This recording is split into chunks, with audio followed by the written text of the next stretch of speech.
Hey now. Thank you. I just love our theme music. I really do. Awesome. Yeah, I just relearned it yesterday, so I can actually play it now. Well, so you wrote it, but you forgot how to play it?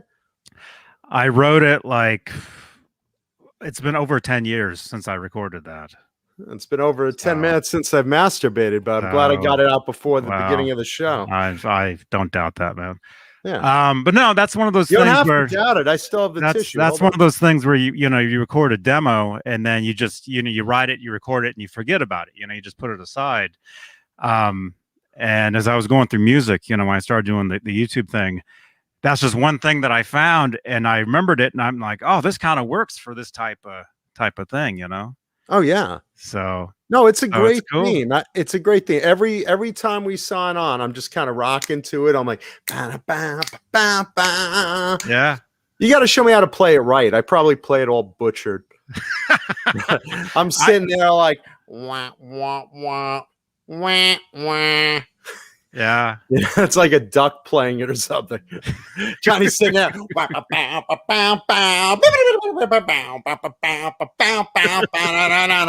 I'm sitting there. Yeah, it sounds like. Yeah.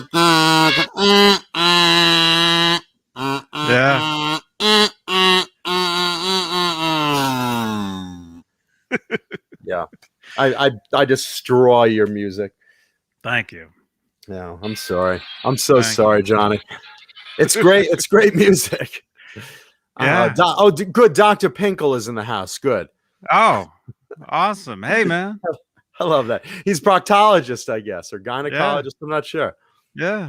Well, hey, everybody. This is Johnny Beane, John Mancuda. This is Talking Guitars and 80s Metal Live. July 13th, 2021. It is 8:16 p.m. Eastern, 5:16 Pacific. Out here in California. That's where we are. Mm-hmm. Where it's nice, beautiful day. Sunny. Very nice day, actually. Yeah. Yeah. I can't wait to go out after the show, go out to a nice dinner. Oh yeah, the places are all closed with a beautiful date. Oh, that's right. I have nobody. Yeah, and just sit home and look at my wall. Okay, yeah. So I guess I could do the show actually long as you want. I got nothing to do. Nothing to do and no beautiful company to do it with. Oh, that sucks. It's me and Blue Rhino, which is okay because he's great company. I wish you would go out more. What do you mean? That's all right. Man. Well, hey, everybody. And if this is your first time here, make sure to subscribe to the channel. If this is your first time here, get ready for a disappointing few hours of entertainment. Yeah. Entertainment. Yes. But we're happy to have you. We're happy you're here. We're happy you've made that mistake. Yes. And if you're watching on the replay, thank you so much for watching. Make sure to leave a thumbs up.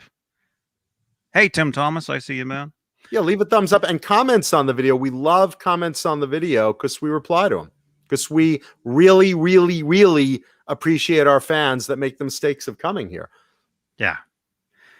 Yeah. It's like, you know what it's like, Johnny? It's like that gas station in the middle of nowhere in the desert, and you've made a wrong turn, so you're lost, and you pull in there for directions, and it's like, oh, that's real nice to see y'all. I ain't seen a customer here in 14 days, and I've been here every day waiting. You can be sure of that.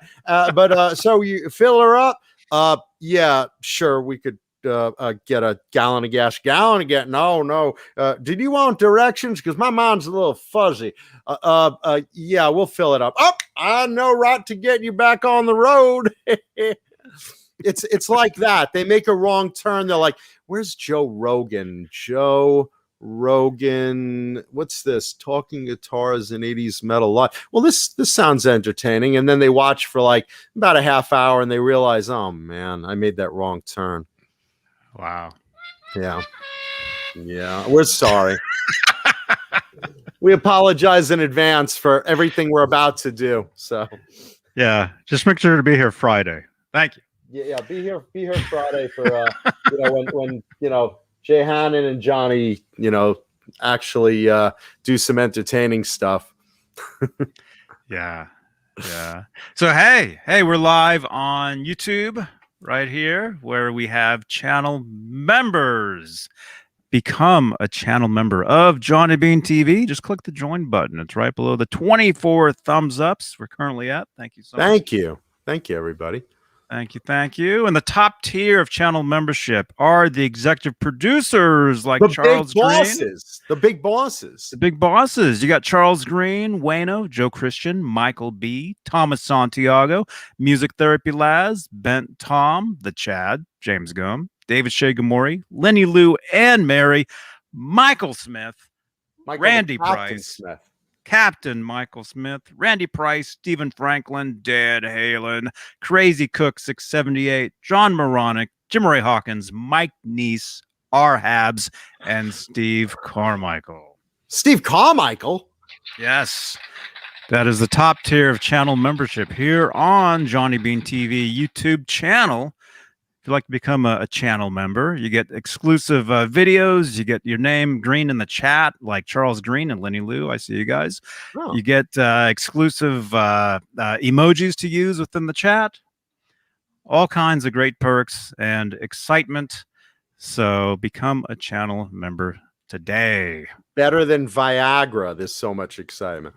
Oh, way better. Way better. And cheaper. Cheaper than Viagra, Johnny. Yeah. Who doesn't like saving money? Yeah. And we're also currently live on Facebook, where I got to remember to share all the links over there. Johnny Beane TV Facebook page. You can leave a review. Leave a review over there. And if you'd like to help support the show, we have Facebook Stars, which are a digital gift, which helps with the production of these shows. Thank you. And we're also live in the Van Halen 1974 to 2020 Facebook group, where we're over 61,000 members. Jesus, going strong. And Johnny you updated the sign there. Yeah, I did that this morning. So that's great. A current number. Look at that. Over 61,000 members. Thank you, everybody. Because who doesn't love Van Halen? Everyone gets along in there and has a good time, or at least they have a good time. Well, they do now because I kicked everybody out that was starting trouble. Johnny was at 77,000 members, and he just cut it down to 61,000. No, there's a few people, and plus I have Facebook actually, and they're automatically automating a lot of stuff, and so they take care of a lot of that. So they take care of the riffraff. Yeah. And so if you like Van Halen, this is the group you want to be in. I mean, it's all things we love it all, and it's awesome. Yeah, there's none of those Sammy versus Dave arguments. They're not in there. No. There was. Never will be. There was, but Facebook did not like it, and we had to get rid of it. Facebook only lets you slam poor Gary. Poor Gary Sharon. Even Mark Zuckerberg is sitting there. I don't like this Sammy versus Dave. Oh, wait. Yeah, I'll let them continue to rash on Gary. That's all right. I didn't like that Van Halen 3 album. Poor Gary. Oh, wow. But hey, we're live in there. And let's see. Any super chats will change the color of my lights. So if you'd like to help support the show, support the channel, you'll notice in the Guitar More back here. It's all lit up. Currently, it's a nice like purplish and pink combination. My favorite. Yeah, I think it's cool. I think it's awesome. Is that because False Flag just made a large donation to the cause? Oh, look at that. Thank you, False Flag, and thank you especially because Johnny was hoping to raise money for postage today. Yeah. Yeah. Let's see. False Flag says 89 for EMG 89, my favorite neck pickup. Love you guys. I'll watch on replay. Thank you so much, brother. We appreciate that. Dude, thank you so much, man. Thank you. All your support is greatly appreciated. Absolutely. And we're looking forward to hearing your album, because that's what he's doing. He's working on a record. Yeah, and we'll promote it. I mean, I want to hear it too. Yeah, looking forward to that, man. He spent more money in production of promoting it here than the actual production of the album. He's sitting there with a little cassette player and pressing play and singing the vocals into it and stopping. And then, we cut that budget so that he could promote it on our audience, which is great. I mean, we love it because we're also a podcast. We're on Spotify. That's right. Where's the card for that, Johnny? We're on all sorts of channels. That's right. We're on Spotify. We're on Stitcher. We're on iHeartRadio, SoundCloud. We are the darlings of iHeartRadio. They send us thank you notes for their subscribers. Mm-hmm. I love iHeartRadio. Thank you. Yeah. Yeah. So False Flag, your music's going to be promoted in all these venues. That's wonderful. Mm-hmm. And that's actually that's what you do these days. That's how it is. It's not so much about the quality, and we're not talking about anybody in particular. It's not really about the quality of the product. It's about the promotion of it. Yeah, exactly. That's where everything goes towards. If you sell 15 CDs, that's a hit. That's a hit because all your money should be going to advertising on our show. Well, nobody buys CDs anymore. And no one advertises on our show either. I've been trying to get Iron Maiden on here forever, but they just won't do it. Man. Right? Right, We're Paul? not advertising on your show. We think you suck. Oh, great. Well, okay. No, he's right here. I got to jump for a second. I'll be right back. Johnny's got to take a tinkle with his winkle. Paul is here, everybody. Hi. The great Neander Paul, everybody. By the way, I actually might be, unless you shared it with you, John, I may be the only one on the show that's actually heard music from False Flag. I have not. Yeah. False Flag has sent me a couple of tracks, and they are cool. It's cool. It's I sure wish you would send me some. Yeah, they are very, very cool. The songs are very intricate and heavy and textural, and I think you'll really enjoy it. I think I'll enjoy it too. False Flag. Why don't I have it? Why don't I have these? Well, songs? he sent it to me because when you talk about promoting music, radio guy. Oh, yeah. He's like, Mancuda's just gonna bootleg it and sell it down Hollywood Boulevard on those CDs. I'm gonna hand out headphones. Hey, you want to hear something cool? Here you go. And I'm selling these CDs $6 each. No, it was cool. And by the way, yeah, screw you, Johnny. I buy physical. I have how many thousands around me right now? Oh, same here. When they stop making physical product, I will stop buying new music. Yeah, and in fact, physical product is making a comeback. People want records. People now want cassettes. Vinyl, cassettes are starting vinyl to sell. too. Yeah, that's vinyl what I'm saying, too. Yeah. And CD pressing factories are reopened in certain parts of the country. Obviously not country, a part of the world. Obviously not here in the United States, but the manufacturing in Japan and in Germany, they're still making CDs. That's still a thing. And I'm glad it's still a thing because I don't want to pay, $12.99, $14.99, $15.99 for music that I don't own. MP3s suck. I'll be honest, they just suck. From a sound quality standpoint, they're so compressed. When they make FLAC, when they can compress FLAC to the point where the file size is, or they create capacity on a mobile player that is large enough to handle lossless audio, then we're going to have a conversation. But until that happens, the best way to listen to music is still 44.1 digital. I like CDs. I mean, we've talked about this before, Paulie. I like to support the band. Yeah, me too. I want to give them the money for a physical CD that I know they're seeing some of the money of, and I'm getting a product in hand. You and I both love reading the liner notes, and it's great quality music on CD. I love CD, DVD, CD. Halface, I don't know that Apple Music is lossless. I believe the Apple, if you're streaming stuff, streaming stuff is great because they store the file. But streaming music is not owning music. Streaming music is renting music. You're paying for the right to listen to something that you don't own. Now, what do you do in that situation? You stream it, you open up your wave editor, and you make a wave of it. But you're still talking about file size versus compression. If I'm going to give an artist my money, I want something for it. I really do. I know that might sound like an archaic thing, but it's also a record. It's also like every time you say to yourself, when you say to yourself, "Hey man, I'm really into this band," and you go, well, "What band?" and you go, "This band," and you go, and they go, "Oh," and you go, "This is the band." Like it's something tangible. You own something for your money. Yeah, you have stuff to read. You don't get liner notes on an MP3. And look, I love taking the CD and downloading it onto Apple Music and getting it on my iPod. Yeah.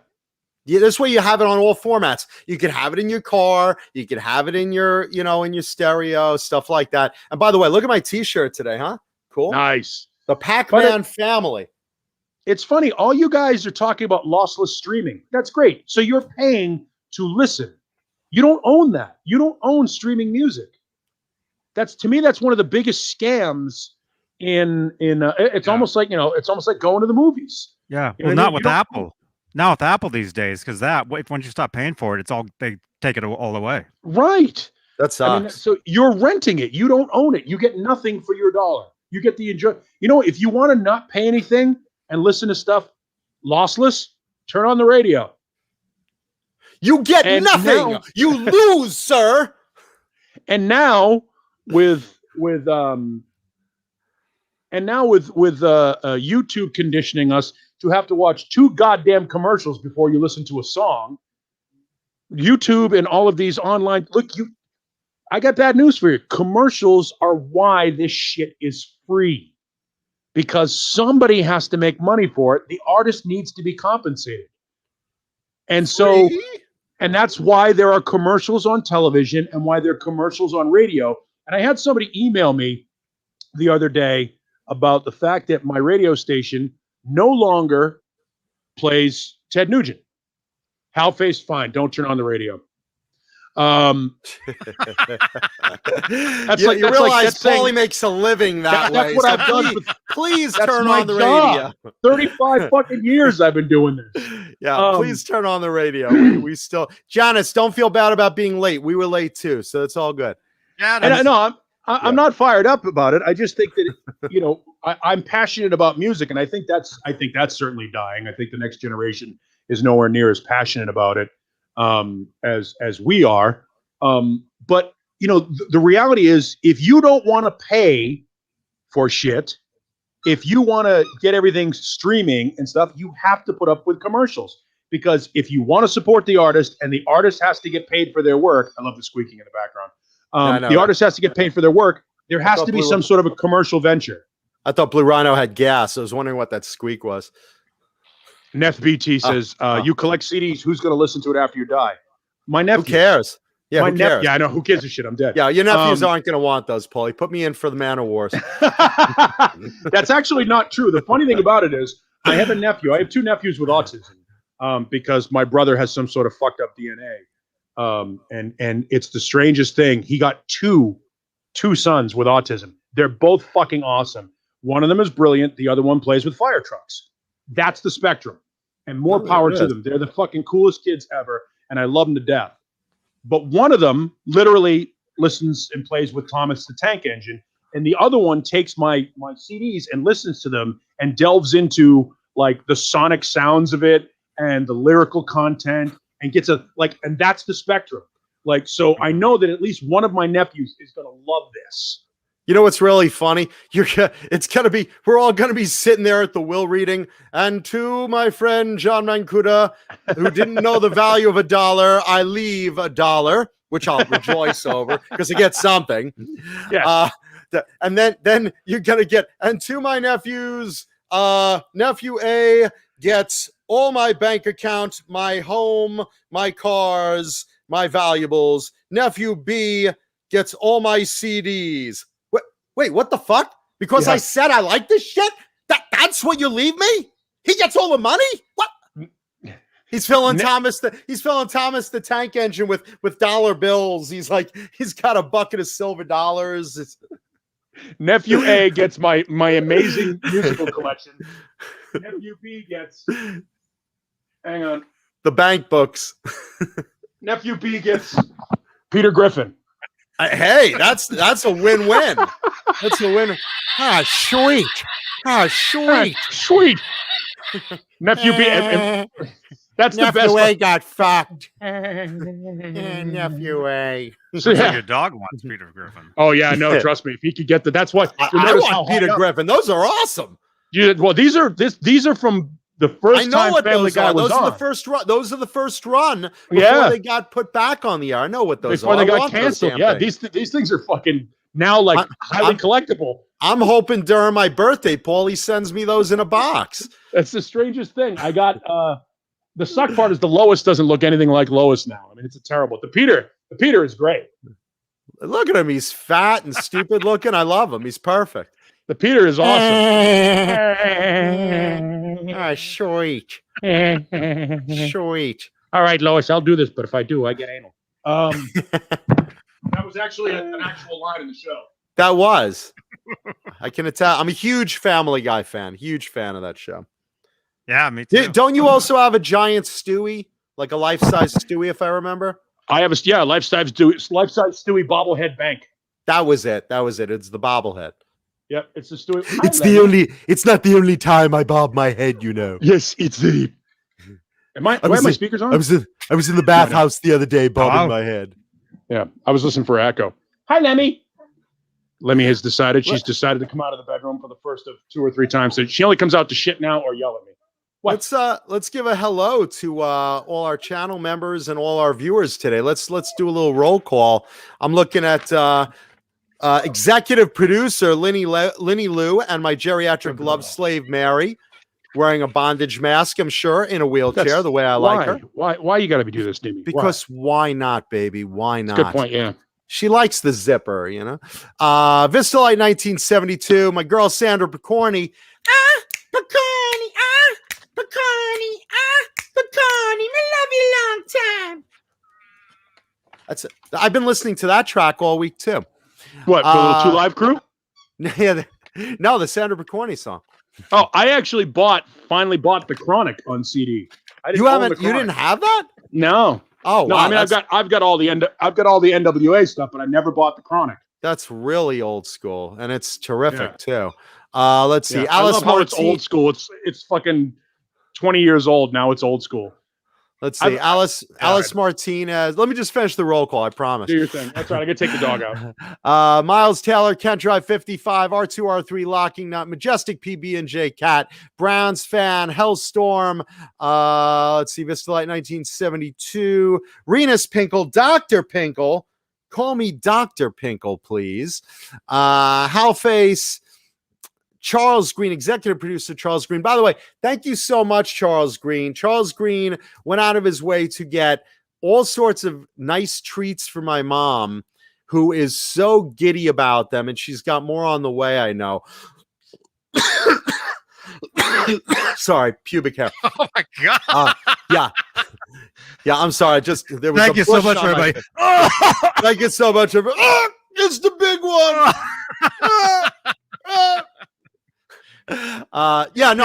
Delicious. I just thank you, Charles Green, for poisoning me. No, Charles ordered some treats for my mom, including stuff from delicious Colonel's Gourmet Popcorn, Johnny. Wow, Colonel's Gourmet Popcorn, sponsor of the show. Colonel's Gourmet Popcorn and more. Nuts, candy, treats, all sorts of sweets, chocolate, sugar-free chocolate, all sorts of goodies. Charles got some for Mama Mancuda. Charles got some for me. So thank you for thinking of both of us. And if you mention Jay Hannon and Johnny Beane, by the way, you get a discount. You get more product coming from Colonel's. And who wouldn't want more of that delicious gourmet popping corn and treats? Who wouldn't want more? We got more. We got huge shipments. Beautiful stuff. Nobody would not want more. No one would not want more. You'd have to be crazy to not want more. So my mom will have those nuts in her mouth shortly, so to speak, and popcorn, and so will I. And thank you so much, man. I appreciate that. And thank you to Johnny, who reshipped the stuff, because, you know, all stuff goes to Johnny's P.O. box. And Johnny shipped it from his house to Mama Mancuda's house and to my house. And, of course, thank you to False Flag for giving the money that covers all that shipping. So yeah. Thank everybody. I wasn't able to have dinner tonight, but now I can actually have. Now Johnny's having steak. Now Johnny's having a porterhouse. His wife's out getting scallops too. Yeah. So thank you everybody for thinking of Mama Mancuda, and always thank you for me. And by the way, I have a package to open up a little later on the show from someone. Something awesome. Someone sent me. Thank you. But thank you to all you guys. Really appreciate that. And of course, all the thoughts for what my mom's going through. You know, she's going through some health stuff, and it's rough, and it's just been a fuck of a year. So, but thank you everybody, really. Let's go back to roll call. Let's see. So Charles Green, Music Therapy Laz, the Chad, Murphy. Let's see. Kurt 5150, Blacktooth Fox, Mike Johnson in the house. How are you? Let's see. My buddy Fruitcake Tony. Hey, brother. Old Man Dan. Old Man Dan was a fine old man. Washed his face with a frying pan. Combed his hair with a wagon wheel. Old Man Dan. Let's see. David Shea Gormery, Thrash Metal and Fun Riffs. Thank you, brother. Black Salami. I know. Mark Dillon. How are you, brother? Metal Riffs and Fun Thrash in the house. John Bulware in the house. John Bulware. It doesn't sound the same when you say it like that. He's in YouTube. He's here. Yeah, because normally he's on Facebook. Well, he's here now, and we're happy to have you. Neth BT in the house. Jeff K in the house. Let's see. Alice Martinez. Hey, Alice. Hi, Alice. Cheech in the house. How are you, brother? Cheech. Let's see. Janice. La, la, la, la, la, la. Love singing that to the Smurf theme. Dan in New Jersey in the house. Let's see. Laguna Palms. How are you?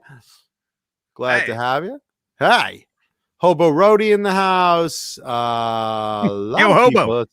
Yo, Hobo. Yo, hey, Hobo. Hey, Hobo. Hey, Hobo. Let's see. Browns fan. Thunder Falcon. Eduardo Moreno Porto.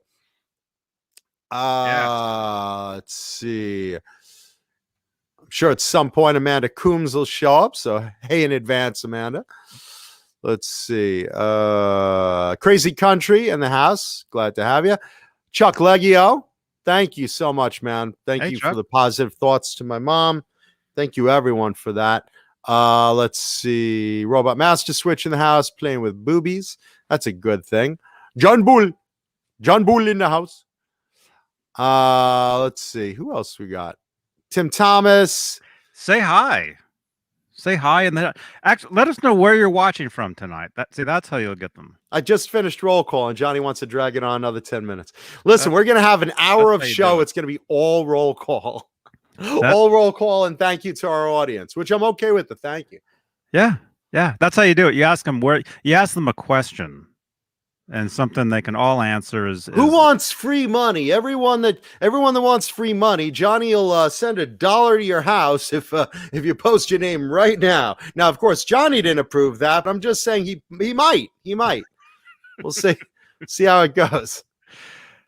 Or to our locking nut must have been part of the Virgin Space program, because he's calling from Uranus. Thank you, man. Wow. Glad you're watching from Uranus. Black Salami also in Uranus, Johnny. nice. Excellent. Well, welcome everybody. Half hour in, we're doing roll call, but welcome everybody. Wow. So let's see. So let's open up what I got, because this is really cool. This is from Wayne Kimo. Am I pronouncing that right? Kimo? I don't know. I can never pronounce last names well unless it's Smith. But What's the last? Is it a U at the end? AU, like French. Kimo? Am I pronouncing that right, Wayne? Where's that from? That's from Canada. Yeah, which French Canadian. So it's Camus. I think it's Camus. Is he watching? Wayne, are you in the audience right now, or are you watching on the rerun? Wayne. All right, he's probably going to watch on the rerun or pop in later tonight. So anyway, I just want to thank him, because I know what it is already, and he said he was sending it to me, so I know what it is. I'm sure there's no personal note. Okay. How cool is this? This is an issue, a vintage issue of Guitar World from '87 that I was missing with Steve Vai and Billy Sheehan on the cover. Oh, cool. That's great, right? Steve's with his flame guitar, Billy's with his Mancuda Pink bass. His Yamaha. Yeah. There you go. That's awesome. 1987 Guitar World. Very, very cool. Let's see what the tab is. There he is. Let's see it. He's watching from Facebook. He's here. Oh, okay. How do you pronounce your name, Wayne? How is it? Is it Camo? Camo? It's Camo. Camo? With a hard O? Camo? Either way, brother, I really appreciate it. Let's see. It's also got George Lynch, Ted Nugent, Warren DeMartini. Vinnie Vincent says it's on the cover, but I don't know if he showed up for the article. That page is probably torn out. Yeah, that'd be really funny if the Vinny article isn't in there. It announced it, but he's not in there. That'd be really funny. That's awesome. Very cool. Awesome. Yeah, I mean, let's see. Yeah, I love stuff like this. And they have, the ads too with Billy and Steve in there. DiMarzio ads. Yeah, I remember those.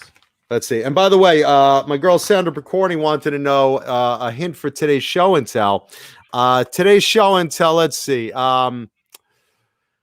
Let's see. I play this guitar when I'm angry at women. There you go. There's your clip. Hey, Dwight Bailey. Dwight Bailey just joined us. Hi, Very Dwight cool. Bailey. Hi. Let's see. Neanderthal is here. He's just attending to the doggies. Look at that. Warren DeMartini with his snake skin. Very cool.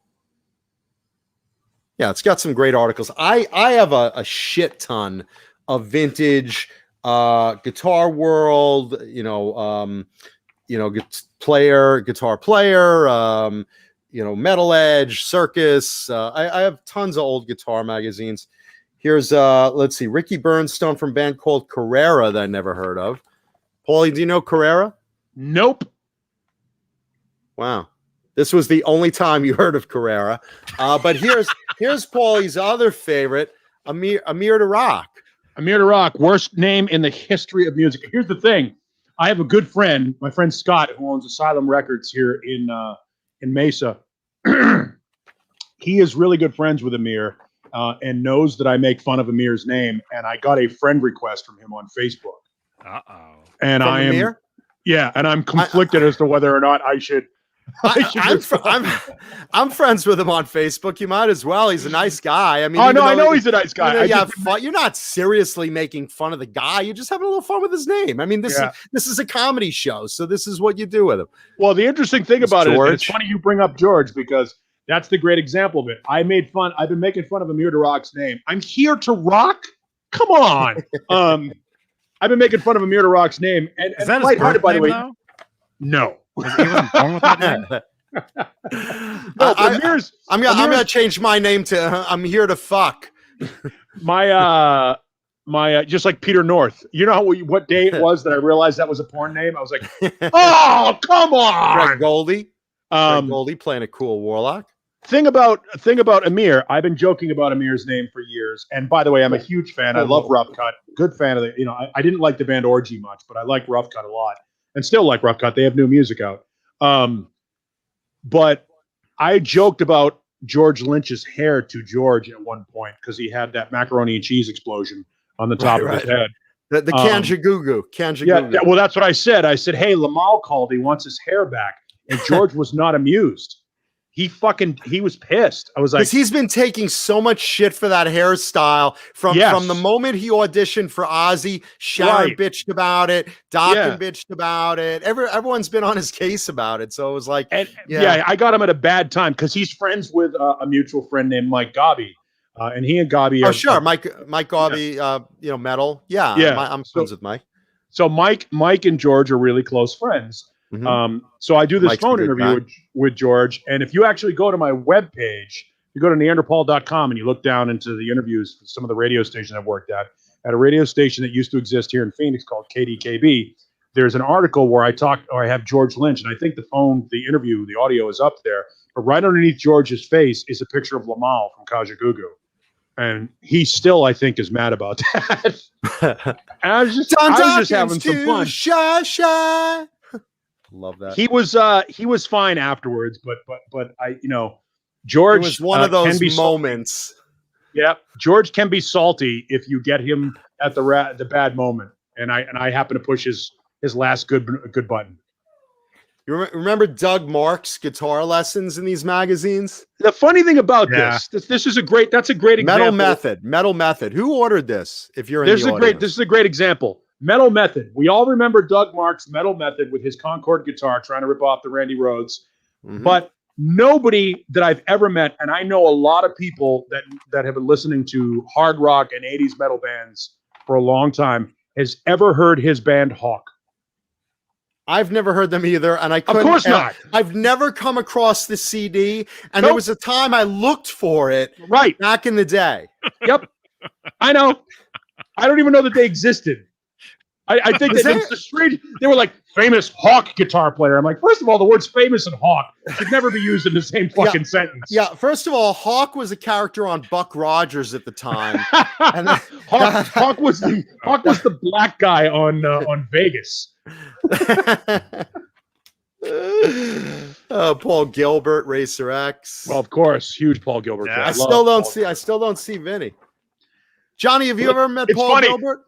There are a lot of. I have. There are a lot of pink guitars in that, and that there are more pink guitars in that magazine than there are Vinnie Vincent's, who played a pink guitar. His guitar showed up. He didn't. Oh yeah, I know. We were saying Vinny is on the cover, named. The page is probably ripped out. Yep. Oh no, I was here. Johnny had me backstage for like 10 fucking minutes. Michael Anthony with his blood splatter bass, owned by our buddy who owns Swiss Picks. What a lead into our sponsor, right? Swiss Picks, the greatest gripping picks out there. Our buddy owns that beautiful Van Halen bass. Wayne Como, that's not Doug Marks is not Lita Forks' ex-husband. You're thinking of Jim Gillette, who had Doug Marks' hair. Yeah, and Jim Gillette basically fronted Nitro, and we've joked about him 1,000 times a week on the show because he gave those vocal lessons so he could scream like him. Now that's the last thing I want to do. Yeah, as a singer, why would you want to sound like Jim Gillette? Yeah, again, he tried to get Lita Ford to scream that high when he licked her, but it never worked out. Now why? Why? Yeah. Well, speaking of why, here's Vinnie Vincent. So he did show up in the magazine. There he is in all his glory. This is the rare time you'll see Vinnie Vincent. Oh, he's gone. Well, that's it. Oh. Sorry. He's gone. Yeah, so that's very cool. Thank you, Wayne. Oh, there it is. Totally dig it. Very, very cool. Sharon, the Scream is a fantastic band. I wish they'd put out more music. The Scream Man in was the Moon cool. is one of my favorite songs of that era.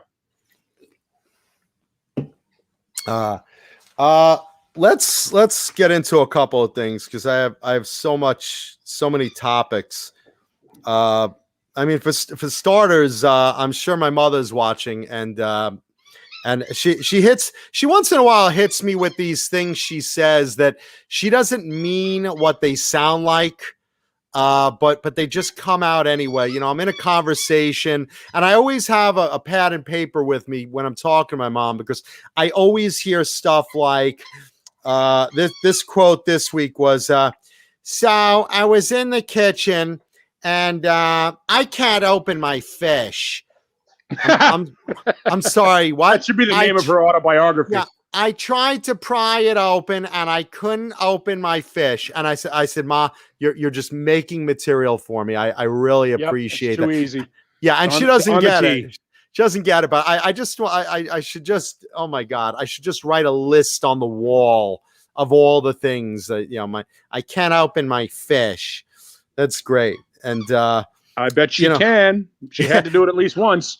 Well, you know, she's talking with an old friend of hers lately who's close with her, and she keeps talking about him. I'm thinking Mom is probably trying to say a subtle way to say, I'm dying for some cock, John. I'm just so horny. Since your father passed, I haven't gotten any. And, you know, I'm talking. No, she's always talking about this old friend. You know, she's like, he's such a nice man. Maybe he would come over. No, that's not him. It's not that guy. By the maybe way, he would come over and help me open my fish. That would be your fucking lot in life. I met this nice boy. His name is David. I don't know if he's Jewish. Karma. I met a nice boy. You'd like him. His name is David. I'm not sure he's Jewish or not. He does have a big nose. And he says he watches your show. He's a big fan. Yeah, he wants to meet you. He really loves your show, or he says he watches it. When his family came over from Ellis Island, they shortened their name from Crosbyburg. Crosby Witzenstein was his original name. Chris Bromowitz. You'd like him, John. He's a nice Jewish boy. He likes guitars too, you know.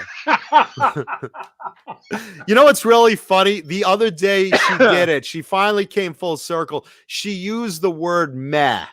Like out of the blue, she says to me, she's like, so I'm making dinner and it was green beans, almondine. And I said, oh, there's only one almond in it. And I looked through it, I tasted it. I'm like, well, maybe it'll just taste good. But it was just, meh. I was like, now, my God. Isn't meh just the anglicized version of feh? Which is sort of Yiddish? Isn't meh? It's just the anglicized version of feh. Well, it's actually the anglicized version of ech. You got to end it with like a hallelujah. Let's face it, all of mankind has stolen from the Hebrews. Oh yeah, you guys were the original chosen people. Come on, you guys did it all first. I mean, there was the original slaves, the original traveling Wilburys. I mean, we were the guys. There was Sumer, Mesopotamia, and the Jews. Which, by the way, is my favorite band. Sumer, Mesopotamia, and the Jews. That's listen. I hope they're opening for Iron Maiden soon. I can't wait to see them. By the way,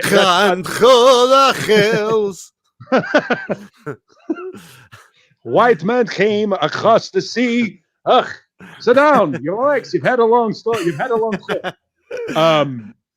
Yeah. By the way, this might be the only internet YouTube streaming show that makes a Sumer and Mesopotamia reference this afternoon. It's morning somewhere. Very educated audience we have. Yes. Very educated audience. People are like, what's Sumer? I think I'm telling you, I think my mom is chasing cock right now. I'm telling you, she doesn't want to put it that way. She's very subtle about it. She's like, we were talking. He's a very nice man. He's a widower too, and I don't think I don't think he's after anything. He's a gentleman. Ma, we're all after something. We all want to get laid. I don't want to walk in the house. Gentlemen. Yeah, I don't want to walk in the house one day and just hear upstairs, ow, ow, ow. And then no one will be there. Worse. She's just complaining.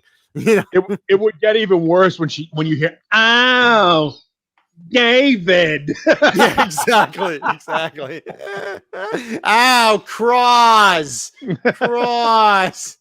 Crosberg. He said he's going to lick my Nash. Yes, thrash metal. The Sumerians did create cuneiform language, which is modern day emoji or former day emoji.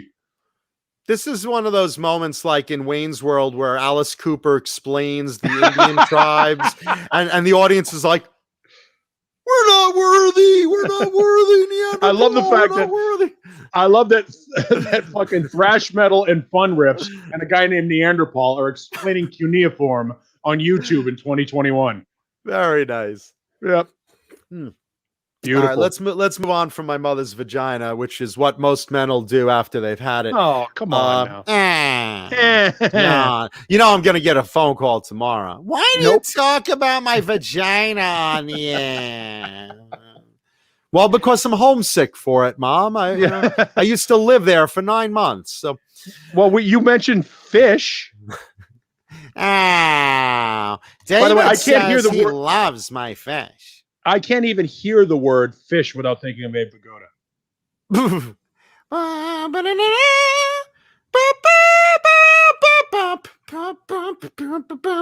Fish was awesome. Fish was awesome. Oh, Bernice. Stop with the Bernice. Bernice is your mother. No, absolutely. Phil, the kids are acting up again.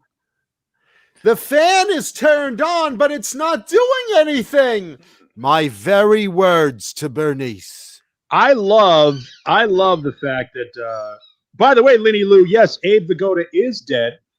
And Mary used to sleep with him. I am the guy who started the internet Abe Vigoda lives meme. That's fucking me. I created that, and now it's gone. And when Abe died, I had to change it to Bruno Sammartino. Because the thing with the Abe Vigoda lives thing is, and whoever it is, the person has to be just famous enough so you can go, I know who that is.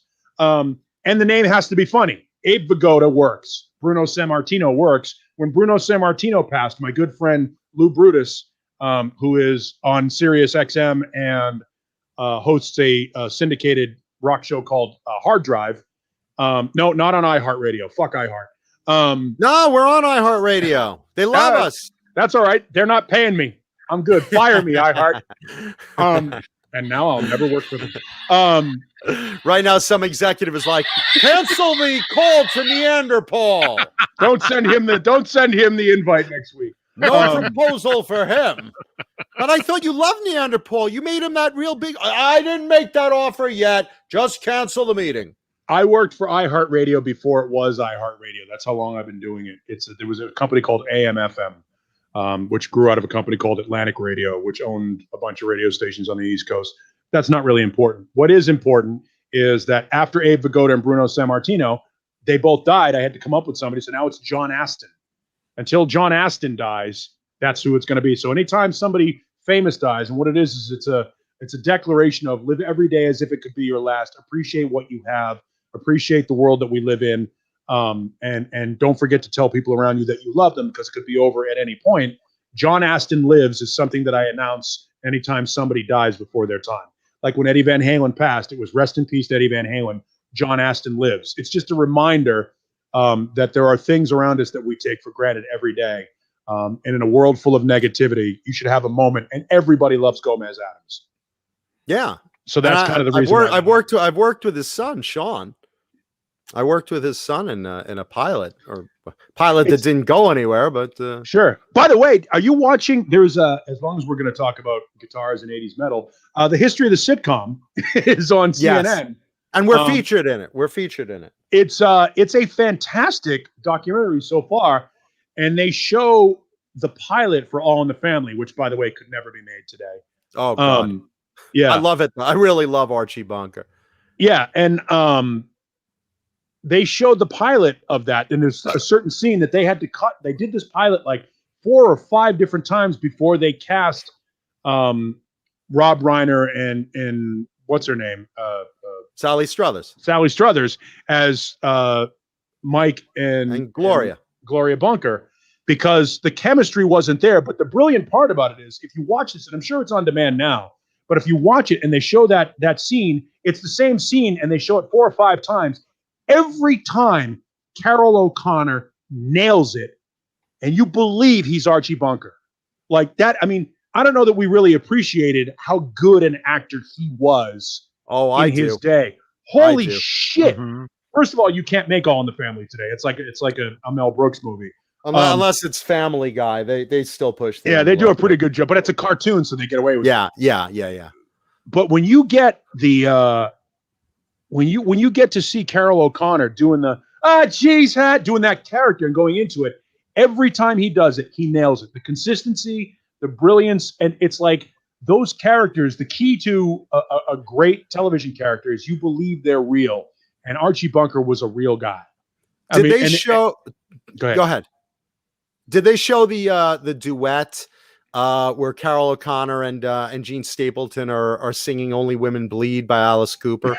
No, did they show that? No, yeah, but only the man's got a woman here to take his seat. She's got the power, and she's got the need. She cries alone at night too often. Jesus, there again with the bleeding. Your monthly, you always singing, writing a song about your monthly there. Drinks and smokes and don't come home at all. Shut up, you. Only women bleed. Only women bleed. Only women bleed. Only women bleed. Yeah, that's great. No, that's and supposed you to be. Knew where you were then. And you knew where you were then. Yep. Girls were girls and men were men. Mister, we could use a man like Herbert Hoover again.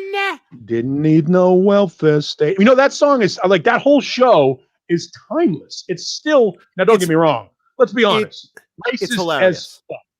Racist as fuck. Absolutely. Hilarious. You know, not because racism is funny, but because racists are idiots. And they were so good at portraying idiots. Yes. I mean, it takes a genius like Carol O'Connor to play such a crazy, over-the-top, racist, moronic, stupid character like Archie Bunker, being such a smart guy as he was. I mean, go through Carol O'Connor. I mean, think about this for a second. If these guys made television shows today, they would all be in the cancel culture or in the world of, Me Too. Yeah. You wouldn't have Carol O'Connor, you wouldn't have Sherman Helmsley, you wouldn't have Jack Albert, Chico and the Man. You wouldn't have had Red Fox. I'm like, all those shows, you wouldn't have Al Bundy, and the Cosby Show, the Cosby Show. Children. We do better without Cosby. I think we could do that one. I mean, there were so many of those shows that are so iconic in the sort of pantheon of comedy. It's okay to laugh at now, but can you imagine if they tried to make those shows now? It would never go over. I mean, look, a lot of shows. Yeah. A lot of shows made then wouldn't go over, not even just because of the racial stuff and the sexist stuff, but think about like pitching Gilligan's Island today. Right. Think about that. Do you think, okay, so there's a real dumb guy and a real fat guy and a professor, a movie star, Marianne, and some millionaires, and we put them on an island. You mean like Survivor? No, they're stupider than that because they can't figure out how to fix the hole in a boat. But they have a radio whose batteries never die. And they have thousands of pairs of clothing, evening gowns. And Yes. didn't you say it was for a 3-hour tour? Aha. That's why it's funny. And that island is in a place where everything that's going through the fucking off the coast of Southern California is able to stumble upon, but nobody can find it on a map. It's probably like 200 feet off the mainland of Santa Monica, because everyone reaches there like every day. There's someone new landing there, swimming there. Their boat comes up there, the plane flying over there. Little buddy, did you see that? What, Skipper? There's a marching band over there. Really? We're going to be rescued, little buddy. What? Well, Skipper, the land is right over there. Come on, little buddy, let's go in the jungle. But Skipper, we could probably swim it. No, come on, little buddy. I don't know, man. Thank you, Boner Jams. I would love Thank to you, mail you Boner one of Jams. these dope Brimley shirts. I this was a gift. The diabetes shirt is a gift. There's another guy that diabetes. Had I had known diabetes. Rest in peace, Wilford Brimley. Friend of the show, Wilford Brimley. Rest in peace. Greatest. He was awesome. My other oatmeal. There he is. Again, our modified version of Popcorn the Band. When we threw JoJo out, Wilford Brimley stepped in for a brief time. The great thing about Wilford Brimley is he was Wilford Brimley. Wilford Brimley was younger than I am now when he was in Cocoon. I just love that. So stupid. Let's let's see. This Robot Master Switch. I love that. Thank you, man. The captain and Gilligan stayed on the island for lifestyle choice reasons. By the way, I always, and I'm about to give away one of the greatest secrets in television history that most people don't know. I loved the fact that he was Willie Gilligan. That he was what? Willie Gilligan. Willie Gilligan. Willie Gilligan. What a great It just sounds name. fun to say. What a great name. Yeah. That's, by the way, Gilligan's first name is Willie. Willie. Yep. Just so you know. Really? I didn't realize for years that Lovey Howell was actually her name. I thought Lovey, yeah. I thought Lovey was a pet name. No, and like that he was just her said name. Lovey, but that was actually her first name as the character, Lovey. And then what was it? Jonas Grumpf. Grumpf. Yeah, the Jonas skipper. Grumpf. Was the skipper. My father apparently served in the Navy with Alan Hale Sr. Oh, that's and I cool. didn't know that. Yeah, my old man knew Alan Hale, knew the skipper's father, apparently, which is kind of neat. Father of Skipper. Who knew? Yeah, my old man, again, my father and I were not very close. He was a Jonas Grumby. Grumby, sorry. Grumby, Yes. thank you. I'm thinking of Phineas Grumpf. Who is Phineas Grumpf? That was a movie, wasn't it? I don't remember. There's a movie character. Who was Phineas Grumpf? John Biel. Phineas Grumpf might have been the chief on Get Smart. Was I that don't his remember. name? No, I don't remember. I don't rember either. Yeah, you're right. Robot Jonas Master Grumpy. Switch. I kept saying Jonas Grumpf. My apologies. Robot Master Switch says Thrustenhowl is what Lovey called him in the hut. Oh, why? Oh, John, why? Thrusten. That's gonna. I'm afraid that's gonna be my mom one day. Thrustenhowl the third, because there were two others this afternoon. I did like the fact that Thurston Howell tried to flaunt his wealth on the island where his money meant nothing. Ginger, if I give you $1 million Jim Backus, baby. Tone, if I give you $1 million, Shut up, Michael. Would you blow me behind the hut and not tell Lovey?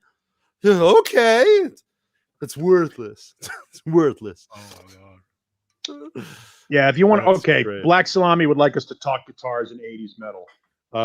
Black Salami always putting a damper on the show. Jeez. All right, we'll talk music here. Let's see what I got. Let's get something out of the way first, because this kind of pissed me off this week. All right. Let's see. Let's Wait, see if you're John Mancuda's the angry one on the show this week.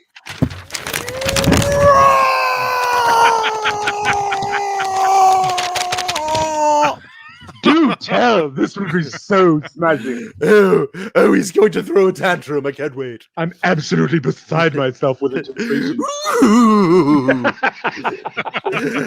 Oh, this will be savage. Here we go. Ah! You know what really grinds my gears? You, fuck you. This audience. No, I love our audience. Okay, no, seriously, let's get serious just for a second, because this really pisses me off. So, Valerie Bertinelli, one day at a time idol. Beautiful, lovely girl, love of Eddie Van Halen's life. Even though, respect, he got remarried, they still remain close. Wolfgang Van Halen's mother, lovely woman, right? So she does a cooking show online. She puts up delicious recipes and she's sweet to her audience. So some bitch in the audience basically says to her, you shouldn't be putting up recipes. You need to lose weight. You're too fat. So that really got Valerie emotional. Valerie, as you know, for all her life has had a long going battle with weight loss. Like a lot of people, okay? Yep. Valerie, you know, as you know, years ago, used to pitch for, what was it, Slim Fast? Or no, Jenny Craig. Jenny Craig's diet plan, weight loss plan. She lost 47 pounds on it many years ago. You know, over the years, she did gain weight back. And in the last few years... She's still super hot. I don't give a shit. Of course she is. But over the last few years, she gained some of the weight back. And she's gone through a lot of tragedy, not the least of which was Eddie Van Halen. And again, they were still close. They have a child together. They're still very good friends, still, you know, care about each other. So yeah, she's been stress eating her feelings. And the problem is, here's Valerie totally affected by this, really hurt her feelings. You know, she went online to talk about it, started breaking down and crying. And I just got to defend this girl, because Valerie has always been a classy girl, a sweet girl. And a lot of people have problems with weight, especially during tragedy and stressful times. I gained weight during the pandemic. I lost most of it, but I gained weight during the pandemic too. I lost my dad. My mom has health problems. I have health problems. There's a lot going on. I ended my relationship of 8 years. A lot of us stress eat, and a lot of people have problems with weight loss.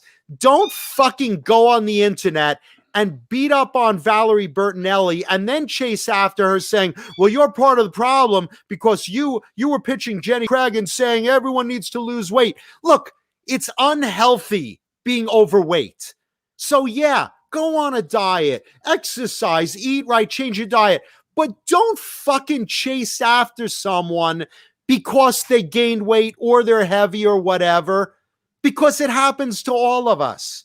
It happens, you know? And don't say she's part of the problem because she pitched weight loss. It's healthy to lose weight, okay? Everyone should do it. But if you're not doing it at the moment and you're stress eating, or you're hurt, or you just happen to, you know, have a slow metabolism, don't fucking chase on people. And especially, don't fucking gang up on Valerie Bertinelli.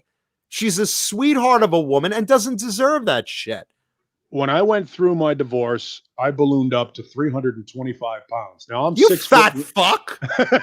I'm 6'1", and I can carry. I'm a pretty big dude, so I can carry a lot of extra weight. But you could see it in here. I mean, even if you go back to old versions of this show, old editions of the show, I'm significantly heavier. Me too. And then my doctor said, "Hey, you're healthy now, but you'd probably do better in the long run. It'd be good for your orthopedics. It'd be good for, you know, your sugar, your metabolism. If you change your diet a little bit and dropped a little bit of weight." So if it were that easy, everybody could do it. And Valerie Bertinelli, I mean, there was a period of time when, you know, her drug use and stuff helped her keep weight down. That's why some models and some actresses do cocaine, because cocaine keeps you from eating. Do they? Some of them do. I read somewhere. A lot of them do. Yeah. So you know, and look at Wolfgang. I mean, Wolfgang, I think I went nuts on either this show or the Saturday Night Live show for a good 20-minute rant about how people were giving Wolfgang a hard time for being fat. Fuck you. You don't live his life. And He lost his father, for fuck's sake. I lost mine too. I get it. Right. And he's going to be a big kid no matter what. There's not much you're going to be able to do about it. He's always going to be a big kid. That's just his genetics, which he got from his mom, and I'm sure her father or mother before them. Somebody, weight loss is a thing, but body size is body size. Like at 6'1", even if I dropped 100 pounds, I would still be 170 pounds. Like you're a big guy. I'm a big guy too. Yeah. I mean, you can't be. Not everybody is supposed to have linguini arms and be emaciated looking. And look how portly Blue Rhino is. Look at him. I mean, he's a chunky little rhino. Look at that. He's chunky. I'm a rhino though. Everyone else is no. Think about this. Marilyn Monroe. Yeah, look how thin Vince is there. Marilyn Monroe. Vince has no excuse. Was considered fat. Christina Hendricks would be considered fat. Oh, those jugs. I mean, she's not. Are you kidding me? Are you kidding? If anybody has a problem with Marilyn Monroe and Christina Hendricks and Jane Mansfield and Sophia Loren, she would be considered fat because she had a little bit of, you know what I mean? Like, shut up. Valerie Bertinelli is beautiful, gorgeous, and we're in a stage where if you're making fun of people because they're fat, Crosby, or balding, Crosby, or talentless, Crosby, who, by the way, is all three. Yeah, that speaks to you. That's on you. Yeah. You don't live other people's lives. Let them do their thing. And if they want to, if they, and by the way, nobody wants to be fat. Nobody wants to be unhealthy. Nobody wants that. It just is what it is. Yes, Salma Hayek would be considered fat now. Oh my God! Really? I should only date that fatso. Huh? Jesus, come on. I mean, so leave Valerie Bertinelli alone. She's stunning. She's beautiful. She's sweet. She's awesome beyond awesome. Stop fucking picking on her because nobody deserves it less than Valerie. Yes. And, has she always been as sweet and nice as she is? No, she hasn't. No. Look, we all have our days. We all have our days.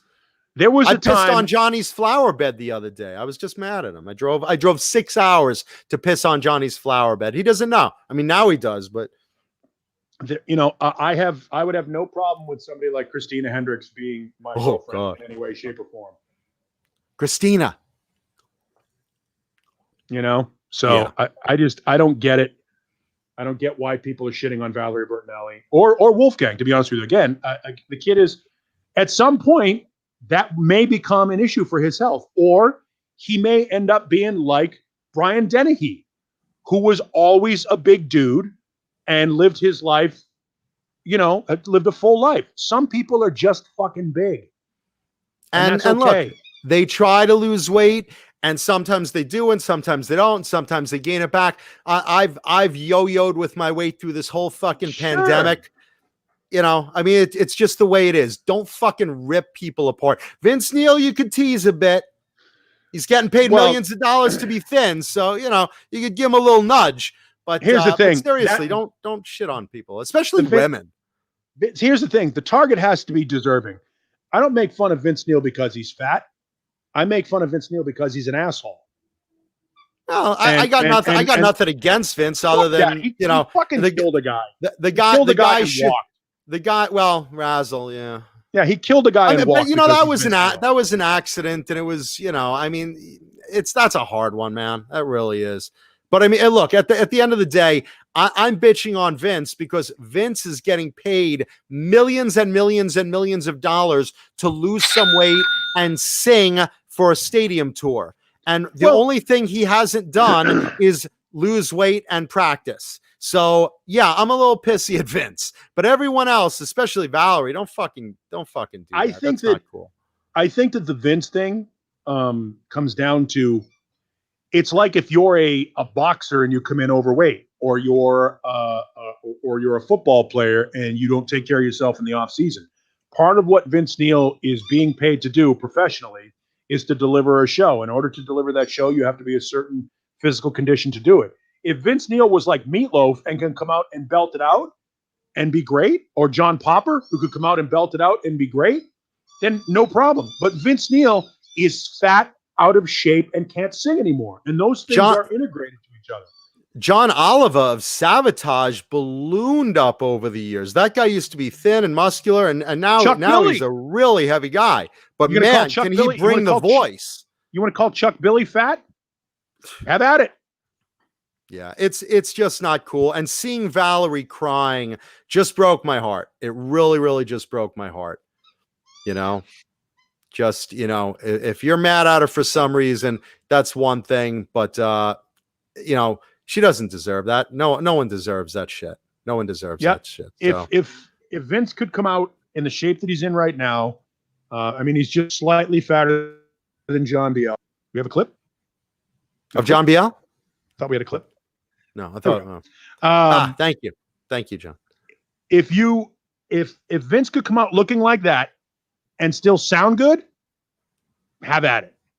But that contributes to the fact that he can't fucking sing anymore. And that's why it's deserving. That's why it's his laziness, because Vince Neil is not a big guy. We all know this. You know it. I know it. Vince is not a big guy. He's a tiny guy who's fat. And he's fat because he got lazy and ate and drank and did his thing. And he's not in shape to do his job. His life and his job are two different things. If I'm going to pay you to give me a performance, you better show up and be able to give me my dollar's worth. And because he's out of shape, he can't give me my dollar's worth. And it's interesting because who was it that was just quoted this week saying that they thought it was sad to see how out of shape he was? The John Mancuda. He spoke on the show 2 weeks ago. And yes, you're right. Chuck Billy did blow up because of the cancer drugs he had to take. Still, get in Chuck Billy's grill and tell him he's fat. Good luck with that. Vince looks like this guy right here. It's like Pac-Man right now. But there's a great example. Everybody jokes about Axl Rose being fat.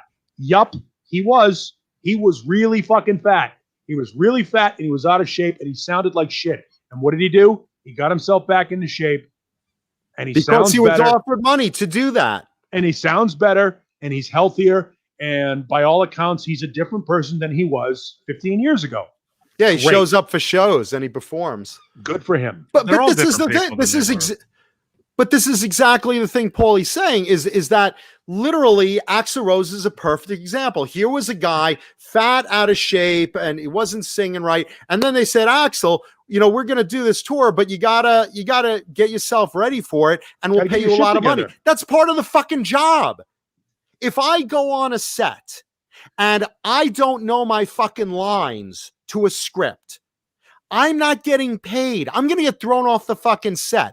If Vince goes to a show and he's huffing and puffing and doesn't know the words and can't hit the notes and blah, blah, blah, he's not prepared. He's not preparing. And that's the responsibility of a job. And mark my words, being in Motley Crue is a fucking job. You have to practice. You have to get in shape. You have to fucking survive. Vince is what, Paul? He's 68, something like that.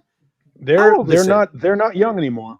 He's in his 60s. I mean, for fuck's sake, you have to survive a tour. You know, and Nikki Sixx was just on an interview the other day saying, "Hey, you know, we're gonna probably take the stadium tour worldwide because you know we sold out in the States, but we might do Europe and Japan and other countries." And it's like, whoa, Nikki. I don't think you're paying attention, man. Your fucking top Coke bottle there is fucked up. You got to fix that shit. Yep. You don't need to worry about selling out other stadiums. You got to fucking serve the people that paid you already that are going to get fucked if Vince shows up like this. So there you go. We just bitched about body shaming and now we're body shaming. Well, again, the target has to be deserving. If you want an asshole, you want to punch up. You want to punch up. Yep. If he wasn't an asshole, people wouldn't shit on him because there's no excuse. Vince is there's no excuse. It just is what it is. It's part of the job you're getting paid for to get singing ready. I don't care if you look like John Oliver because John Oliver of Savatage is a big guy that plays his piano perfectly, sings and hits his notes perfectly, remembers his lyrics perfectly. The man does his job, and that's cool. If he's heavy, I don't care because he's doing his job. Vince isn't doing his job. No, and that's the difference between Vince Neil and Valerie Bertinelli. Valerie Bertinelli she struggled with her weight her whole life. Vince is lazy. Yeah. Now, Valerie's not being paid to be thin, by the way. Valerie's not. That's not her job. She's paid to be happy. She's doing her own thing. She's doing cooking shows. That's all on her. She's just doing what she wants to be happy. God bless her. Vince, another story. Man's getting paid to get in shape, to get physically ready, song ready, learn his fucking songs. Whole different world, man. Whole different world. So I just wanted to bitch about that. And you did. Yeah, and we did. So much love to Valerie and anyone in the Van Halen camp, because I know you guys check out the show sometimes. Just send her love from the three of us and Blue Rhino, Ned, Ace, and Lemmy. Yeah, here's Lemmy. Lemmy is saying hello. There you go. Hello, Lemon. Hey, Lemmy.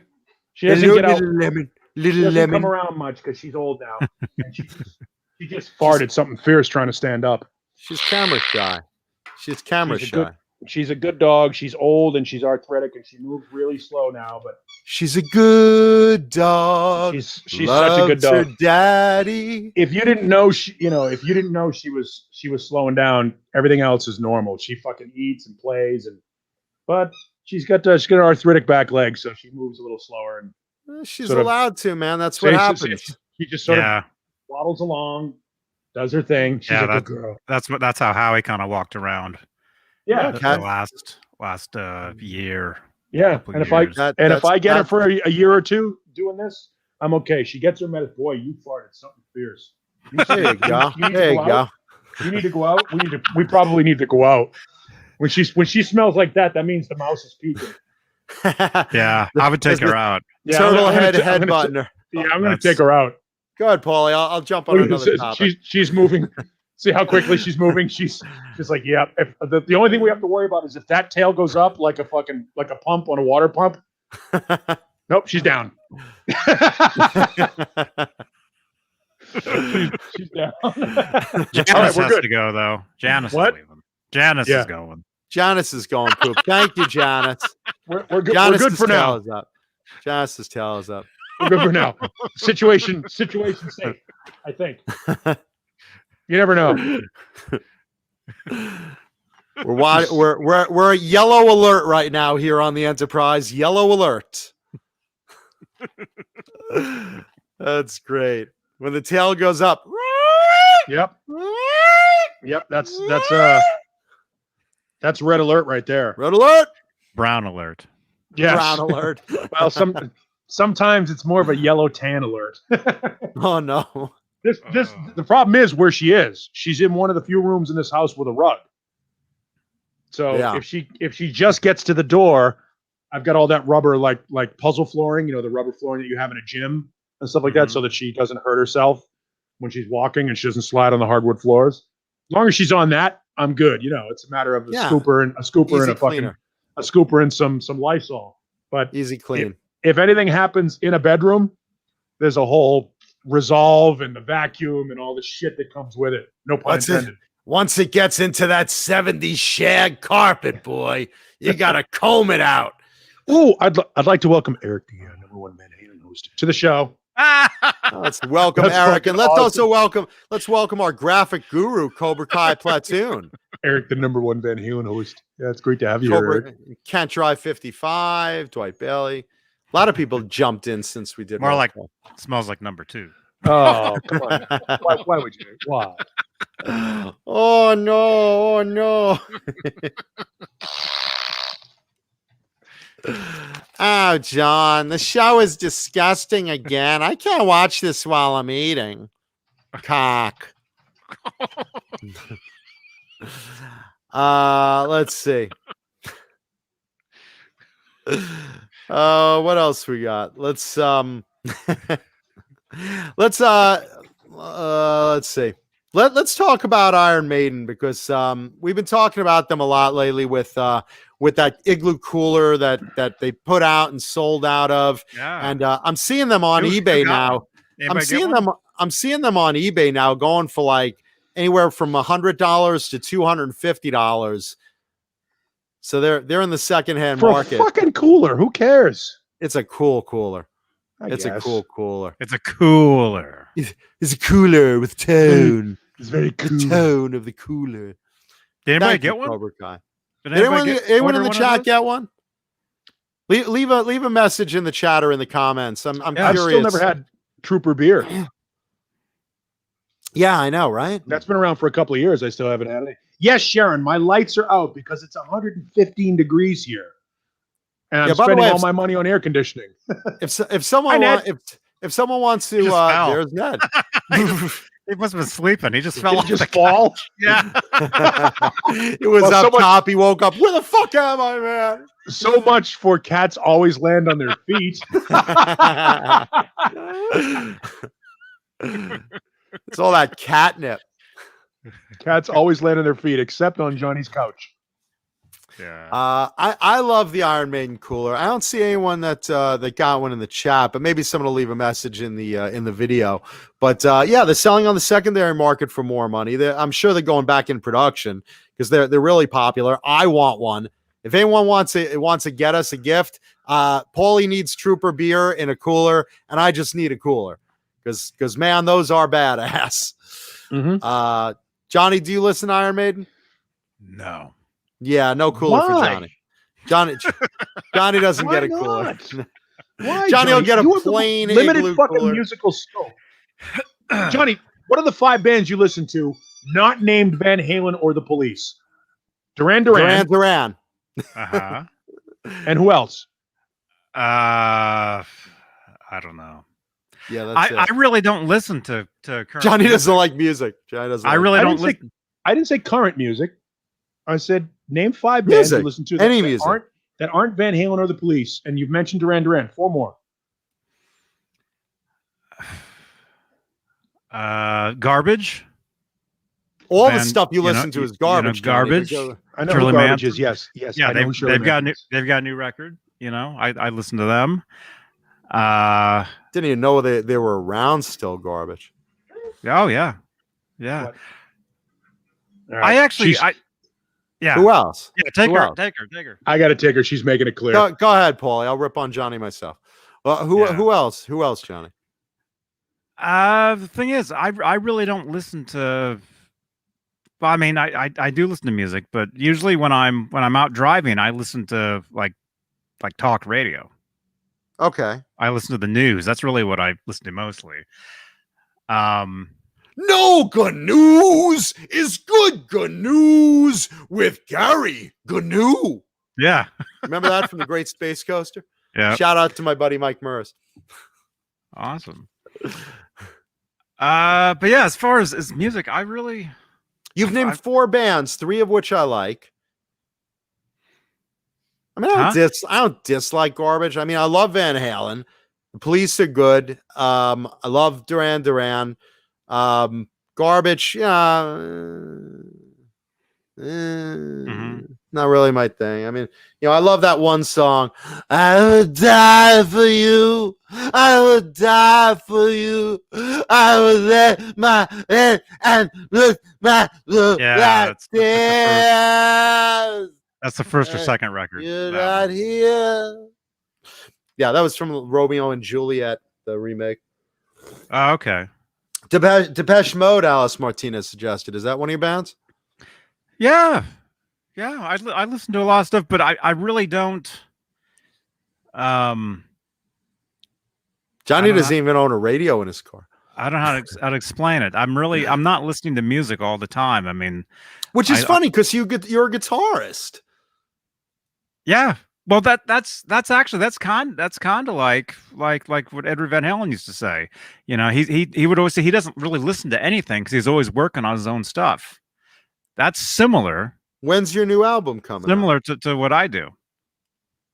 When's your new You know? album coming out? I should record some new stuff. You should. You know? That intro, I love the intro. I should actually do a proper version. Actually, we were talking about this yesterday. I was live yesterday for like an hour and a half playing my guitar on the porch there. and I figured out. Yeah.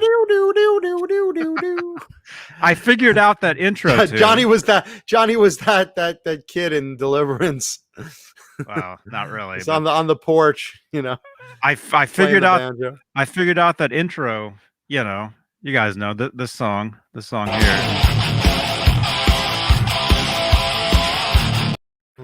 I figured out how to play that. Because like I said, I really haven't. When I recorded that was years ago. Johnny's reading his own tablature.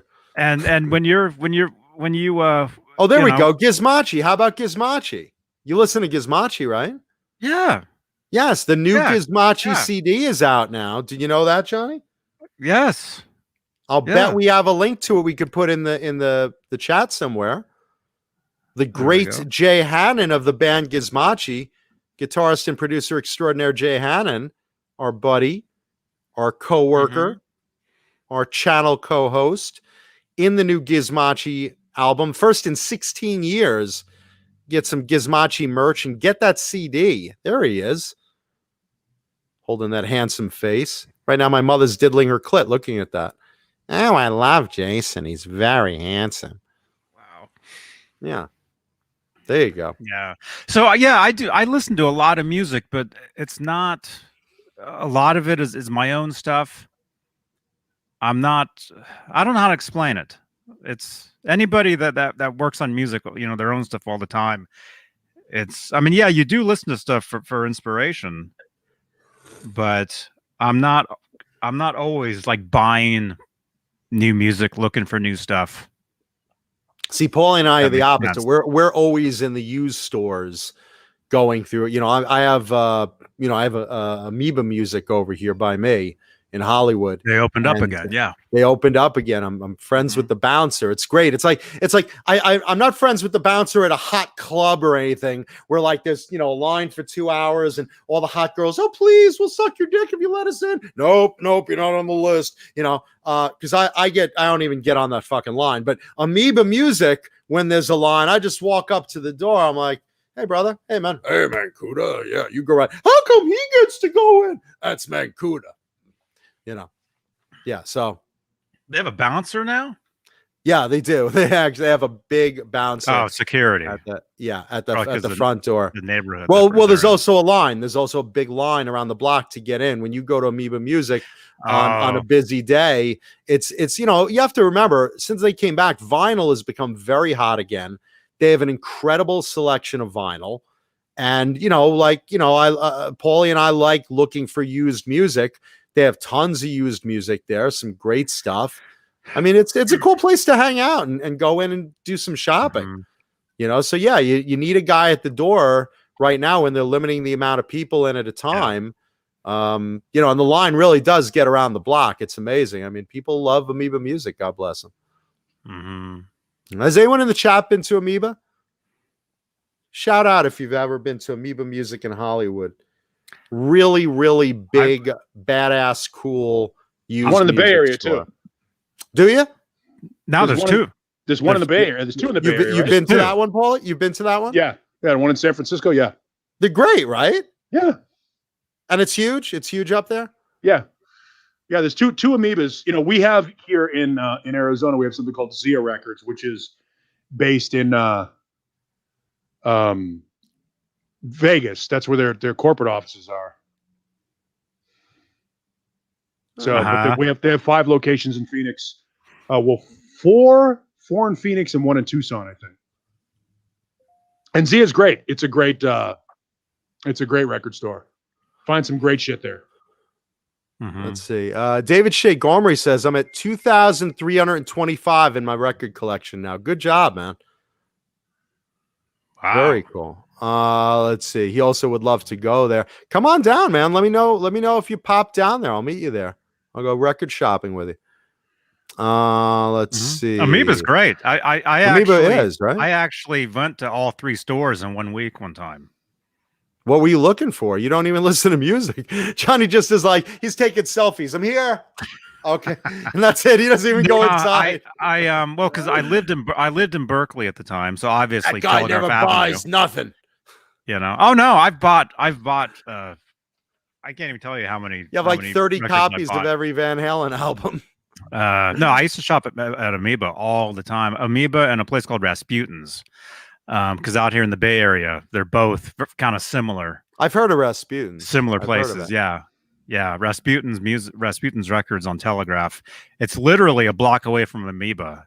And if you want to go to two of the greatest record stores on the planet, and you're in Berkeley, Bay Area, those are the two places you want to hit up.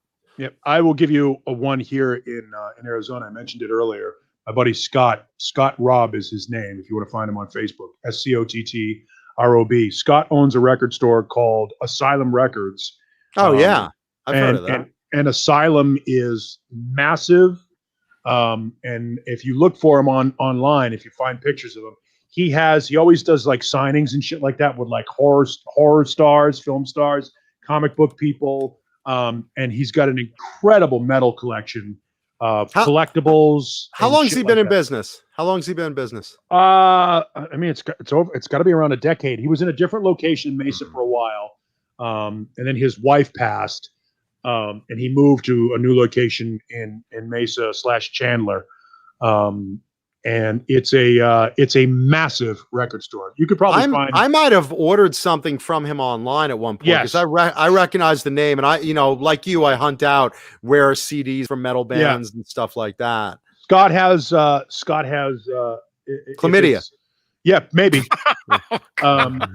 If you're a Kiss fan, he's got tons of Kiss stuff, tons of Motorhead stuff, tons of Metallica stuff. Nice. He's in books with Metallica. Cool.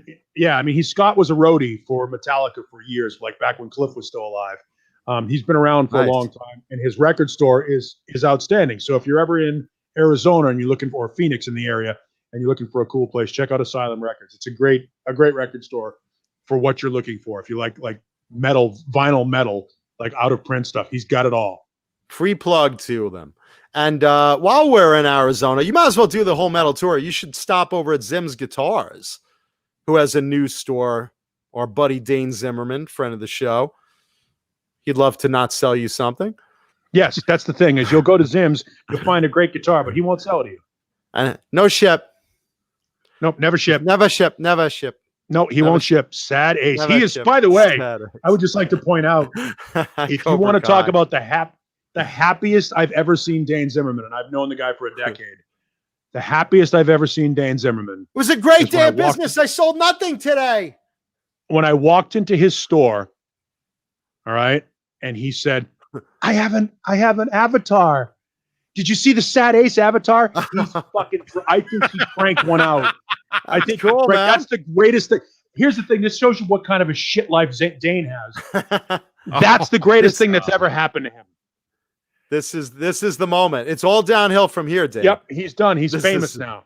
Yeah, this is it. You have an avatar on the Johnny Beane show.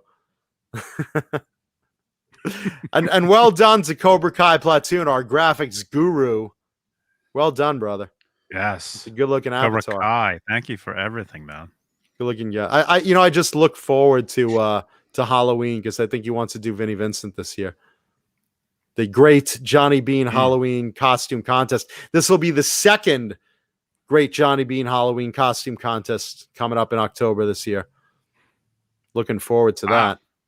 Yeah, I don't know if I have to come up with a new costume. I don't think I can be the Grinch. Me too. I'll come up with something new. Maybe I'll do the Arab costume this time, and you do the. I'll do the Grinch. The Grinch, yeah. Let my little dingleberry hang.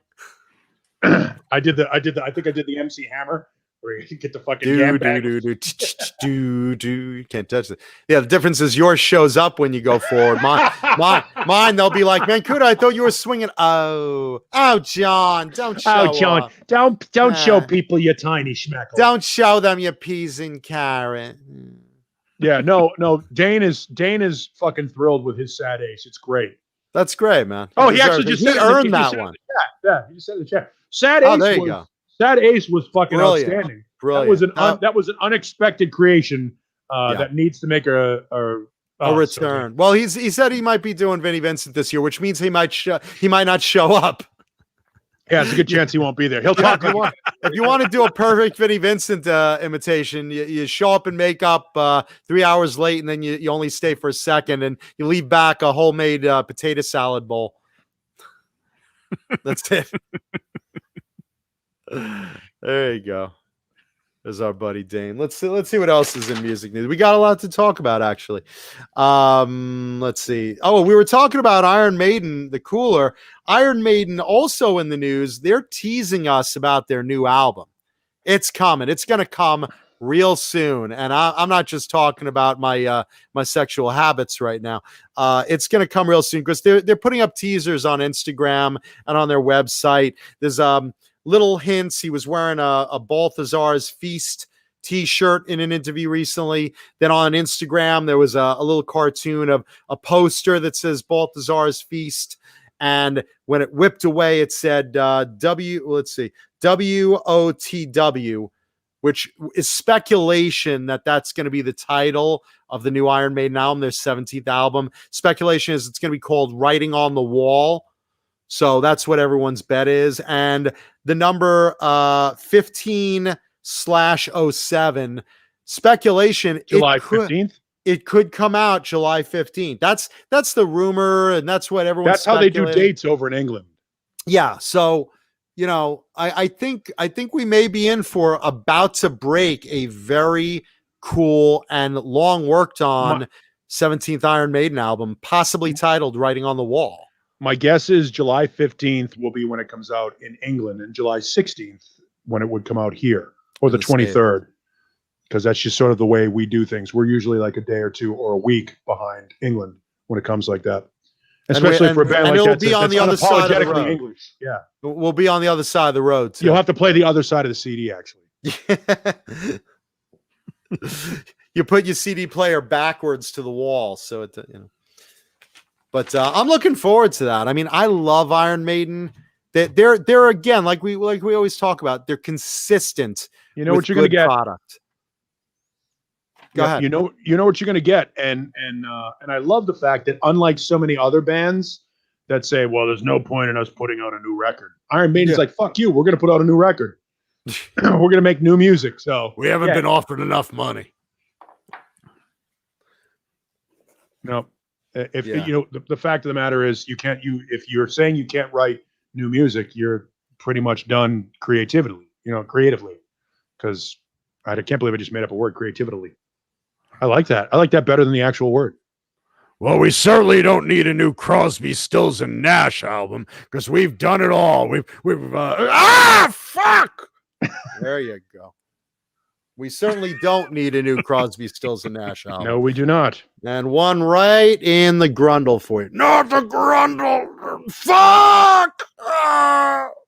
That's the best thing we've heard out of David Crosby lately. I could listen to a CD of that all day. Not the grundle, not the grundle, not the grundle, not the grundle.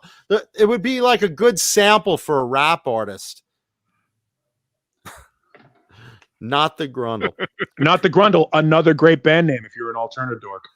Yeah, or I'd love to see tonight playing at the Whiskey. It's Not the Grundle.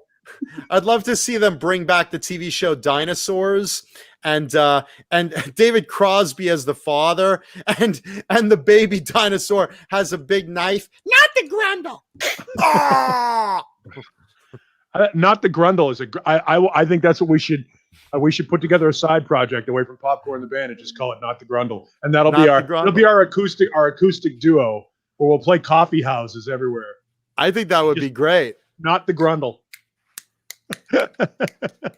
Let's hear it for Not the Grundle. Man, they're hip. They're hip. Ladies and gentlemen, please welcome straight from Seattle, Not the Grundle. Read it. David Crosby got it right in the grundle. Even flow. Oh, yeah.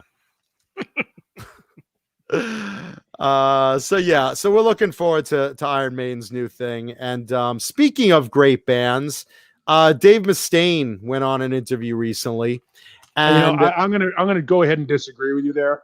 Speaking of once great bands, Mustaine is just beating this thing into the ground. This record better be fucking good. I agree that I hope it's good. I mean, look, I better be love the good. guy. I love the guy's writing. I will always stand by that. I don't like what he did to Ellefson, Nope. you know, because we all pull that pud. Heaven knows my mother's flicking that bean right now. Oh, John. Ah, well, polishing the pearl, John. I'm polishing the pearl. Let's see a minute. Rena says he had a band called Anal Spew.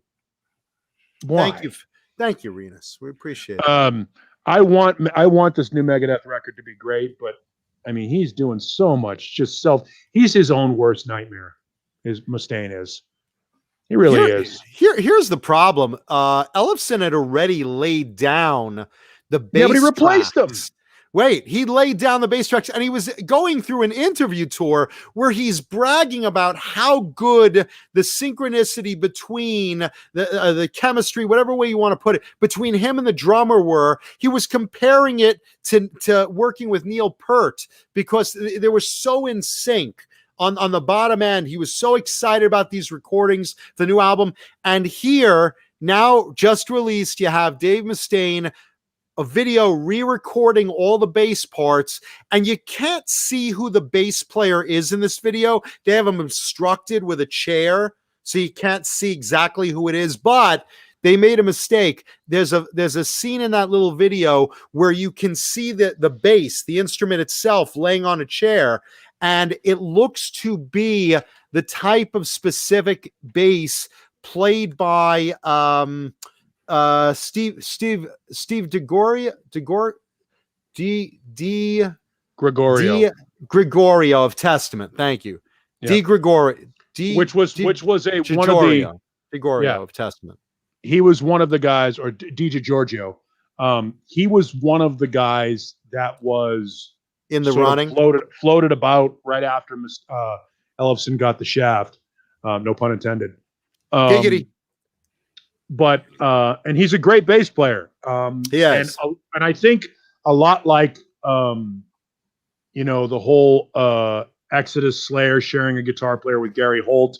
I think that you can, if your Testament and your touring cycle is over or your album cycle is over, you can be a guy who plays in several different bands. I mean, that's becoming a thing now. Sure. And there are very few younger guys that can probably tolerate Mustaine. I mean, let's face it, when you're 60-something years old, you should be sitting in the same room with somebody who has the same sensibilities as you musically and culturally, and life has the same life experiences. It makes it that much easier. It's very difficult for like I always see it when I see like a band like the Platters, like one of those old 50s bands, the Platters or the Beach Boys, and you see the Honeybees like, on Gilligan's Island. Yes, you see the old ass Mike Love, and then 530 somethings behind him. It's like you guys don't really have any common life experiences, and I think if you're going to spend that amount of time on the road with a band, it makes sense. So if they're going to have, but Steve, they don't spend time together. He spends. They only see him when they're on stage. Right. They don't hang out. Just like most. But but they're going to be touring. And let's face it, Megadeth is not a multiple bus touring band anymore. It's one bus. It's just, look, I've got friends that are in bands that have seen their peak and are now just sort of treading water and doing their thing. And it's all four guys plus the road crew on a bus. So you better be able to get along with that guy. Yeah, it used to be a caravan of buses. Dave would have his own bus, and you had two other guys sharing a bus, and no, not like that. Now it's like going to elementary school where you're all on the bus and there's a padded bar in front of you. It's a yellow bus with no shocks. And, there was a time when Lamb of God would be the opening act for Megadeth. Now, Lamb of God is probably going to sell more tickets than Megadeth on that tour. Now it's just a lamb. Now it's lamb chop. Sherry and lamb chop. It's like Lamb of God, Hate Breed. This is the song that doesn't end. Yeah, there's like 4 or 5 bands on that tour, and Megadeth might draw the fewest people of those 5 bands because they're just that brand is so damaged. The only people that care about Megadeth are guys like us. Young kids don't give a shit about Megadeth. They don't care. Yeah, I could care was less about Johnny was Megadeth. just doing this. Was that what you were doing, Johnny? Making fun of Dave Ellefson? That's They don't terrible. care. Was that what you were doing, John? I saw your hand going like this. Was it that? No. I know what you're saying. No, look, I love Mustaine's writing. Megadeth is great live. I have to say, Sure. they're a great live band. Well, you know what? I will. Did you go to the Big Four show? Yes. Weakest band on the Big Four show for me. I didn't see any weak bands on that tour. Everyone was peaking. I was at the Yankee Stadium show. No, I went to the was- one in Indio. I mean, I was side stage. I was watching like up close. me Everyone too. was on fire. Everyone was on fire. I thought Megadeth phoned it in. See, I mean, maybe at your show, not feeling at mine. Speaking just for my own, seeing Sure, them no, I get it. on that tour. Because I think that was the last time I saw them. I've seen them earlier. Rust in Peace and stuff like that. But they're a great live band. And look, he confirmed already. He just confirmed what Jason Newsted's wife already confirmed, that it's not going to be Jason Newsted. Duh. Yeah, and Steve, who I always mess up his name, Giorgio, Spell it out. D-I, that's the D. Giorgio, Giorgio, right? Am I saying it right? DiGiorgio, DiGiorgio? Okay, DiGiorgio, yeah. okay. Like So the I'm pizza. yeah. Is it All right. So DiGiorgio? no, it's DiGiorgio, DiGiorno, DiGiorgio. Steve Anyway, DiGiorno? Steve, he owns a pizza place. Wait, we might as well do the pizza tour. Let's get what's his name from White Lion. That guy with the guitar with the head. Vibrator? Now my mother's ears perked up. Huh? What? Thought they were talking about me again. No, look, he's a great bass player, and to be in a band like Testament gives you the chops to be in a band like Megadeth. You're playing similar thrash. I know You've guys got that are in Testament. Yeah, and Alex Skolnick. Alex, and then their original bass player we used to jam at Soundwave. Greg.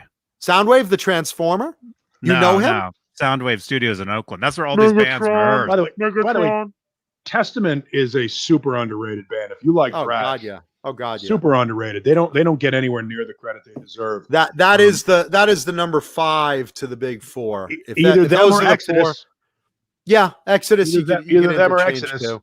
Yeah, I know a lot of people, I'd lean to Testament, but I like Exodus too.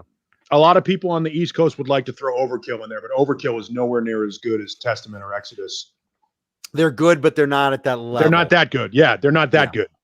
Yeah, I mean, my order would be Testament, Exodus, Overkill. Yeah, probably. Yeah, but Testament and Exodus should be, they're that second wave of, if Metallica and Megadeth and Slayer and Anthrax are that first wave, then you get Testament, Exodus, Overkill, and then it starts to. Then you get Gray. It starts to thrill. It really starts to thin out. Metal Church. Death Angel, maybe Metal Church. I don't think was thrash. But yeah, Death Angel would probably fit. A lot of people could fit into that. That second level. I happen to love Wrathchild America, but they came a little later than that. I never could get into them. I don't know why. I just didn't like that album. I bought it. Love them. I think there was like one song on there I dug, and the rest I just couldn't get into. Saw Testament, Pantera, Wrathchild America, and I think there was a fourth band, and I can't remember who it was. Jesus Christ! Now I'm getting old. But Wrathchild America was the best band on that show. Christopher Sawa. I love EZO, but they're not thrash. They're great, but they're hair metal. Yeah, which we love, and that's what our show is based on mostly. But they're not in that category. I think Fire Fire is a better album than the debut. I love both. EZO. I do. I love them both. I own them both, but which is tough to do. You can't find EZO records in the United States. They're very difficult. They're hard. Cats and Boots is hard. Oh yeah. And try to get all of the Loudness CDs. There's so many imports. I have like a row like this of Loudness. So imports, do I. All new albums in Japanese that like Dragon and you won't find Engine. out here. Yeah, Dragon, Engine, all those records. They're a bitch to find. Yeah, Dane, Armored Saint, I think, is the great underrated metal band of their time. Armored Saint is Really good. slightly heavier than Priest and Maiden, but not quite thrash. They are, to me, the prototypical. If you ever talk about a U.S. heavy metal band that takes all of the elements of some of the new wave of British heavy metal and some of the elements of Black Sabbath and some of the elements of Armored Saint is a super, super underrated band. I fucking love that band. Yeah, they're good. Also, Celtic Frost, I always find into I don't know why. For some reason, I always keep their albums next to Armored Saint. I don't know why. There's just something I don't think about they're the them. same. But there's something about them that I don't remember what it was. Maybe I discovered them together Maybe at the same time. There was something about Celtic Frost that I kept them with Armored Saint. I don't know. Bolt Thrower. Bolt Thrower is great. Their bass player, I forget the girl's name, but she kicks the shit out of it. Do you know what I'm talking about? The girl in Bolt Thrower? Yeah, I'm not a huge Bolt Thrower fan, but I recognize the band name and people have a lot of fans. Yeah, no, good stuff. So there you go. So Megadeth, look, their new album's gonna come out, and right now they've just re-recorded the bass tracks. I hope it's good. I hope those bass tracks are great. I'm sure he's capable, but will he blend in together? I don't know. We're gonna find out. We're gonna find out. Wayno's in the chat. He confirms it was just Wrathchild, Pantera, and Testament. And again, Wrathchild was the best band on the bill. Was Wrathchild that night? And it's funny. Yeah, he brings up a point. So we're in this. This is like 1989. All right, 88, 89, and we're in a bar called the Channel in Boston, which was. It used to be the old Boston Tea Party where Zeppelin used to play back in the 70s. And it was right on the Fort Point Channel in South Boston. It was like an old warehouse. And the place is packed. I mean, it's sold out. And it's sold out as like maybe, I don't know, 1,500, 2,000 people, if that's, relatively small club. And it's not a club with multiple levels. It's a fucking ranch style club. So you basically have to look over everybody's head to see the band because the stage was only maybe 5-6 feet off the floor. And they play South of Heaven. And at that point in South of Heaven where Araya goes, "You must die," the whole place sang it. It was like the weirdest sing-along. It was the strangest thing because here we are in the middle of the juiciest part of the hair band era, and these three thrash bands are playing. And trust me, there were people there with their hair teased up. But Phil still had the mohawk. This is how early it was in Pantera's. It was on the Cowboys tour. The Cowboys record was just coming out. And just seeing all these hairband guys and all these like chicks and stuff. And there were a lot of chicks there, surprising for a thrash show. Singing along to Slayer was kind of a moment. It was one of those weird situations where you're in a bar and you go, "Did that just happen?" Maybe 30 years from now, I'll tell that story on YouTube. But you know what? I never had a problem going to a hair metal show as well as a thrash show. Those two blended well together. I mean, the only problem is you would get the hair guys willing to listen to thrash. You wouldn't get a lot of the hardcore thrash guys willing to go to Winger, Yeah, you're right. But I mean, I would go to metal show thrash shows and see a lot of hairband guys. I mean, that was just the scene. They blended well. Robot Master Switch is trying to drop Motorhead into the list of the big four. I would vehemently disagree with you because Motorhead different. No, brand. Motorhead existed before the big four. If you don't have Motorhead, you don't get the big four. Motorhead is the genesis of thrash. And I don't mean Genesis, the band. I mean the beginning, the Big Bang. Black Sabbath invented heavy metal. Deep Purple made it cohesive to play, allowed people to play heavy metal with talent, with musical ability, as opposed to just 3 chords and a bottle of whiskey. And Motorhead made it go fast. And that's the thing. If Black Sabbath invented heavy metal, Deep Purple invented prog metal, or classical metal, whichever way you want to use it. Classical. And Motorhead invented thrash metal. And none of those exist without those. That's the big three. Let's face it, the big four of metal are Sabbath, Deep Purple, Zeppelin, Motorhead. Those are the big four of that. That started it all. Creating the genres. Started it all. That was hard rock and the metal. founding fathers. The founding fathers of metal. There you go. Yep. Hard rock and metal don't exist without those four bands. They are, and Deep Purple, woefully underrated.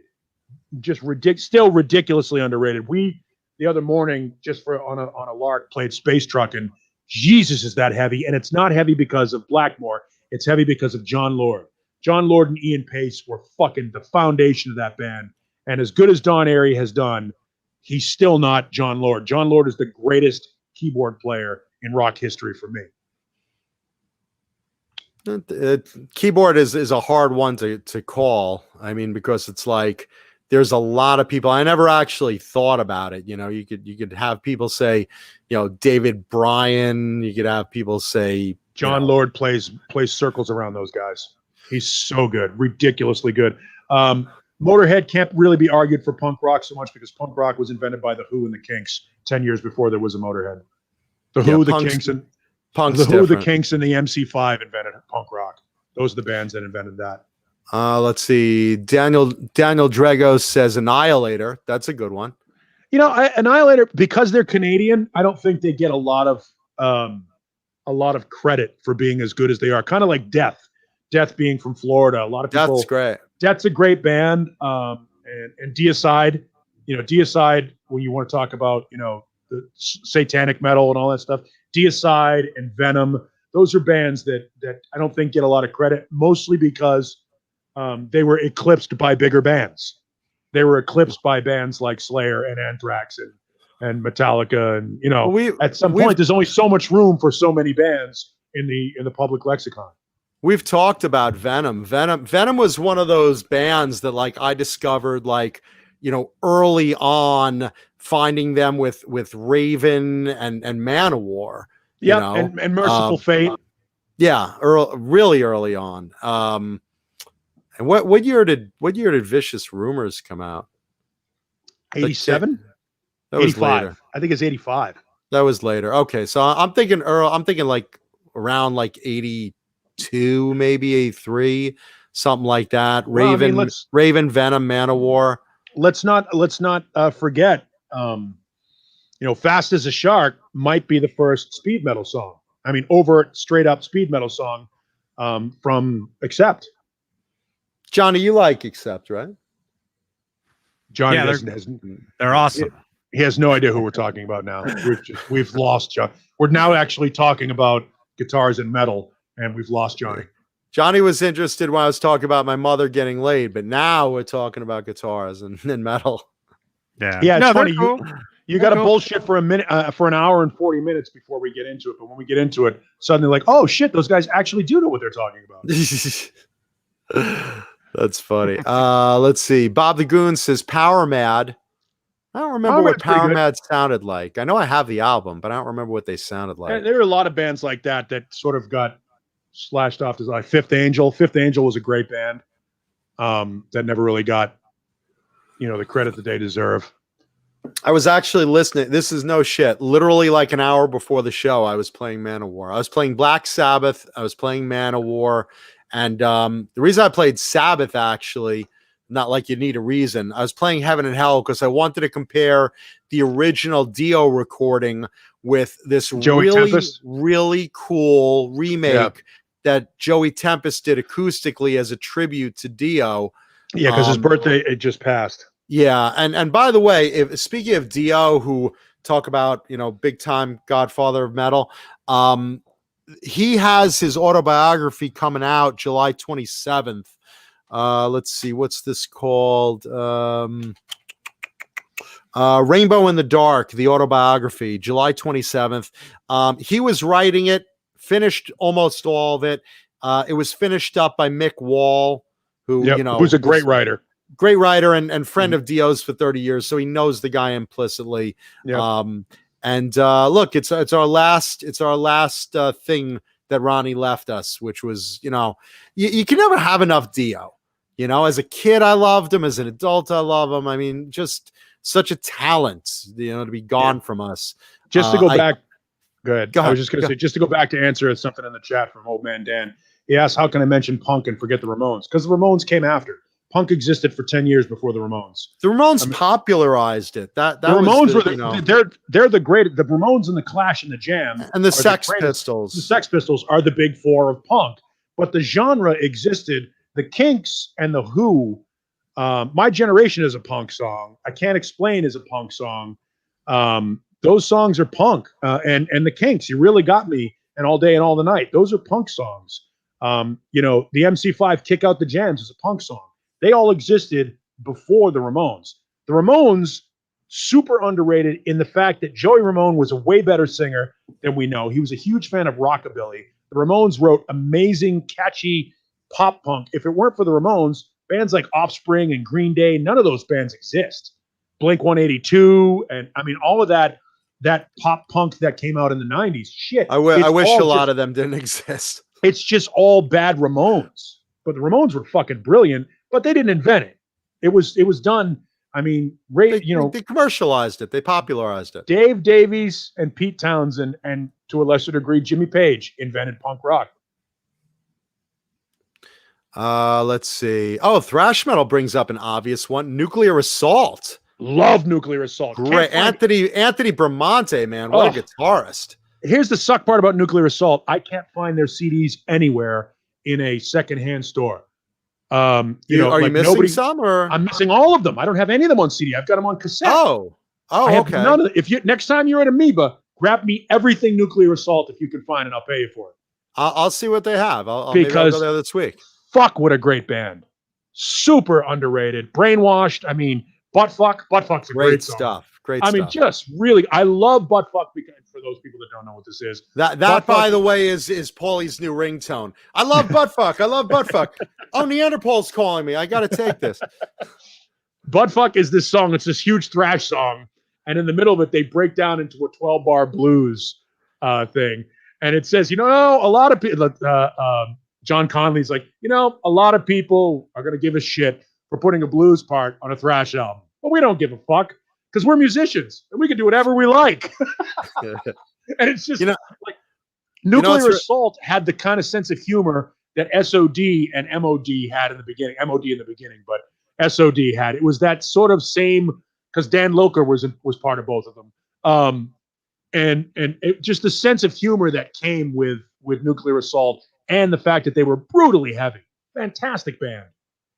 Great stuff. What's really funny is my mom probably went downstairs to eat dinner and then came back just in time to hear, I love Buttfuck. Ah. Old Man Dan, Uli Roth came a little bit after Blackmore. Blackmore and Steve Howe are the precursors to neoclassical metal. But yes, Uli Roth jumped in on that train. But Steve Howe and Richie Blackmore did it before Uli did. Now, Uli John Roth is a guy that doesn't get mentioned a lot because he became a Hendrix disciple. And I think that he gets ripped as a Hendrix clone, like so many guys of his time, because he was so influenced by Hendrix that I think that tag sort of slams Uli Roth as a Hendrix wannabe. I don't know that that's fair, but it's the label he has. Hey, shift gears for a second. Jeff K brings up any love for the two new Inglorious albums. Very 80s vibe, very Whitesnake-ish. I don't have them, but I'm very curious now. And are we talking Whitesnake, with Steve Vai period? Are we talking, Bernie Marsden? Which I mean, there's so many different versions of are you talking with John Sykes? Sykes, thank you. I mean, that's why I hope it is. You're talking the Reb Beach period. I mean, look, all those are good. I'm interested now in listening to it. Now I'm gonna make a note to look for them and check that out. Let's see. Bob the Goon says also Forced Entry. Mm-hmm. Yeah. Which my mother now has her attention. Oh, maybe he'll help me open my fish. Forced Entry. A lot of people, Mike Neese, don't talk about Adrian Belew because he had to play with Frank Zappa, and and was one of those kind of guitar players. Those. And I'm not a big King Crimson fan, but King Crimson gets sort of lumped in with Frank Zappa and with sort of that art rock thing that never really broke through. The most successful art rock bands of that time are obviously Yes and Tool. Tool has a lot of King Crimson in it. It's King Crimson, but heavier. Vistalite brings up a really great point, and I did notice this. I was talking about earlier that you would see some of the hairband guys say, "Okay, thrash is cool. I'll listen to this too." But he's right. You would go to the thrash shows, barely a chick to be found. Usually, yeah. Barely a chick usually to a be sausage fest. Never a chick. Yeah, Never never a chick. Said Ace, never a chick. No, it's true. And yeah, the hairband shows were all fucking hot chicks. I mean, dressed to the nines, wearing next to nothing. Everybody there at the show looks the same from the back. Which is why I don't drink at those shows, because I don't want to make that mistake. Even from the front, a lot of hey, times. dude, you like your tell. blowjob? Oh, wait. What? By the way, that's a reason why I would go see bands I normally didn't like. Like, you would go because, first of all, you had to flyer. You had to flyer. Wayno and I were in a band together 30 years ago. Jesus. Oh my gosh. And yeah. I didn't know what you were saying. Johnny said, "Oh my gosh, that's a camp. It's unbelievable." Yeah, it was 30 years ago. We were in a band together, and besides popcorn, yes, and you had to flyer, so you would go, and our band was, we were a hard rock band in the vein of a Van Halen, Tesla, blues based hard rock band. So you would go to shows that were most likely to find people that would attend your show. So we would go to the Channel, or we would go to a place called Narcissus or Club 3 or the Rathskeller or whatever it was in Boston, and you'd get out of the car and you'd flyer all the windshields, and you had to go a little bit later because they had to be cars in the parking lot so you could flyer them, and you would flyer all the windshields, and then you'd go into the show. You'd come out and you'd see most of your flyers on the ground. But you still did it. That was the thing. Recycle and get your flyers back. Sometimes, yeah. Because we're on a tight budget, man. Popcorn the band. I usually had one flyer, and I would just be like putting it on the car, and then someone said, "Get that shit off." Okay. I put it on the next car. I'd wait for them to arrive. They're like, "Did you put that on my car?" Yeah, but now that you've seen it, I'm going to put it on this one. You got a budget, man. You got a budget. We were really tight. I think we spent more money on flyers than we did on gear. Oh yeah. I mean, it was expensive to flyer. And what sucked is, you go to Kinko's or whomever the copy place was at the time, and you couldn't just do 100. You had to do like 1,000 flyers. Because if you were lucky, 1 in 10 showed up, 1 in 15 showed up. So in order to get 100 people to come to your show, unless you were Extreme, because that was the biggest band in Boston when we were coming up. Johnny, did you know Extreme? Have you heard of them? Have you ever met anybody in Extreme? I met this one guy that said which one?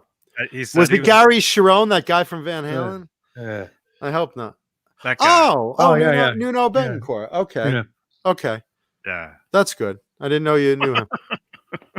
But those were the you had to do 1,000 flyers a show, just to hope that you would get 50 to 100 people to show up to your show. It was really a lot of work back then. A lot of work. Just having a band and writing music and rehearsing, and we rehearsed 7 nights a week. I mean, we rehearsed 4 nights a week, seriously, where basically it was closed rehearsal. Nobody was allowed in. Then on Fridays, you could bring girlfriends, or, we would basically have a loose rehearsal. And it was why would you bring girlfriends? It was an excuse to, because everybody would be like, "Hey man, we want to come up and watch you guys jam." So Friday nights we would get beer and we would stock the fridge and we would open, like all the bands in our rehearsal studio complex would have their doors open, and Friday night was like open mic night, and everybody would go from room to room, and it was like a rehearsal studio party open house deal. And that was a chance to try out your material in front of a small group of friends to see which songs popped and how to sequence them and that kind of a deal. And then Saturday and Sunday, we'd be drinking at the house, and we'd get bored. There'd be nothing on TV, and you'd just be sitting there with a beer in your hand. You go, "I'm bored. What do you want to do? Want to go to space?" "Yeah, all right." And we'd end up, 2 or 3 of us of the 5 of us would end up at the rehearsal studio, and we'd start banging out tunes. And next thing you know, One of the other guys would go, "Hey man, I was bored. I just thought I'd come up and jam." Oh, all right. And it became an informal. It was 7 nights a week. It was hard fucking work. Hard work. Speaking of getting hard, let's say hi to Caleb Rappaport, star of Nerd Halen, and Bozique just joined us here. Welcome, guys. Welcome. And speaking of getting hard, nothing gets me harder than a can of Bang energy drink. Delicious. Bang energy drink. Yummy. This is purple Kittles, which tastes like purple Skittles candy. Delicious. This is one of the military cans. Yeah, I drank the same flavor last week, but I wanted it today. Okay. Yeah, I'm allowed to drink the same flavor 2 weeks in a row. God damn it. This show is a rerun. None of this Thank happened. you, Bang Energy Drink. You didn't see that. They're like, promote the new flavors. This is one of the new ones. I have others coming up. I have to pee. Be right back. Yay, pee. Let's see what else we got. Steel Panther in the news. Steel Panther letting our fans know that they have finished two new songs are in pre-production. 12 more to go on the recording table for the new album they're working on. So they're just letting you know they're not laughing on their laurels. They're in the studio making us all some more cool fucking music. And I love Steel Panther. I totally love Steel Panther. Did you just read Bozique's comment? Oh, that's funny. Bozique also said, I love Steel Panther. That's hilarious. Timing is everything, my friend. Timing is everything. Wow, that's funny. That's the one I picked.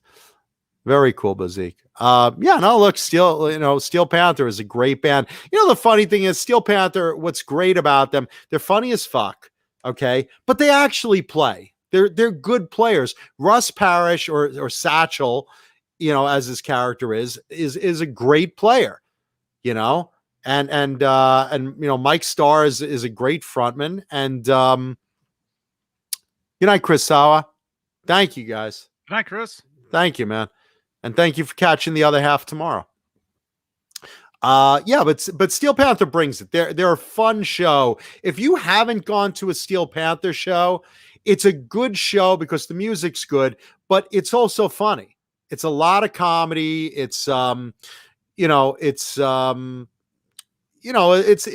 like an 80s show, you know, from the crowd to the, you know, bringing girls on stage to Flash to, some of the lyrics and the songs. It's a great time. And they usually have a lot of guest players come on stage with them.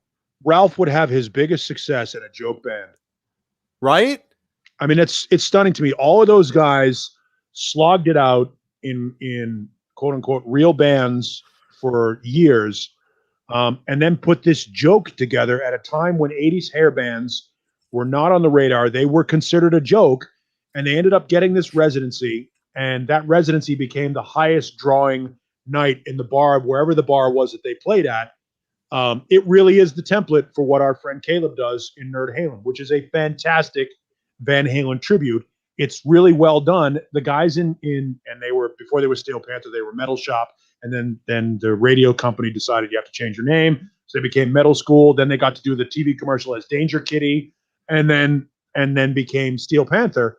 Who would have thought that, again, talking about the hard work thing, those guys busted their ass. Now, I'm not a huge fan of what they do now, but I don't begrudge them their success. They're all very talented musicians, and they have carved out a nice little niche for themselves that is admirable, and they are making fucking bank at shows. It's so good. What is it? The stage names? Was it Mike Starr? Starr, Satchel, Styx Gazinia, Styx, and who's the Rocks? No, it's a chick's name. It's a chick's name. I forget the bass player's stage name, but he's the one that's the most effeminate in the whole bunch of Lexi Fox. Thank you, Renus. Renus Pinko coming to the rescue. Let's see. Jeff K says, okay, so Whitesnake era, we were talking.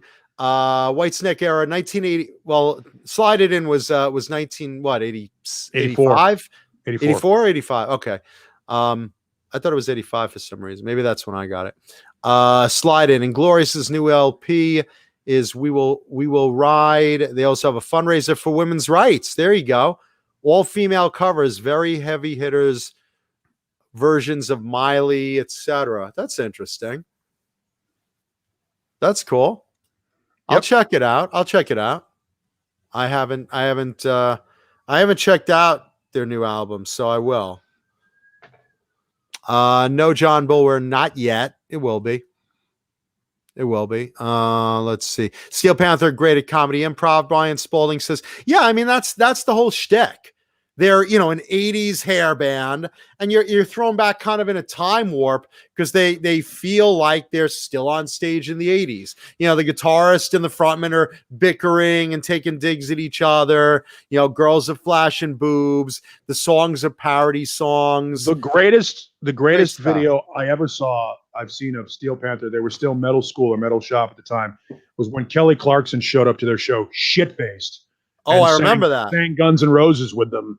She was hammered on stage, and they were fucking with her, and she was so great. That was a tipping point for that band in LA. That was the moment that they became an experience where you had. I remember that video went viral. Yeah, it was really big. So, this is a great one in the chat. Jesus Rapesme asks if we like TT Quick. Mark Tornillo is a fantastic singer. TT Quick has one EP and one great album called Medal of Honor that came out years ago. That's another one of those bands that like a lot like Armored Saint, straight up American metal band, should have been bigger. Don't know why it didn't happen, but now Tornillo has been singing with Accept for the past 3 or 4 records, and he's fantastic. TT Quick is touring with Gigi Allen. It's a joke, guys. He's dead. He's dead. He's dead. Dead. He was hoping one of his fans would eat some of his ashes and shit him out. That was like his legacy. He was hoping. What was that? I think isn't his body like at the Hollywood Death Museum now? Something like that. I remember going to the Hollywood Museum of Death. One of my friends wanted to see it, so we went over there, and there was something that the guy was telling me at the time. He's like, yeah, we're getting Gigi Allen. I'm like, what do you mean you're getting Gigi Allen? He wanted his dead body donated to the Museum of Death. It's like, really? Even in death, he wants to just be petrified or something? Or I don't know how they're doing that, but you should check out. He's over there. If you've never been there, if you go to Philadelphia, check out the Mutter Museum. Pooter? Mutter. The Mutter Museum of human deformities. It's basically like all the corpses of pinheads and pig babies and massive skeletons of 8-foot men and stuff. It's a really cool museum. It's a medical museum. It's where you go if you want to get involved in physiology and biology. But it's amazing to go into. It's in this like a tenement building in the middle of Philadelphia. It's on 3 or 4 stories, and you walk in there, and it's like going, you go into an art gallery, and it's very quiet, and the walls are all painted white, and you're walking through, and you're like, oh look, it's like that, that pig that you see in Fast Times at Ridgemont High in Mr. Right. The feral There's shit like that, the pickled feral pigs and stuff like that. It's pretty amazing. That's funny. Yeah, Bozique knows what I'm talking about. The Mutter Museum is amazing. It's like you go in there and it's all real. It's not like Hollywood shit. It's real. This is real things that happen. These are scientific, oddities. Yeah. Like the movie Freaks. If you ever watched that from the 1930s. Which I own. Was it 29, 30, something like that? Something like that. Yeah. Yeah, it was great. It was great. One of us. Google gobble. It's not really great. It's a horrible. It's not a great movie. It's a horrible exploitation of people with physical deformities. It's a pop culture thing you should watch, though. You should check out if you want to find out about Freaks. Google Shotzi, Shotzy, Shotzi, or that was the pinhead there, right? Yes, it might even be Schotze. But Shotzi was the biggest attraction in that movie and was literally a circus freak that they took around. And it's a horrible thing. It's microcephalus is the affliction, which is when your brain is underdeveloped, it's small, and your skull is It's an awful thing, and it was awfully exploited by this film. That said, it is a pop culture thing that one would witness. Yeah, if you ever want to know where that came from, one of us, that's where it came from. That movie. Google Gobble, One of Us is one of those things where the freaks are all sitting around. They're part of a circus, a traveling circus, and the freaks are all sitting around a table, and there is a quote unquote normal couple that are dating, and one of them is connected with the circus, and they are officially accepted by the freaks. Like, the freaks don't know they're freaks. The freaks think they're just family. The family, the bearded woman, and Yeah, they think that it's like Marilyn from the Munsters. They think that great analogy. They think that normal people are the freaks, and so during this dinner, they all announce that we have accepted you as one of us, as family, and they start singing this song, and it's Google Gobble, One of Us, Google Gobble, and the woman in it freaks out because she doesn't want to be considered a freak, and so but Google Gobble, One of Us. Anytime you've ever heard that in anything, that's where it's from. This movie, it's a pop culture reference. Yeah, I think The Simpsons used it a few times, and a bunch of people use it. Yeah. Let's see. Oh, news. TT Quick is touring with KK Downing and CC DeVille now. Okay, great news. No, not great news. CC's like, well, we can't do the stadium tour because Vince is singing like fucking Alfalfa from the Little Rascals. Just an echo. Yoo-hoo. Could you imagine like fucking Alfalfa replacing Vince Neil and Motley Crue? Yes. Home, sweet home, Mr. Hood, Mr. Hood, I'm on my way. He'd still be more in key than Vince. Yeah, at this, and he'd be certainly in shape. Jeez.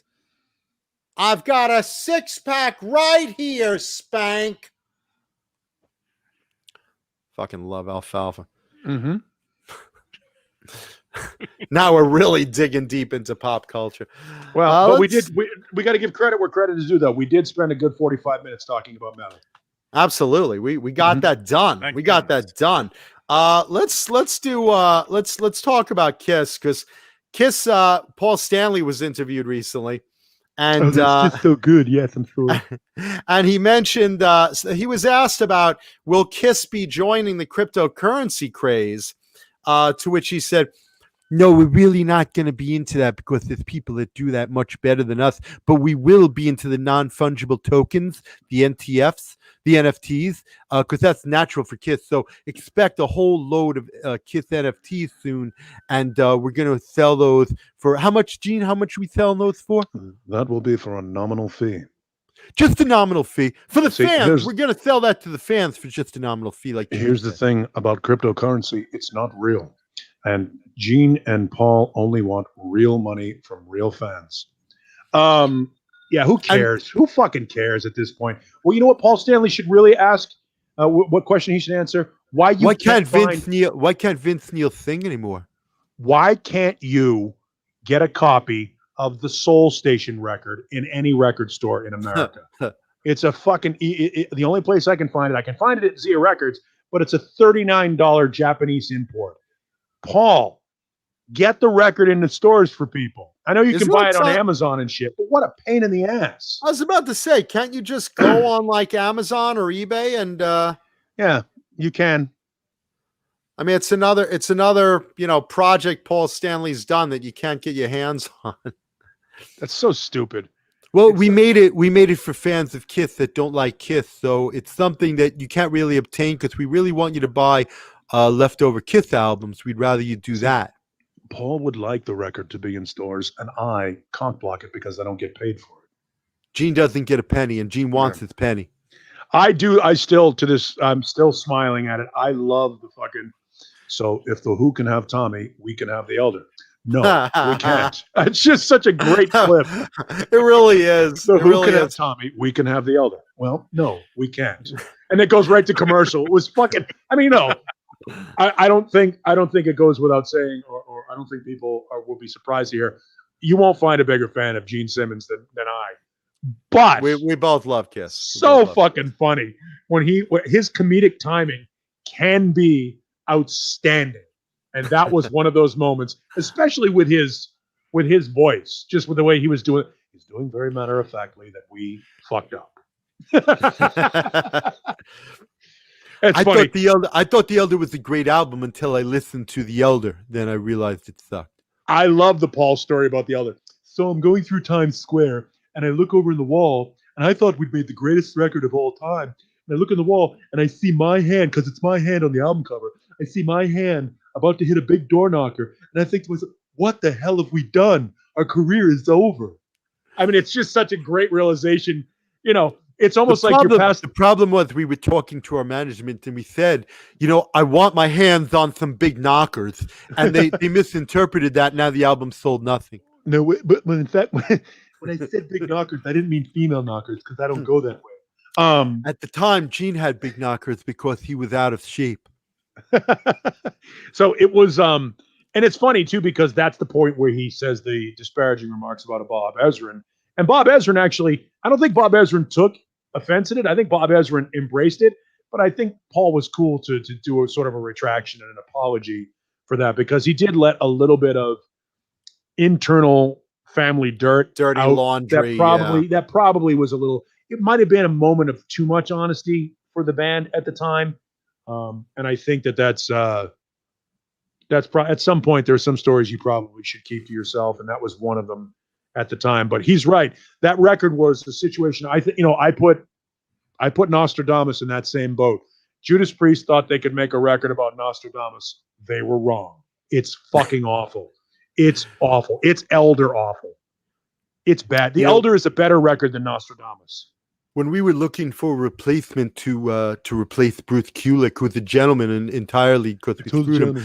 I mean, even though we fisted him repeatedly, told him he was in the band, and we told him he was out of the band. We even jerked his brother around for decades.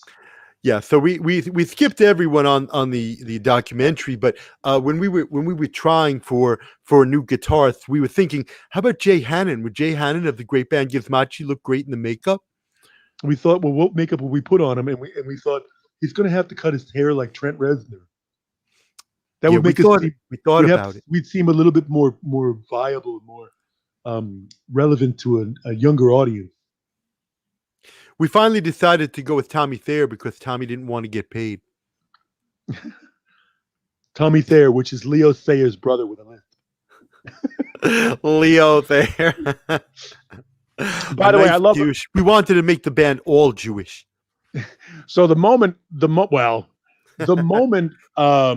Jay steps into the arena, the chat, I think we're saying, I don't know if we were dropping an F-bomb or a C-bomb, and I'm like, Hi, Ellie. Hi, Ellie. First, no moment. Like, if we were talking about your mother and the Beane and all that stuff like an hour ago, I would have expected Jay to walk through the door like Squeaky. Hello. Yes. Instead of the Johnny Bean show, it's the Flick the Bean show. Oh, now see now. Those channels, not. Oh, good. Ellie's asleep. We could talk dirty. Good. Oh, good. Finally, we don't have to keep it clean. Jay, I think my package was just delivered, man.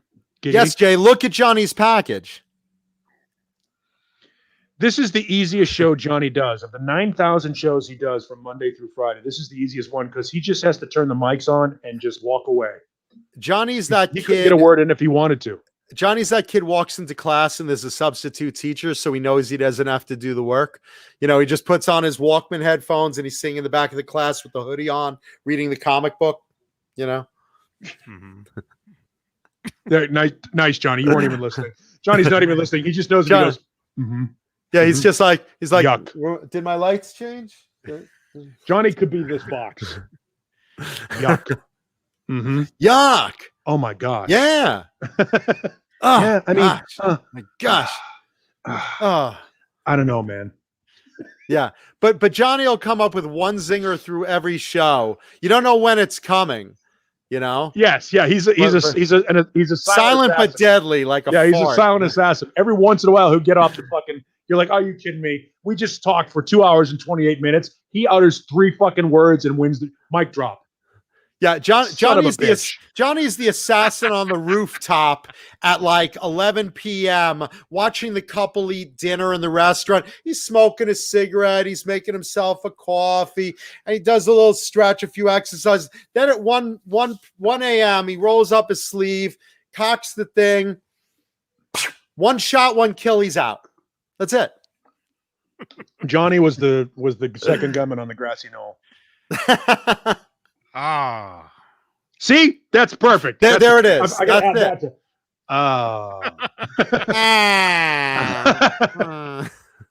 Can you imagine Johnny and my mom having sex? Ah, No. No, but I bet Johnny has thought lights about it change. once in a while. Ah. Dane Zimmerman says, I haven't seen Johnny's lights change color all night. That's because False Flag is sleeping. False Flag paid the whole bill. That was the day. You know, Johnny's like, man, I hope we make like $60, $70 today. And all of a sudden, False Flag, $89, boom, Yep, done. One shot, one kill. Thank you, false flag. Thank you, But he did have to work for it. He had to put up with us for 2 hours and 29 minutes. Speaking of, By the way, I have shot. 15-minute warning. I got to bail. Okay, no worries. Speaking of one shot, one kill, Le Studio, very famous studio in Canada. In Toronto, where Rush used to record. If you guys haven't heard of it, about what, like 8 or 9 Rush albums were done there. That's the one when you see the video for Limelight, it's and I in think there. Vital Signs. You can see And Tom it's Sawyer, snowing. all three. Yeah, it's in snowing there. outside. It's beautiful. It's like right on the edge of a lake. I mean, it's just a beautiful. Yeah, Neil serene, amazing Peart's setting. drums are on a riser in the lake. Yeah. So that very, very integral in Rush world. Yep, And also others that were recorded there: Queensryche's Operation Mindcrime, Yep. Rainbow, April Wine, Vane, Chicago, David Bowie, the Bee Gees. Johnny, you like the Bee Gees, right? The Police, I know you like do. them. I love They're Bee Gees, awesome. man. Bee Gees are awesome. See. April Wine probably recorded there. Yeah. Nazareth. I think that's where Bruce Fairburn Sting. worked out. I think Bruce Fairburn worked out of there a lot. A lot of classic stuff recorded there. They shut down for a while. They got bought out. Eventually, they shut down, and a suspicious fire was started in 2017. And at one point in between there was like a fundraiser, like a Kickstarter to bring it back to life. They were looking for $2.4 million, and they raised $4,000. So shortly after that, a suspicious fire arose, and it burnt down a part of it. Some of it still existed, but now they knocked it down, and they're going to probably build like condos on it or something. So end of an era in Canada, in Quebec. Very sad. It's technically outside Toronto, but That's on a lake. It's very, it's very relaxing. It's in a suburb of. I'm sorry, I take it Toronto. Montreal is what I meant. My apologies. Yeah, it's Quebec. Montreal. I said Toronto. I said Toronto. My apologies. All good. Sad though. So that, let's see. Bones. Okay. Yeah. So that's gone. Rest in peace to Le Studio.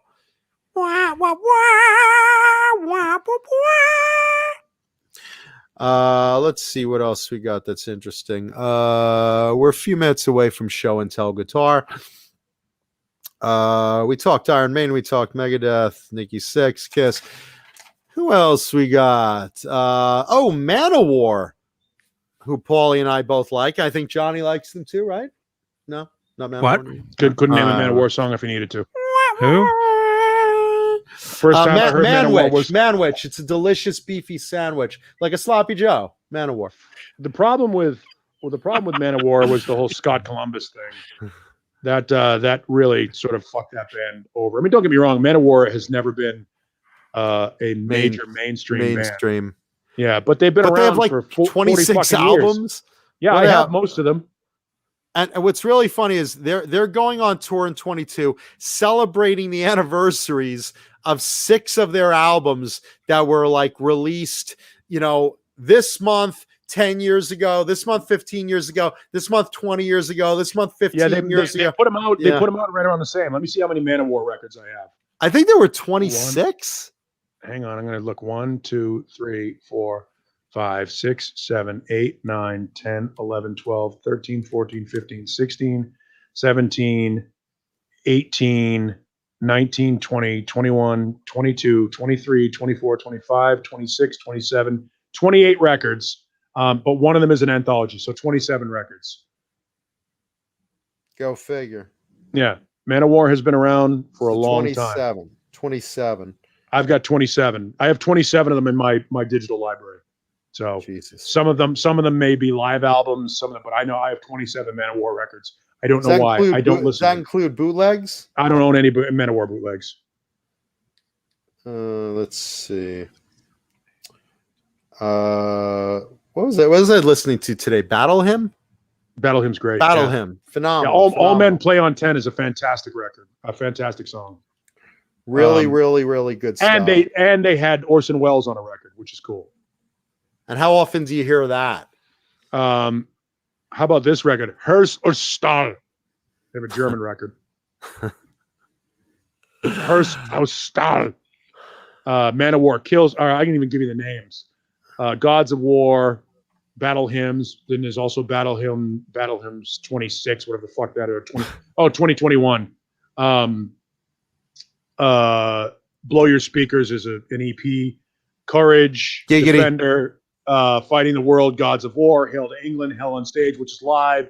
In a Glory Ride, King of Kings, Kings of Metal, Louder Than Hell, Man-O-War Kills, Metal Warriors, Return of the Warlord, Sign of the Hammer, Steel Warriors, The Hell of Steel, The Kingdom of Steel, The Sons of Odin, The Triumph of Steel, Thunder in the Sky, Warriors of the World United, Warriors of the World United 2. Jesus Christ. A lot of shit, right?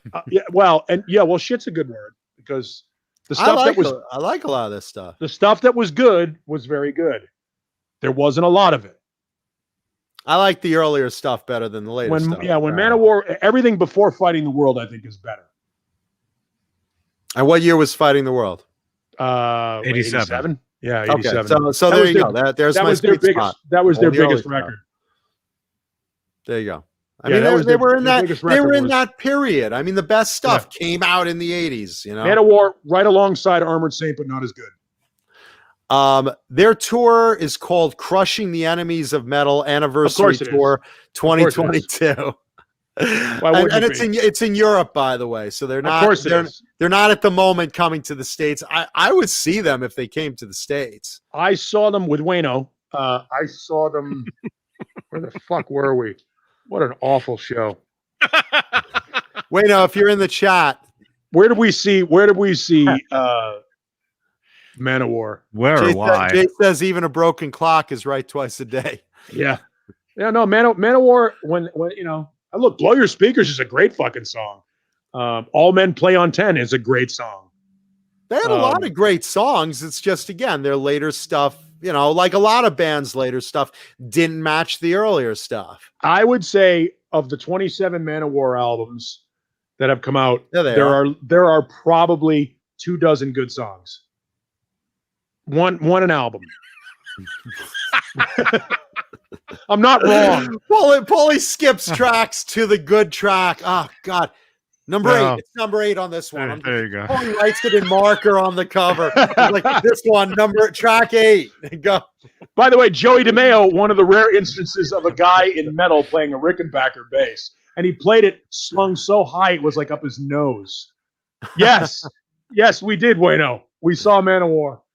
Wayno was I don't know why we saw high. Man-O-War. He was floating over the stage. I think we saw Man-O-War when Cancer Dave was still in the band. What a lovely name, Cancer Dave. Well, his name was Dave, and he had cancer. So is that so? Jeez. He beat it the first time. So who here has Crohn's disease? Because you're about to get renamed to. When Shit Your Pants Joseph was in the band. Here's the thing about Cancer Dave. Cancer Dave, he looked like Joey Tempest, and he played like Yngwie Malmsteen.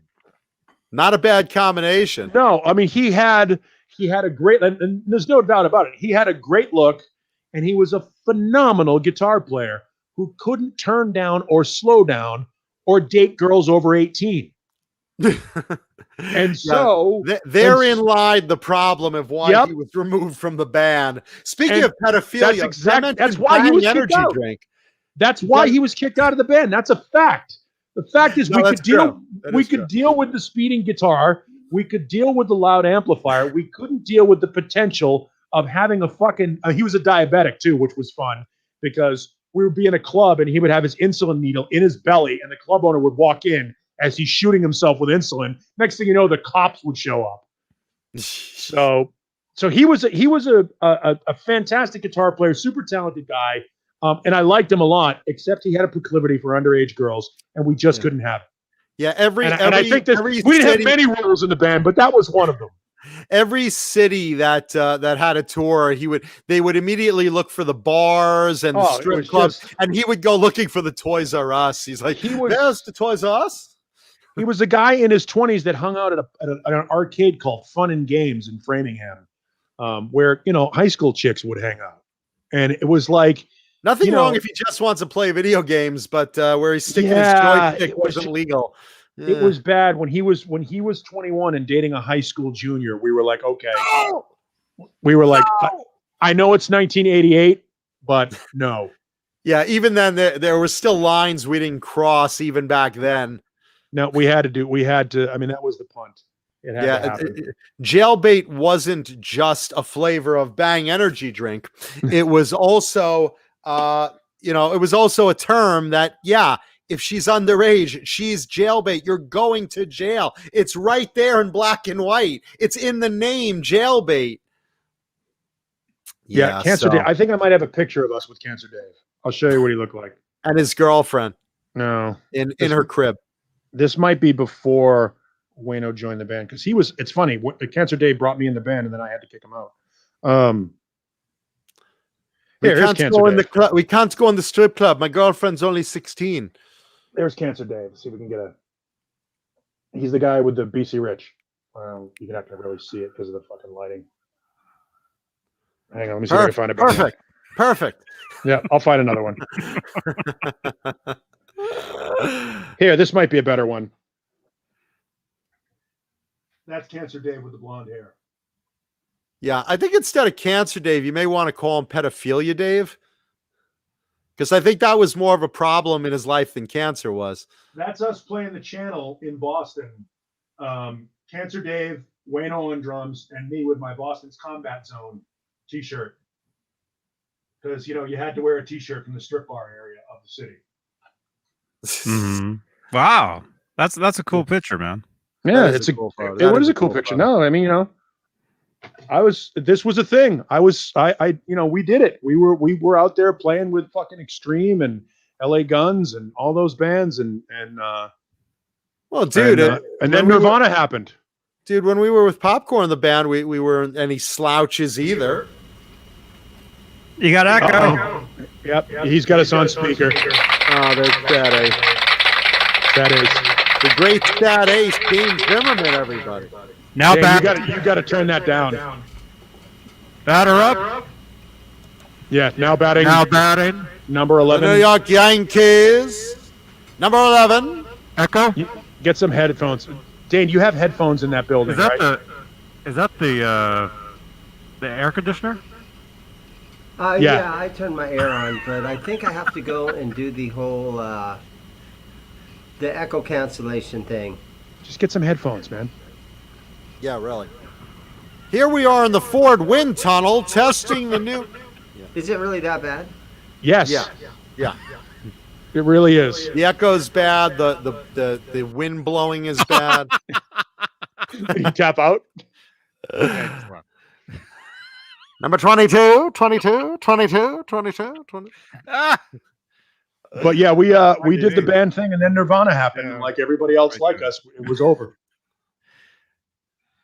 Yeah, man. Yeah, thanks, Nirvana. You should have gone grunge. No, we could have gone grunge, but we weren't that upset. We weren't that depressed. Dude, I can sing that stuff left and right. The stuff we wrote, the stuff we wrote and played back then was way more difficult than grunge.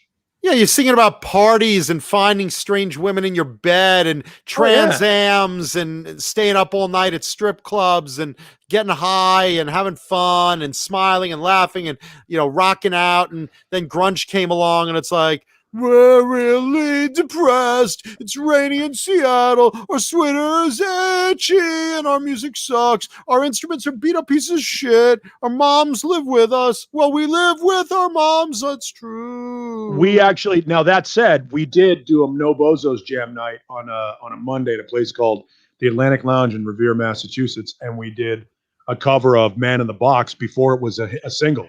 Because I was doing college radio at the time, so I got an advanced copy of the record. Yeah, so but that was a different wasn't version. grunge.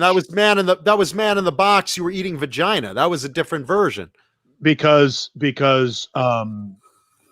Alice in Chains were not a grunge band; they were a hair band that changed their look when the hair bands died. Dane, can Dane hear us?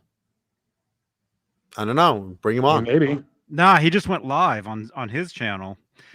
but it's a black screen. Wow. And you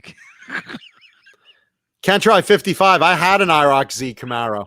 Dave wrote Cancer Dave drove a white Camaro RS because he couldn't afford the IROC, but he had the RS. So Dane. Dave, Hello. Dane, do you know you're live on your channel right now? Oh, fuck. Yeah, it's just a black screen. No, I can't. Oh no! Wow. Is he trying to rebroadcast the show without express written consent? That's how I went in to hit the camera. Sounds like a lawsuit to me. Sounds like a lawsuit. Let me go we did, look at that. Shit. Nice. All right, it's 8:00. I got to bail. I got to go take care of the dogs. All right, thank you. The great Neanderthal, everybody. See you, man. Johnny hates when Paul leaves because now Johnny has to talk. Yeah. Yes. So what's the deal with Dane? Is he in the green room now or No. he tapped out again? No, his channel is live. Everybody's jumping over to his channel. Yeah, we'll do a Johnny Beane raid to it's his just a channel. black screen. It's just a black screen. That's all. Which it is still more entertaining than the show we put on. Johnny Beane raid. Johnny Beane raid. All right, let's do show and tell guitar. It's time for show and tell guitar. Brought to you by, let's see who our wonderful sponsors are today. Oh my gosh. Let's start with terrific Vinum custom pickups. Vinum pickups, Craig Vinum, master pickup winder, can save your tone. You tell him what you want. Vinum custom pickups can fill your needs. Want to make your Les Paul sound like a real 59? You want to get back that 1980s thrash sound? You want to get that hairband sound? Whatever you want, whatever tone you're looking for, Vinum custom pickups can wind pickups for you. Maker of the Mancuda custom. Look at that monster. You realize I have 1,000 of these, Johnny? I love these things. Vinum custom pickups, they'll come in all different colors. Tell Craig Vinum that you were sent by Mancuda over at Talking Guitars and 80s Metal Live, and he will treat you like royalty. The red carpet's coming out, Johnny. Vinum custom pickups, check those out. Also, Johnny, what do you do if you want a kill switch for your guitar? Where do you go? I go to Tessie Switch. I think those are the best made kill switches out there, right? Tessie Switch? That's what I've heard. Yeah. Tessie Switch, go to Tessie Switch. Check out if you want a truly well-made kill switch, because this is a piece that you're slamming on. This is a piece you're beating on. You can't get the cheap ones. You got to get the good ones. These are the well-built ones at an affordable number. Tessie Switch, go to their website. And of course, our buddies over at FU Tone, who will help you hot rod your guitar. Oh. Holy shit, Dane. Dane, are you watching this? Do you see this? Johnny can't even hold he has one job. Just hold the sticker. We all got our issues, you know. FU Tone will hot rod your guitar. Is your mic on? Oh God, I sure hope it is. I don't think your mic is on. I think it's the thing. the computer mic. Are you kidding me? I think you're having so much room noise right now. There you go. Wait, you had it a second. I think it's just I just turned my air conditioner on. Well, Tap on this. Nah. Yeah, you're not getting that. That mic's not on. That mic's not on. Who made that? Rob Johnson? Is that a Rob Johnson mic? Is that the Rob Johnson model? That's the Rob Johnson signature microphone. It doesn't work at all. There's no electronics in it. It's just a big shaft, like Rob has. Lucky bastard. He's good looking and he has a big tool. Well, I won't bring it up. You guys change the settings within StreamYard. You click Yeah, on the microphone. Click on clap. Click on clam. Click it. Get that microphone going. Click on cam mic and then click on audio. And then under mic, click find that one. Speaking of finding, do you lose your picks a lot, Johnny? Because I'd hate to lose my beloved Swiss picks. These are the best grip picks out there. I use these all the time. Swiss picks, amazingly good picks. Really durable, really cool, and the best grip out there. Check out Swiss picks. You will not regret it. And those are sponsors of the show today who are sponsoring this lovely guitar I brought on. Johnny, if you please, ladies and gentlemen, today's show and tell guitar, the clue I said was this is a guitar I play when I'm angry at certain women. And ladies and gentlemen, presenting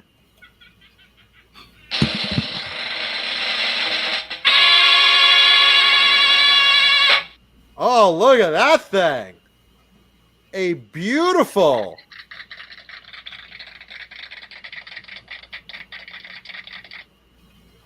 trans pink BC Rich bitch. There was your clue. Can you get rid of this little block here, Johnny?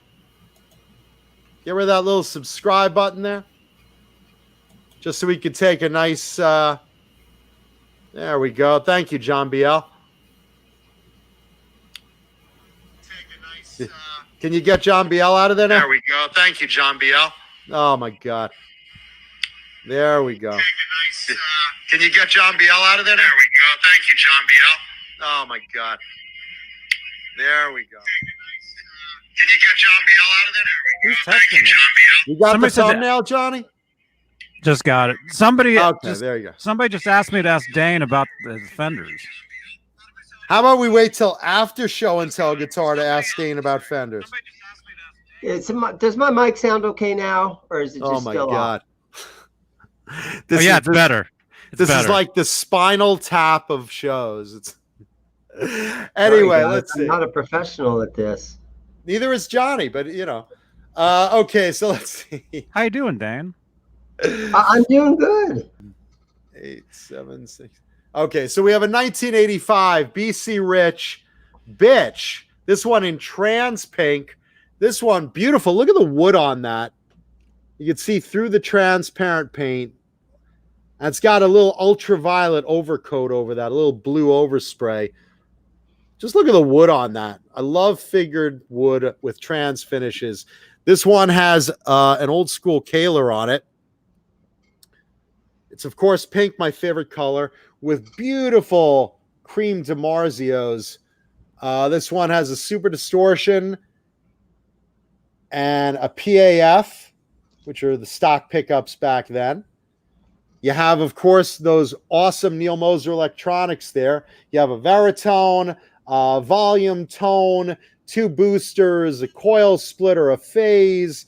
I mean, this thing is like ready to launch the space shuttle. It's fucking phenomenal, the electronics on these things. And again, you're going to use that in the studio. You're not going to use it live. Maybe you make one switch or two or hit the booster or something if you're on a stage.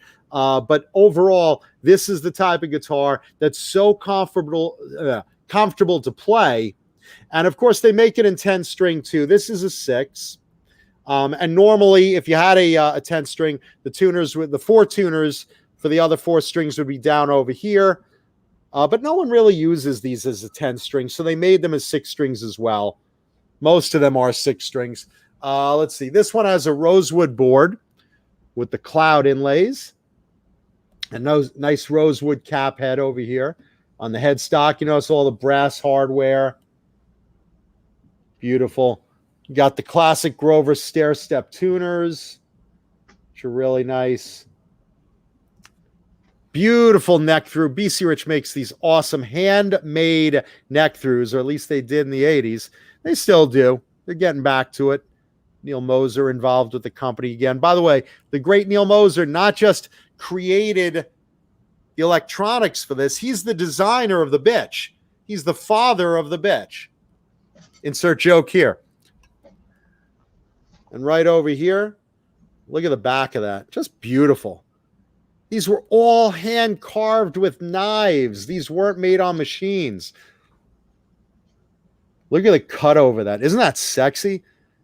These feel so good, but just look at them. Look at the carve on that. Nice wide D-shaped neck, and some of them come out as C's. Again, the variations are from being handmade. When you have handmade guitars, you know, I mean, and they're carved with knives, you know, you can order obviously a C or a D-shaped neck, but sometimes just the variations are so wild on these. Look at that wood. Giggity. You see that trans wood, Johnny? Just beautiful. Yeah, and a lot of people, you know, had Kahlers. This one's a factory Kahler. Some people converted them. They had badass bridges. They had the Kahler quad, the fixed brass bridge, and this is your classic Kahler dive bomber right there. Let's see. Last week's Robot Master Switch. Last week's guitar. What pickups did that have? Did it have Duncans? I think last week was Seymour Duncan's. These are DiMarzios. And again, BC Rich usually went with a DiMarzio Super Distortion and a PAF as like the standard pickups. But, you know, people were custom ordering stuff. If you wanted Duncan's, they would give it to you, you know. But the DiMarzios was like the go-to BC Rich pickup for it. Usually a Super Distortion and, you know, a 59 PAF, which are, you know, great sounding pickups. There was last week's. Yeah, there you go. See, there's the black Duncans. And somebody's saying they thought you already showed that one. John has like 1 billion of that same guitar. I have a few, especially in pink. I have let's see, I have one with a badass bridge, one with a Kahler quad, 2 with Kahlers like this, just in this color. So I have like 20 something bitches. Giggity. I have like a harem. I have like a harem of bitches. So yeah, no, I haven't shown this very specific guitar, but I'm sure I've shown similar ones to it. I'm sure I'll show similar ones to a few of them if I have them, you know, multiple colors. I have a weakness for pink, obviously. It's my favorite color. It's my signature color. But trans pink, I love the trans colors on the bitches and the mockingbirds and the eagles of the old handmade BC Riches. So you'll see similar ones, but this one specifically you didn't see. But there you go. And these play great. You know, I'm a sit-down player. This is such a comfortable position guitar. You know, just the cut of it, and those horns are so sexy. Just look at that. Look at the carve on those horns. Really, really good looking.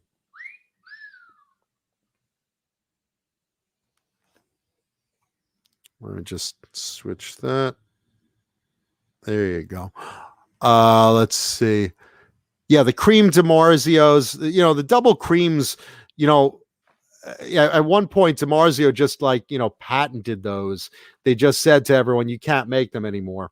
And you know, and people basically were like, you know, they found ways around it. Like they would do like you know, PAF PAF pickups with covers on them for like a Les Paul. They would take the covers off, and under there it would be like a cream, double hum. So people would do that. I mean, they came up with ways, but for the most part, the double creams were DiMarzio's.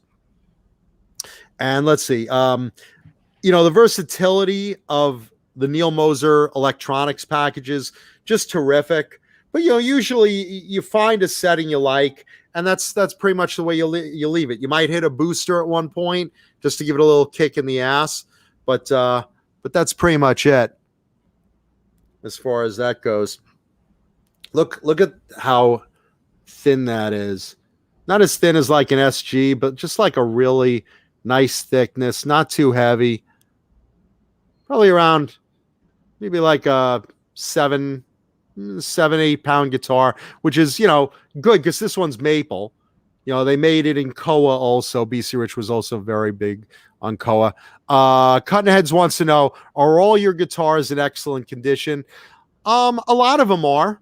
And any ones I play, I mean, I'm a living room player. I don't gig. I'm not that good. So I'm not like going out on tours and beating them up on stages, knocking them into bass players. I play them in my fucking living room, so there's not a lot to hit when you're sitting on a couch, facing your amps. But I take care of them too. I keep them clean and oil the boards and whatnot, and keep the strings from getting dead and stuff like that, which is not easy because I have over 300 guitars. It's a lot of maintenance. Ka-ching. But also I do get ones that have road wear. I have a lot of pro player guitars. Some of those are just, mojo on top of mojo, and I'm fine with that.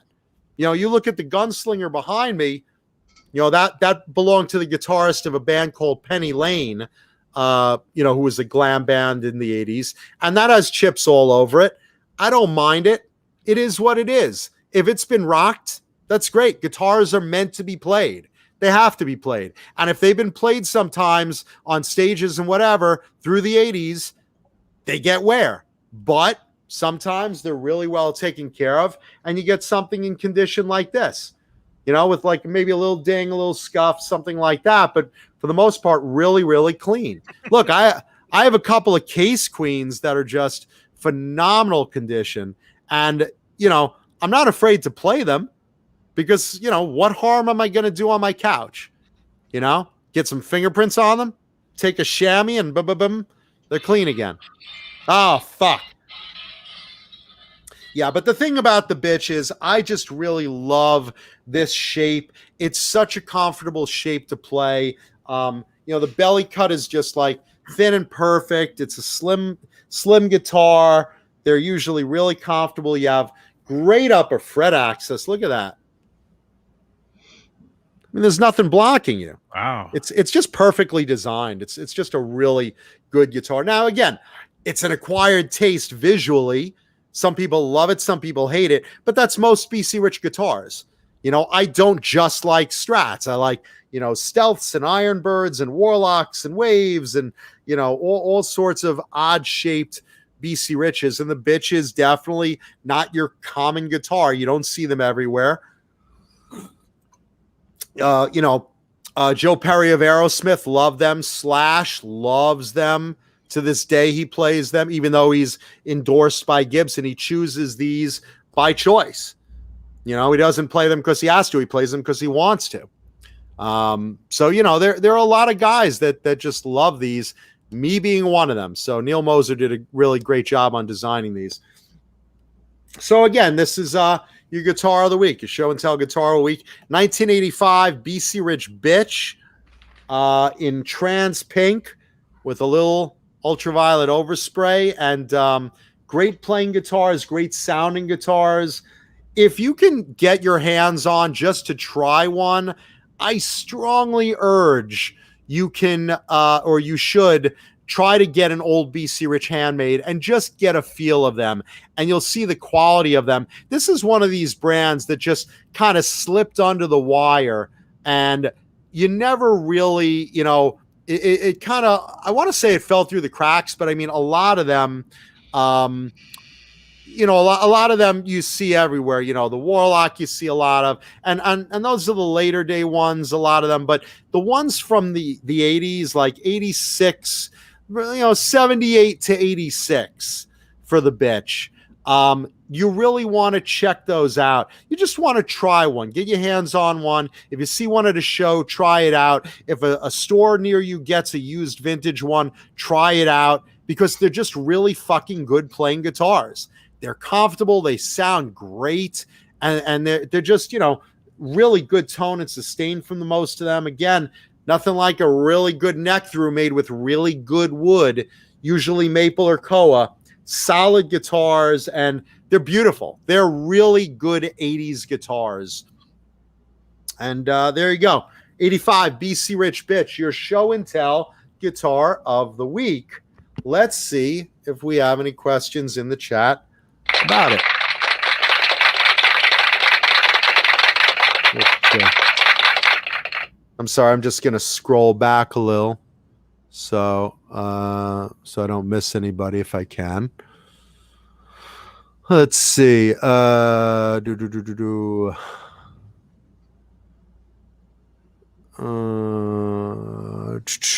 Mustaine did play Bitches in his early days of Megadeth. Yeah, he's another one that really took to the guitar design. Very, very popular in early Megadeth stuff. I heard they have a new bass player. Yeah, so I've heard. What happened to the old bass player? David Shea Gomery just came on his screen. That's great. Glad you like the guitar, brother. I heard the bass player from Megadeth did that as well.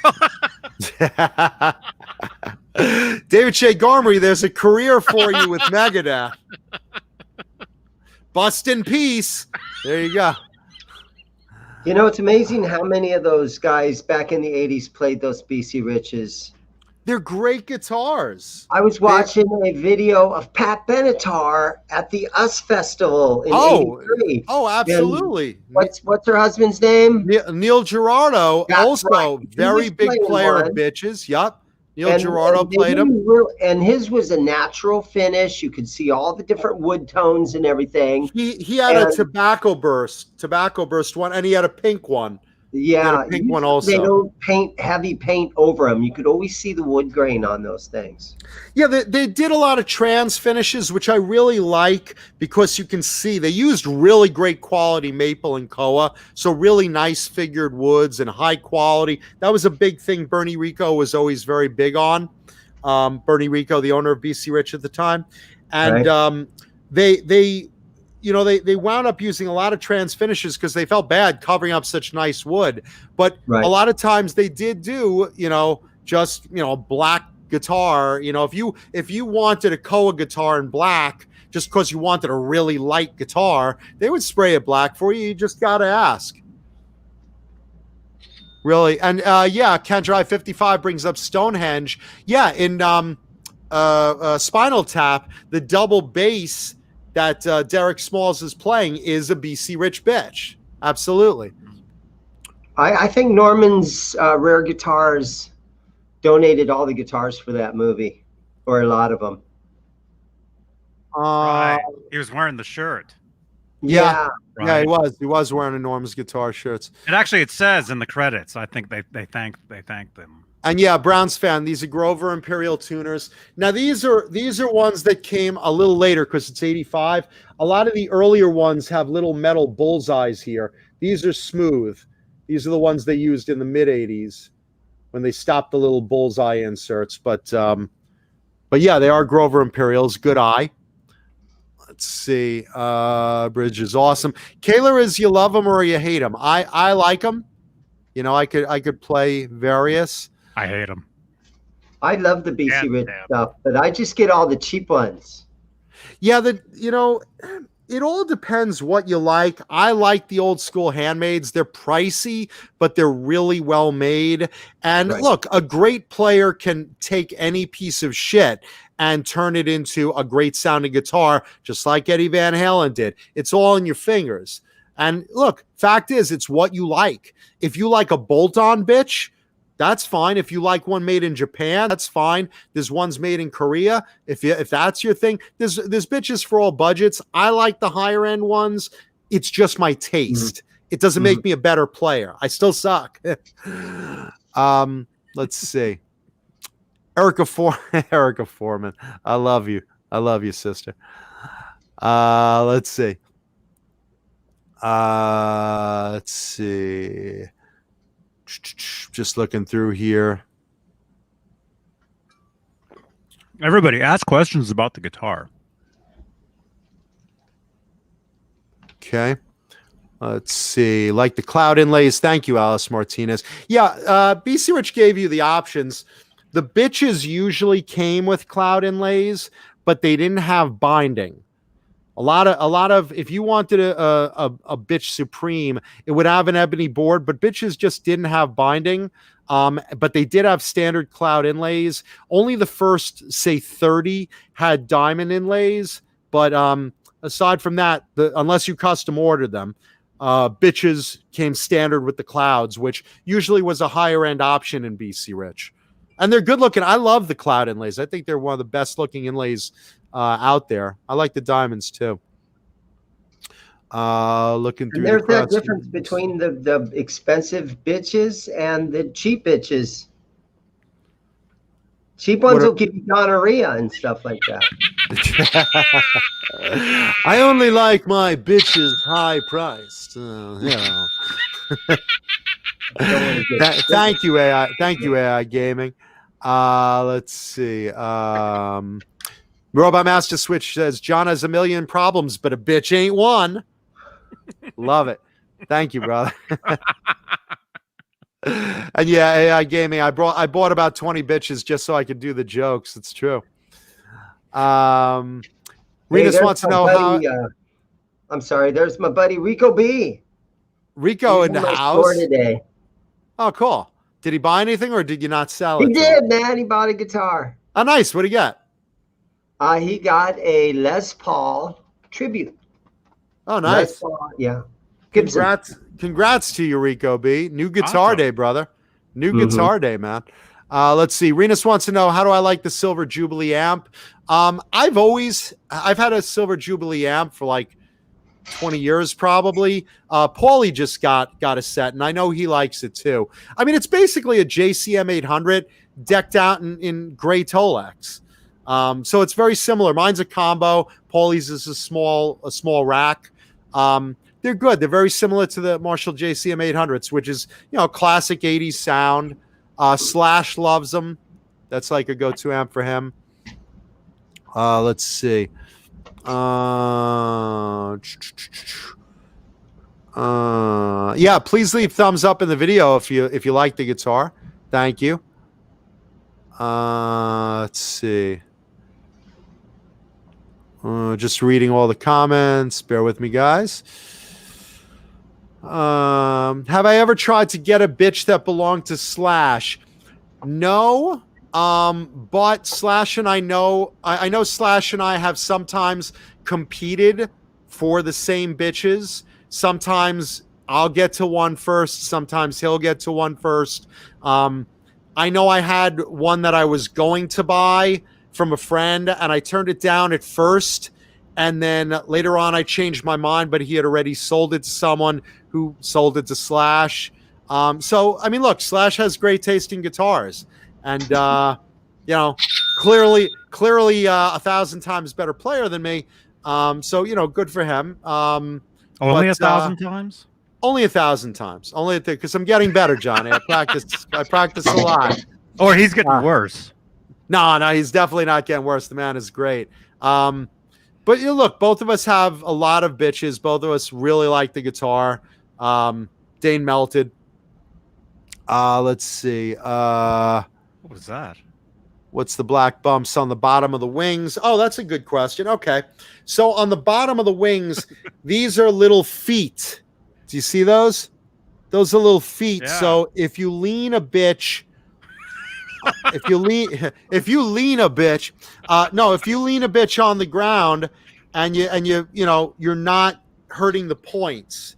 So I think that was a really great addition to the design of these. So you have little footrests. So you're not chipping the paint on the points of your guitar.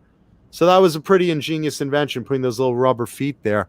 Saves your paint from chipping at the bottom. Let's see. Let's see. What else we got? Just looking through the chat here. Wasn't Penny Lane a 40s porn star? Yeah, right. Yeah, old man Dan. It's not about the value of the guitars. I always tell players, buy what you like. They're not investments. I mean, sure, some of them go up in value, some don't, but that's not what you're buying guitars for. You know, it's not a retirement plan for me someday. It's that, you know, every day I like to switch out guitars and, you know, just have some variety as I noodle around on my couch. It's addictive. Guitar collecting is very addictive. You know, guitar acquisition syndrome or gear acquisition syndrome. It's a real thing, man. It's very, very addictive hobby. It is, and I pretty much make my living on that. Yeah, and that's a good thing. None of those things that have that problem.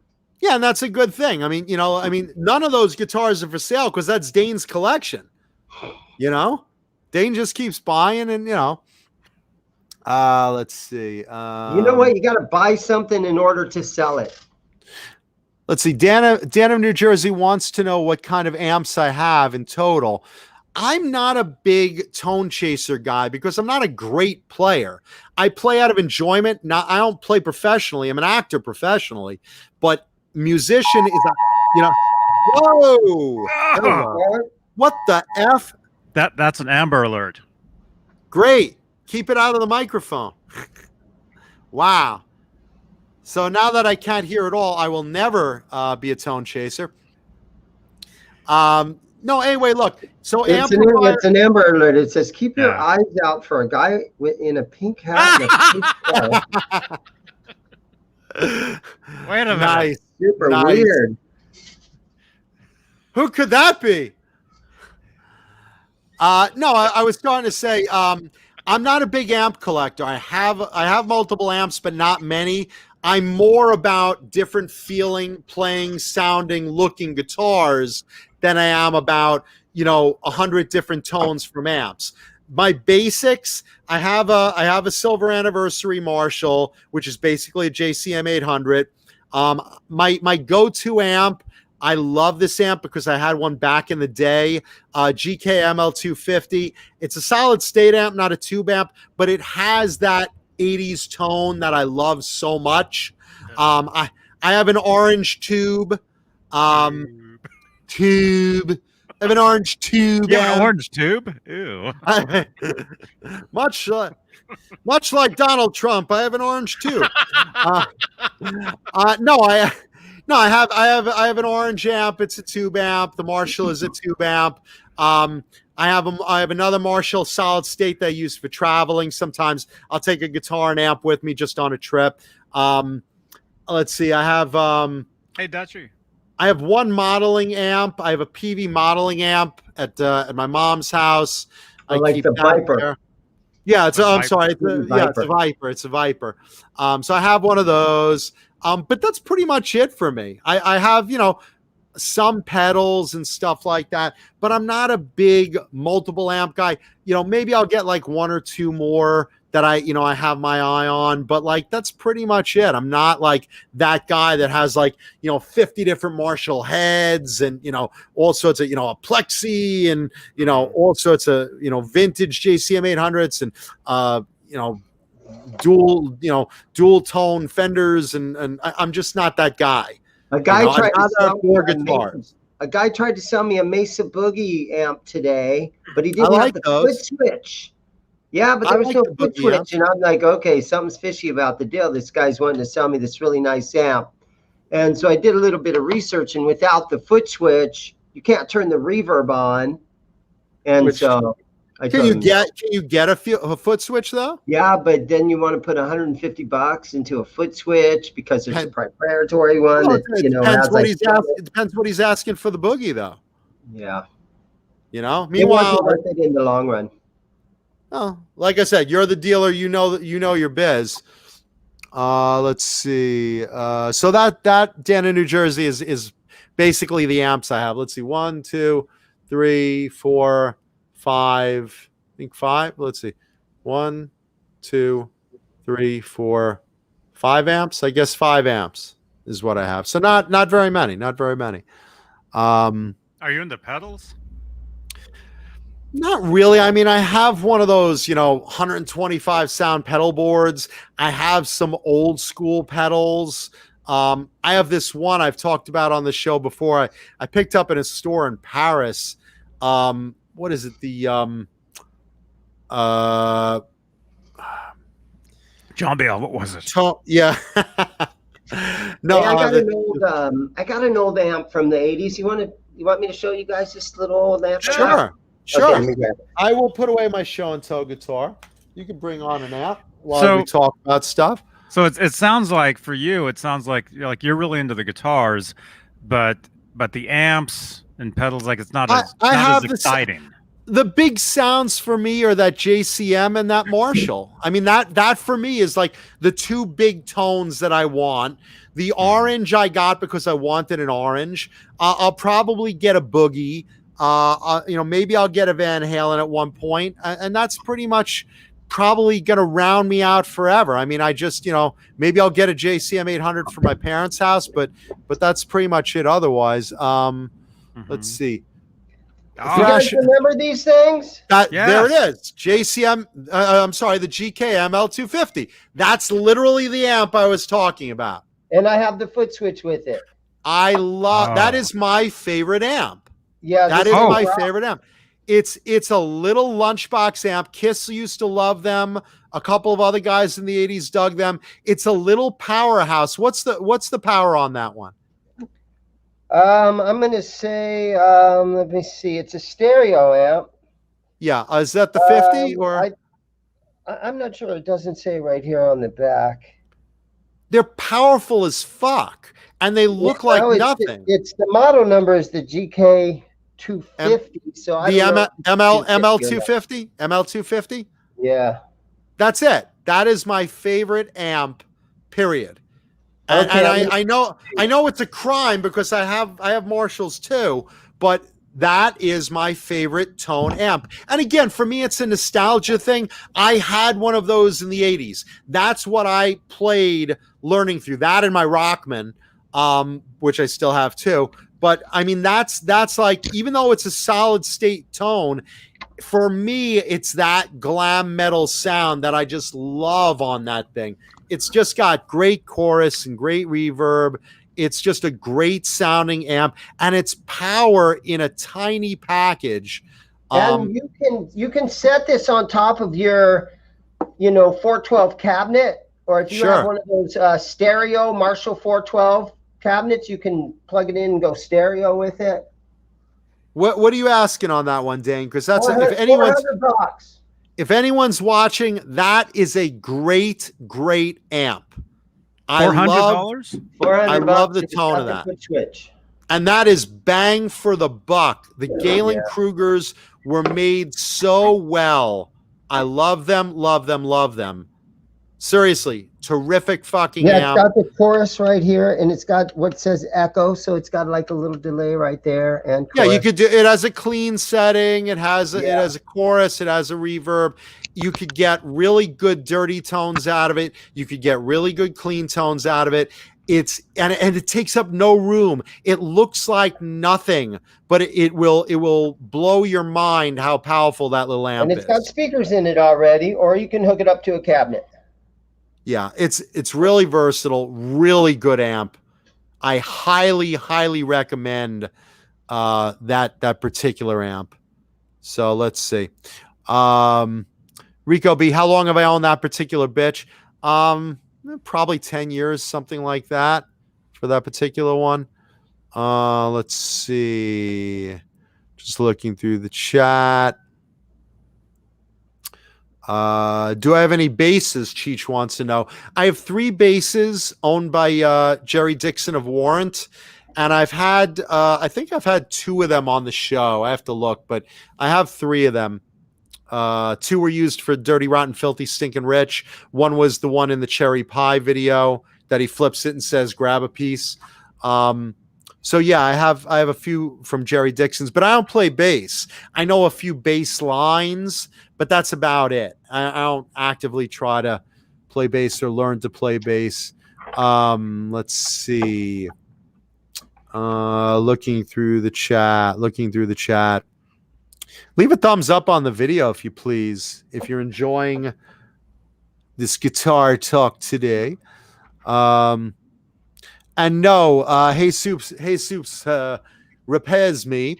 Yeah, mine's an 85. No, I'm not the guy currently selling one for 12 grand on Reverb.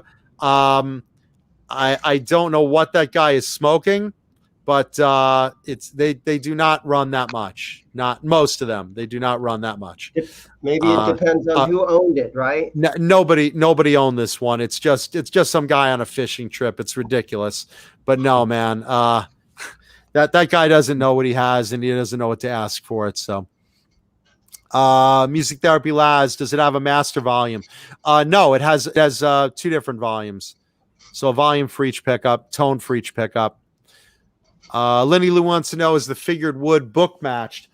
It's not really like flame. It's just kind of, I mean, they are book matched if you look, but it's not like a flame. It's kind of like a wavy kind of maple, and it's wavy on both sides of the wings. So yeah, it is book matched, but it's not like, lines going horizontal like a flame where it has to match this way. It just kind of goes parallel up and down, and it matches really well. BC Rich was very good at having matched wood and figured wood. They usually were very good with that. Let's see. What else? Something about Steinbergers in there. Well, we'll ignore that because I don't play Steinberger. I never liked the Steinbergers. I don't like guitars without, I don't like guitar. I like my guitars like I like my dates with head. I like my guitars like I like my dates with head. There you go. Let's see. Yeah, guitar collecting is very addictive, man. If you're not careful, you're spending all your money on guitars, and I'm not very careful. So guitars and comic book art are big addictions of mine. Comic book original artwork, comic books. Let's see. Prove that. Just looking through. Arenas has a ton of amps. A lot of guys are tone chasers. They get a lot of amps too. I would just rather get, the amps I really, really dig, stick with those and have a little variety in those and a lot of variety in guitars, because that's really where I derive my fun, is playing the guitars and just the different shapes, the different looks, the different graphics, colors. I mean, I like flashy guitars, and amps are kind of boring looking, and I'm not good enough to notice or appreciate, I should say, the difference of an old Plexi or something, Dude, that's the bass to my guitar. There you go. Johnny's a buyer. Will you ship? That's if my Johnny guitar. wants that, will you ship? Sure. This is easy to ship. You could put it in, something small. You can send that by carrier pigeon. That's the bass to my guitar, man. How about that? Pretty cool. I've had this And, guitar. these still function really good, these fine tuners, because this is a double ball string. There's a ball on the end of each side of the string. Yeah. Dude, we should put an In Excess tribute together. I've had this guitar since 1988. Okay, that's the pedal that I was talking about. It's called a Tube Dreamer, and what it is, it's a variation of an Ibanez Tube Screamer made by another company, and I think it sounds better than the Tube Screamer, which says a lot, because obviously the Tube Screamers are amazing, the 8s and the 9s, but I love this Ibanez Tube Dreamer. It's an amazing pedal. I fell in love with it, so I definitely use those. Let's see. So I like that. What was that guy up in Vegas that did all the elaborate guitars and he'd rebuild stuff? He took. That was fucking yeah. Ed Roman. Ed Roman was a crook. Stuff and put them on strap bodies and did all kinds of weird stuff like that. Ed Roman was a crook. He would counterfeit BC Riches. He would make all these knockoffs without disclosing it. So not a big fan of Ed Roman's stuff. Well, rest in peace. Yeah, sure. Yeah, no, let's see. Rockman Distortion, absolutely. The Rockman stuff is great. I mean, look, it worked for Def Leppard, right? Can't argue with that tone. That chorus is just incredible. Talk about classic 80s, the Rockmans, and cheap. Yeah, I don't like Steinbergers. It's just not my thing. I like a guitar to be sexy and like draw me into want to play it more. That's why I like the look of certain guitars, certain colors and shapes, because I look at them, I'm like, man, that looks awesome, and I want to play it more. Steinberger is just like, where's the rest of the fucking thing? I'm not enticed by it. I'm not intrigued by it. I know, and they don't hang good. There's not enough weight to them. Your hand flies off the end. I've tried to play them in gigs and at parties or wherever. There's something about them. I just don't like them. I had that as a main guitar for a while in a band, and I mean they're great for gigging with because it's so easy to show up with and it's so easy to change the strings. They travel well. They're compact. They're great for travel. I mean, look, Vito Bratta made a career out of playing them in White Lion, but just for me, it's just not a good-looking guitar. I don't know. It feels like it's half a guitar. And when Eddie Van Halen played that little one he had, we were all kind of like, oh, what's he doing with that little thing? Well, I mean, it was part of Little Guitars. So. Music Therapy Labs. The volume question was about the Silver Jubilee. I'd have to go look at it. I don't know off the top of my head. I'm sorry, man. Dutchy 5150, 74 guitars, 2 amps. Same thing, man. Same thing. I have 5 amps, 300 and something guitars. I think I have enough amps, I don't know. Just for me, I'll pick out the ones I like. Maybe I'll get 1 or 2 more here and there, Mm-hmm. Now, John, you've got some buddies that are right there in your neighborhood, guys you hang out with that are the same collection of guitars.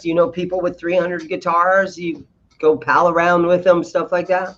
I mean, I know a lot of guys, not necessarily in my neighborhood, but like online, I have like a billion friends and a lot of them have big collections, maybe not all as big as mine, but some have like, 50, 100, 200. I mean, you look at, what is it? From Journey, Neil Sean has 800.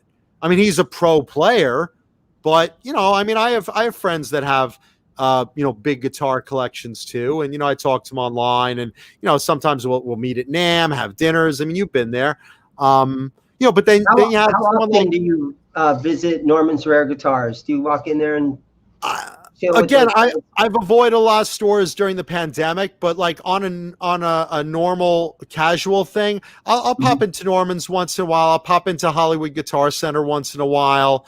Norm's is great. This is a place Slash and I sometimes compete for bitches. He'll get something in, he'll put it on the wall, and either him or I'll walk in and pluck it off. It just happens. He's had that guitar in the back of his shop that looks like a star. It's like I know what that is.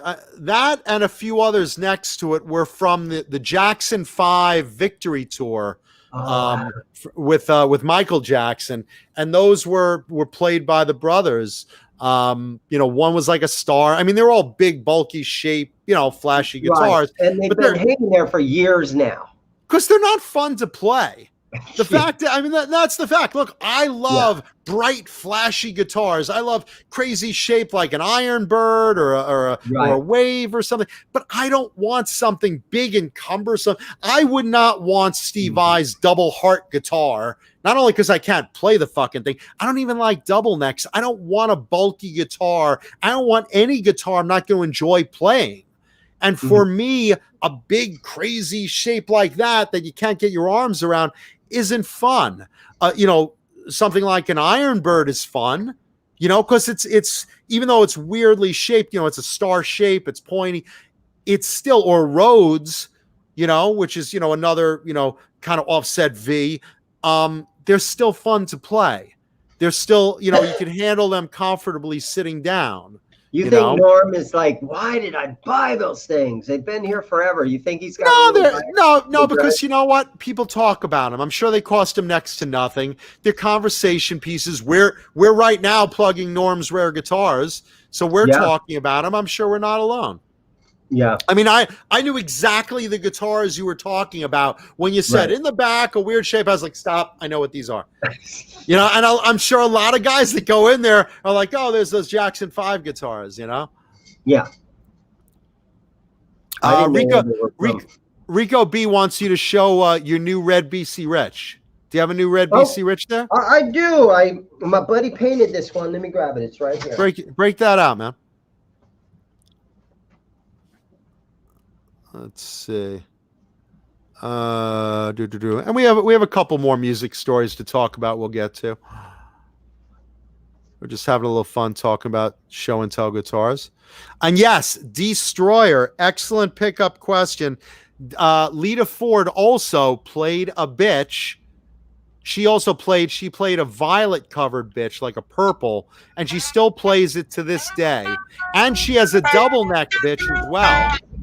And right there, the guitar that Dane is playing in my ear, right there, is also a bitch.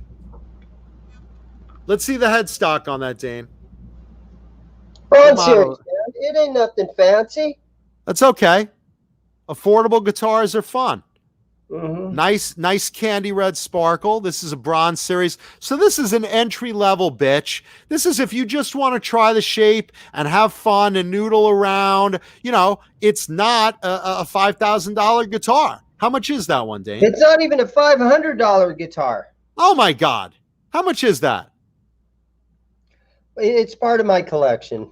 All right. So it's not for sale. Like most of the guitars Dane doesn't sell. But when he does, but yes, Lita Ford did play bitches also. She still does. Excellent checkout. Never a ship. Say it, Dane. Never a ship. Never ship. Let's see. And I put a Seymour Duncan in it. And I forget, Rico would know what this Duncan is because he helped me look it up today. I know what that is. One inspired by George Lynch. Rico, if you're still listening, put it down in the comments what this Duncan is. This is Screaming Demon. Is that a Screaming Demon? It is a Screaming Demon. There you go. George Lynch said one of George Lynch's signature Duncans, Screaming Demon. They originally were in some of the Kamikaze models that ESP made.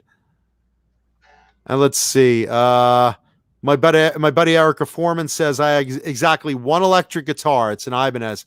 Hey, look, you could still have fun with one. I'm just sickly obsessive.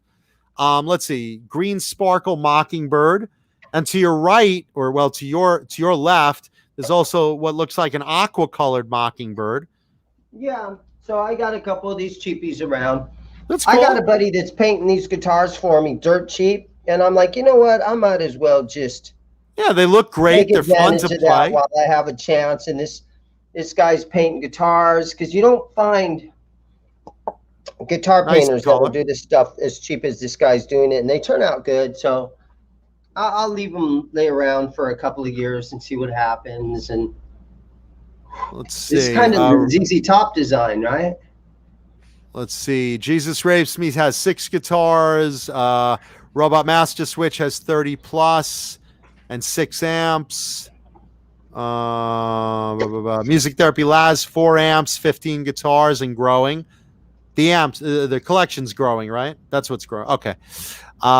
David Shea Gormley, 21 guitars, 2 amps. James Gum, 16 and 2 amps. Yeah, no, look, I mean, you know, cool stuff. Old Man Dan, 7 guitars, 2 amps. There's no wrong answer, guys. I mean, it's not about who has the most. It's what you enjoy playing. You may have one kick-ass guitar that you just love. You don't need more, but sometimes it's fun to switch around. I love variety. So I you know, it's fun for me to collect these, and you know, they play different, they sound different. I love the way they look. You know. Can't Drive 55 wants to know, Dane, how many guitars do you have that are actually for sale? I probably have about 175 or so. There you go. All in the store? Yeah. Okay. So you got a nice variety. Got a nice variety. I got a fish scale. I'm gonna guess. Let's see. That's probably plywood. I'm gonna guess 9 pounds. 7.4. Okay, a little off. 9 pounds with the case.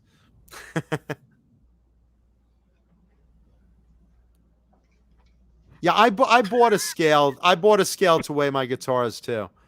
I bought a postal scale because you know, sometimes I just want to know, like, how heavy is this fucking thing, you know, or how light is it? You know, I mean, it's like, you know, I have Les Pauls of various weights, and some are really nice and light, and then one is like a brick, you know. But you know, it's a nice guitar.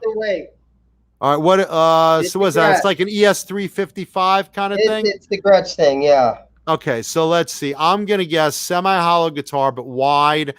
I'm gonna guess that is 8.7. 6. 7.10. I was close. I was close. I was close. I was close. Let's see what else we got in music news. Let's finish off. Let's see. Oh, this is cool. Great White, back in 1998, did when Jack Russell was still with the band, did a Zeppelin tribute album, because Great White has always been able to really cover Led Zeppelin with incredible accuracy. You know, right. For those of you younger viewers, before there was Greta Van Fleet, there was Great White and there was Kingdom Come. And both of them were, you know, able to do Zeppelin amazingly. They sounded like Zeppelin, yeah. Very much so, very much so. So now Jack Russell has his own version of Great White. There's Great White with Mark Kendall and the guys, and there's Jack Russell's Great White with, you know, Jack Russell, the frontman, and his band. And Jack Russell's Great White is now coming out with, on August 13th, a second Zeppelin tribute called Great Zeppelin 2, a tribute to Led Zeppelin. And that's going to be fun because, you know, look, Jack Russell's voice is what, you know, really is aping Robert Plant. He's really good. You know, Jack, just his voice is incredible.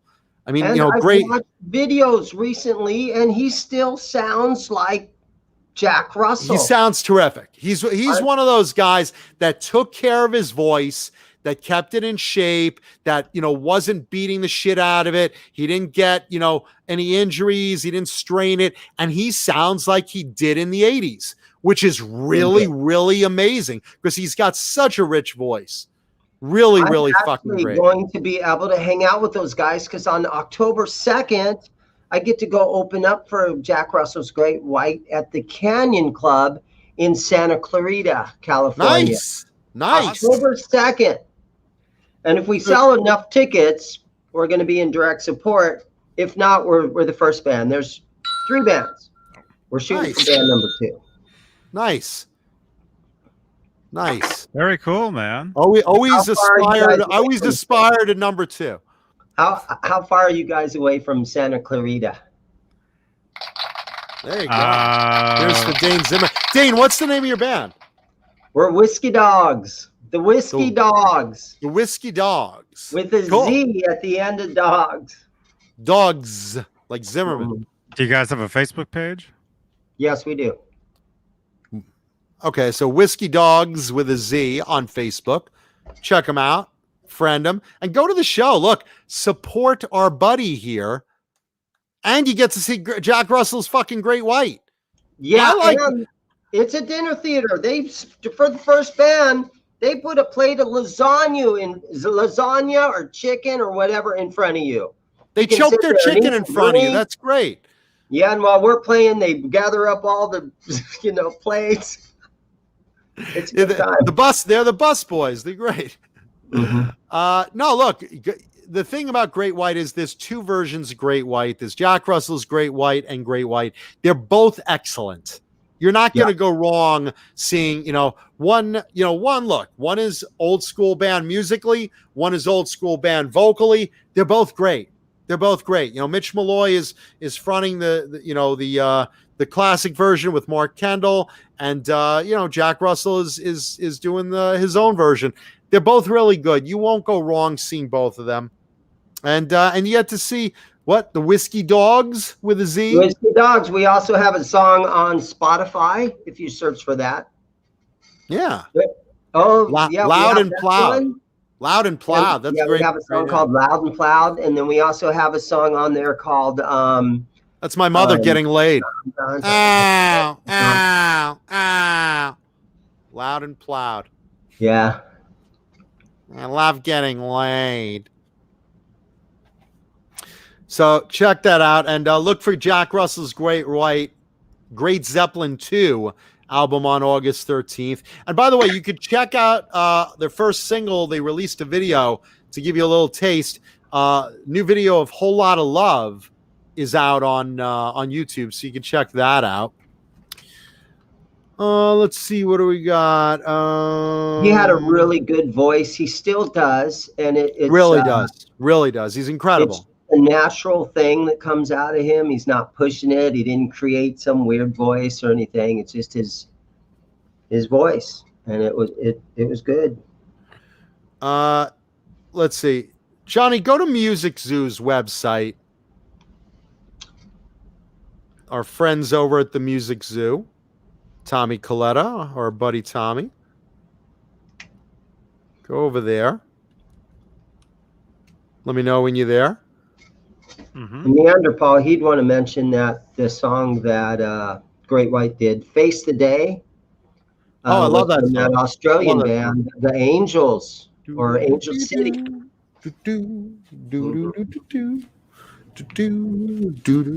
want to face the day. Let's see, what was that one? I don't want to face the day.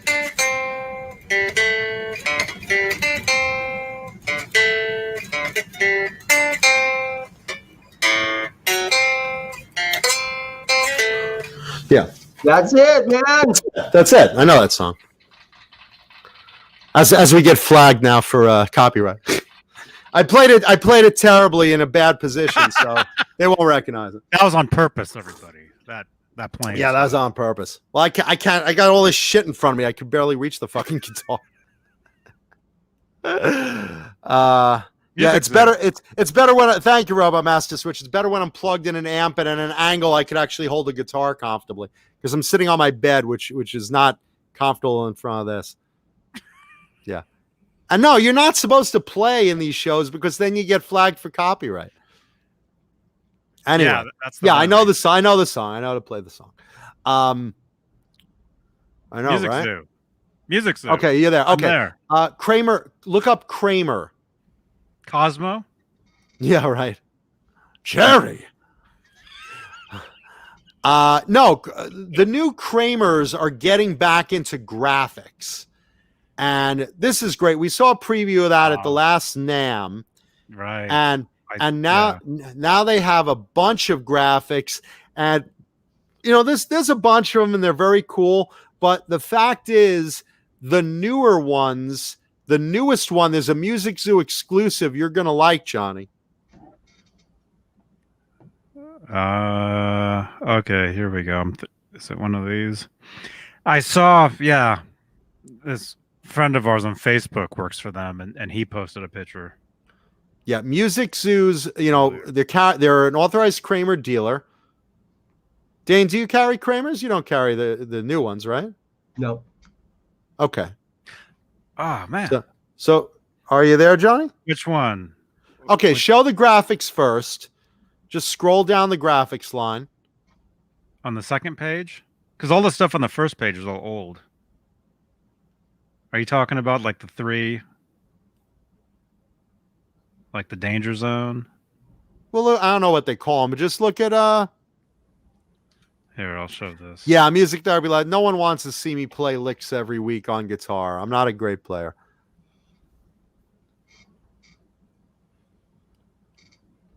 I'm better than I just played, but not. Yeah, look at all those. Those are very cool. Those are all new graphics from Kramer. You got the Hot Rod Flame. You got the snake skins. You got that little black and white 3D time warp thing. You got that Cobra Kai Karate Kid Blue Lotus. What about Tracy Guns? Is the Tracy Guns model a part of that? It is. I mean, that Tracy Guns, I think, is that the one with the lightning bolt? No, Tracy's, I think, is like that, but with flames. It's like black flames. So you have those. And then you have the Music Zoo exclusive. Look up Diver Down. It's the Van Halen Diver Down graphic. Oh, okay.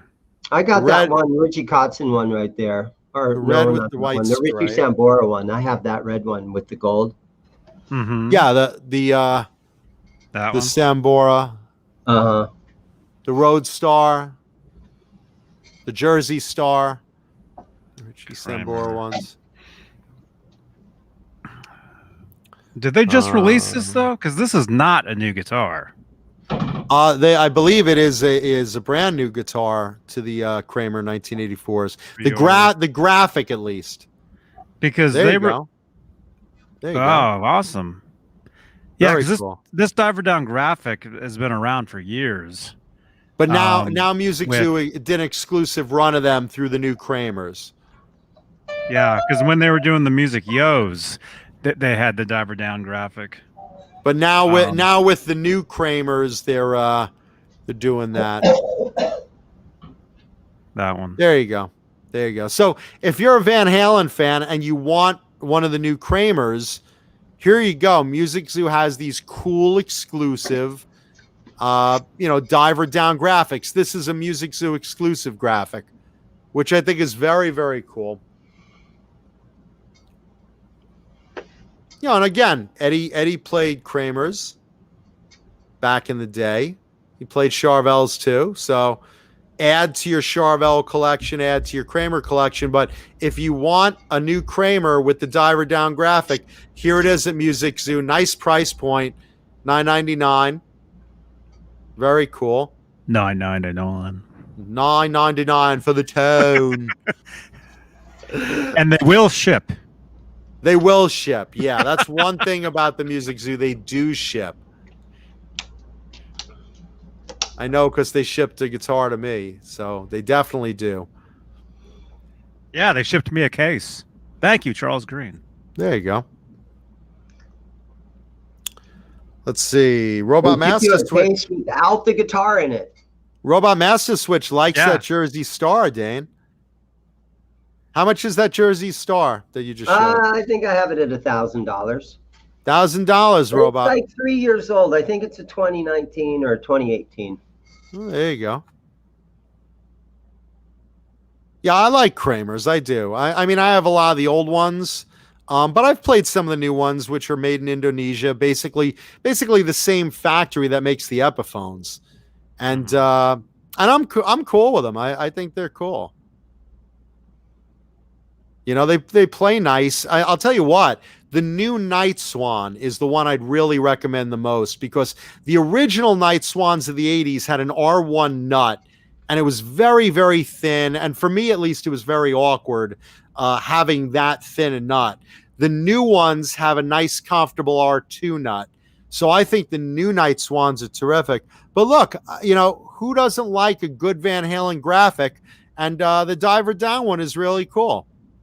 This is on a Kramer 84 model, which is the big hockey stick headstock. It's modeled after the old Holy Grail model with the big paddle headstock. Right? Johnny, let me see that headstock real quick.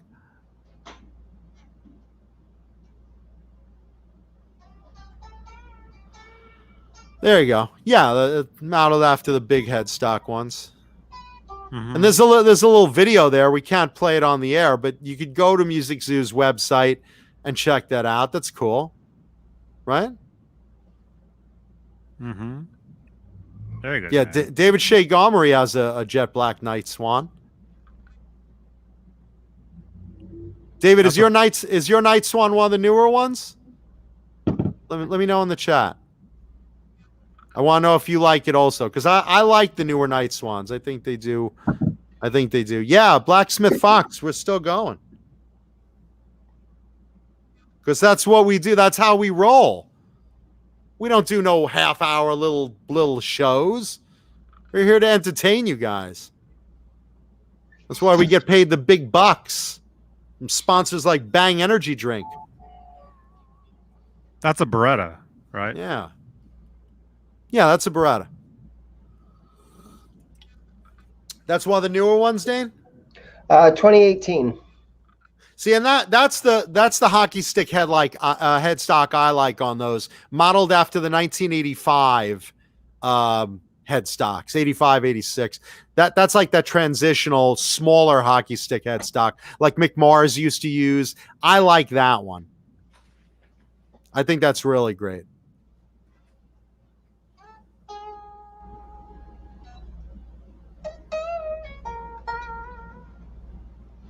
Yeah, David Shea Gomery likes his new Night Swan too. And by the way, let me take a second here also and give a huge congratulations to David and Desiree Nesdall, who just got married a few days ago. So let me just give a huge shout out to my dear friends, the Nesdalls, both named Nesdall now. So Desiree's got a new name. It's Desiree Nesdall now. Look, much love to you guys. Congratulations. And love you both. Huge congrats. Let's hear it for love, everybody. That's really cool. True. And mind you, they met on this show, right? Or a version of a Johnny Beane show. Not necessarily talking guitars and 80s metal. Not our show, but one of Johnny's shows. They met on Johnny's channel doing a show. That's crazy. And look, if anyone doesn't like this show, you only have Nesdall to blame because he got me this gig. So, just saying. No, but seriously, congratulations. Huge congratulations to Mr. and Mrs. Nesdall. I love you both. So there you go. So it's going to be from now on, it's going to be Nez says, go do the dishes. Yeah, Dez says. It's going to be switched to Dez says. Now it's going to be Dez says. Yeah, so I'm really happy for them. They're a phenomenal couple. And everyone in the chat, give congratulations. Leave comments of congratulations for them on the video, too, because they really deserve it. I love seeing good couples find each other. I really do. I love love. I'm a lover, not a fighter. I love my right hand so much, man. I swear. I love you too, John, and I love sucking your dick. Oh, not now. Yeah. Yeah, so congrats to the Nesdalls. What else we got, Johnny? Credits? I'm done with music news. I think we've given everyone their money's worth. Let's give thanks to our channel members. Our dear, beloved, and highly treasured channel member. Let's see. Robot Master Switch, channel member. Says don't fart on the and then fluff the Oh no. There we go. And that's married life, guy. That's married life, I suppose. I've never been married, but I've been in long-term relationships. I've never been married. Anyway, thank you to our beloved channel members like Charles Green, Fruitcake Tony, Michael the Captain Smith, David Ennis, Mike Neese, Richard Poole, Linny Lou, and my geriatric sex kitten, Mary, little leather mask, bondage whip, and handcuffs in a wheelchair. Gargets Entertainment, Kurt 5150, Susan Silvestri. Hey, Susan. It's Mickey Settlemeyer, Joe Christian, Nicole Mrazek, Sean Boland, Wayno, who doesn't remember half the concerts he's been to in the 80s. Stephen Franklin, Will Starr, our Habs, KXM Rock. That only means you had a good time, brother. David Shea Gormery, Bozique, Crazy Cook 678, Carol Hatcher, False Flag, Margaret Scranton, Sean Silas, Trevor Birdson, Jarhead Rock, and let's also give thanks to our other beloved and treasured channel members like Hal Face, John Moronic, James Gum, Hillary Lewis, Jim Nicholas, 802 Blues, Mr. BHB Jr., that's Bruce, Frag 5150, Pal Guitars, Dan Halen, Frank Corcoran, Ben Tom, and of course Tom Jr., Jeff T, R2R3 Locking Nut, Fernando Riley, Robot Master Switch, 6 Chicks 71, Rick Green, the Chad, 2 Brain Cells, Thomas Santiago, Voodoo Child SJ, that is my buddy in Louisiana, Sean Johnson, Brian Spalding, Fender Guru, my buddy Music Therapy Laz, Roxy, come home. She's out there, man. She's out there. She'll come home someday. Ghost BC Rich, 5150 TV, Jimmy Ray Hawkins, Hugh Caldwell, David Crosby is a dildo fucker. I'm not. Sure are. Jesus Rapes Me, Randy Price, Christopher Live, Sawa, Laguna Palms, Murphy, Steve Barton, All Dave, all night on Dave TV, Tuba, and our buddy Steve Carmichael. Steve Carmichael. What a fabulous group of people. Steve Carmichael. Oh, they're amazing. They are amazing. Great bunch of guys and girls. And again, thank you to all our audience, because if you're watching and listening, or listening to it as a podcast, or watching it in the rerun, or watching it live in the chat with us, hanging out, thank you, because we fucking love you. We appreciate our audience. And look, leave likes on the video, give a thumbs up, leave comments. And again, we really thank you, and thank you everyone for caring about my mom's health situation and just joining us every Tuesday. Much love to you, and look, get the vaccine if you haven't. And you know what? I can tell. I don't want any of our audience dying. Loves this group of people. I can tell Johnny loves this group of people. I mean, it could get to where he has like 100,000 subscribers. There could be like 10,000 people watching this show every Tuesday night. He doesn't want that. He likes this little group we got right here. No, I want a fucking. I don't care what Johnny wants. I want fucking hundreds of thousands of people. I don't give a shit what Johnny wants. This may be his channel, but this is my night. It's not going to happen on Tuesdays. I want Thank you guys for having me everyone. tonight.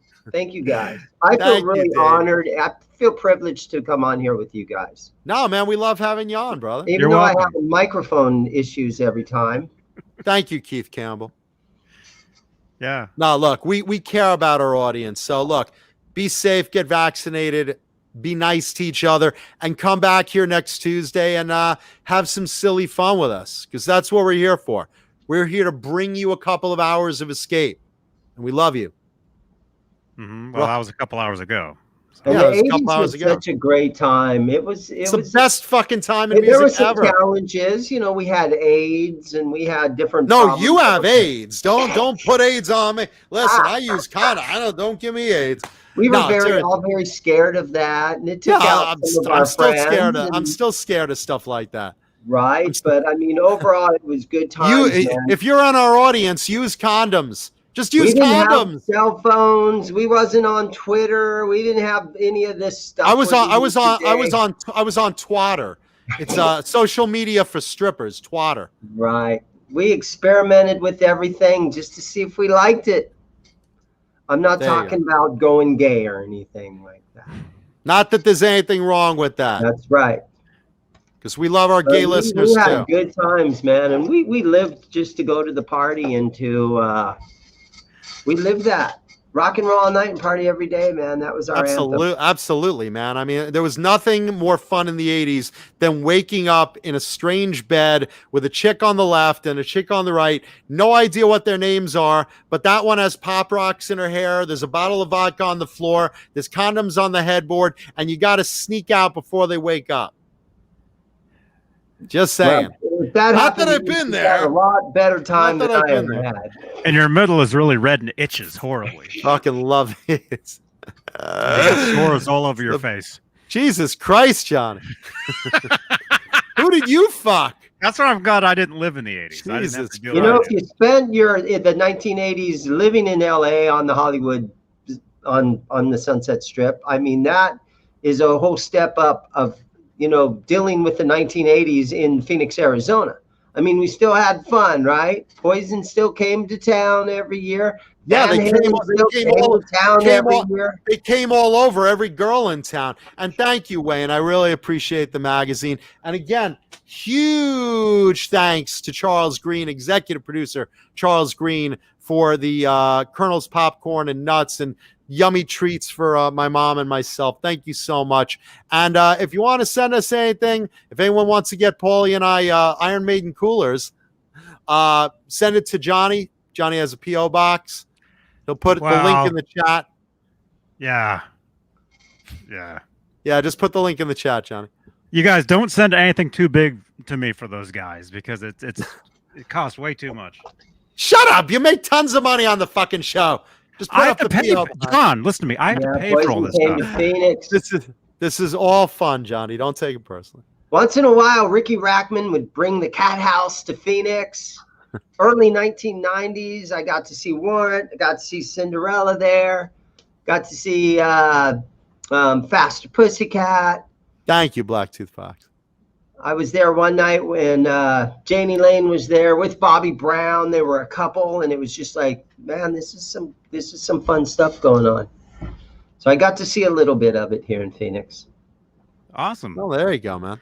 Yeah. All right, we're gonna send you guys over to Gargot's Entertainment. Nice. We love Gargot's Entertainment. They're live right now. Jump over there, say Johnny Bean Raid in their chat. I'm sure they'll appreciate it. There you go. But look out, because they go live for like 12 hours. All right, I've got a mouse I got to take care of. Nice. Bye, guys. All right, Nice. good night.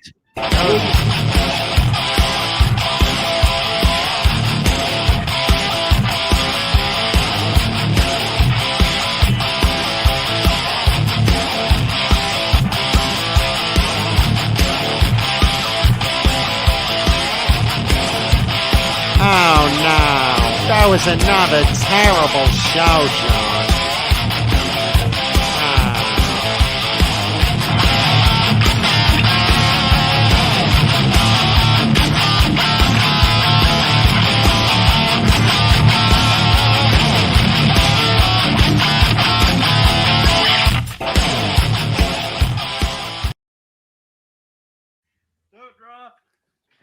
Don't drop it. Is that really what that scream was, bro? Holy shit. What? Does he got something? Does he have something, Johnny? Is that a mouse in his mouth? He had a mouse in his mouth. He had mouse. Jesus fucking Christ, bro. All right. Good night, everybody. I'll see you guys tomorrow. I'll be live for Wolfgang Wednesday. Wow. That's what that scream was. That's awesome. Yeah. Live TV, guys. Rock on. All right. Good night.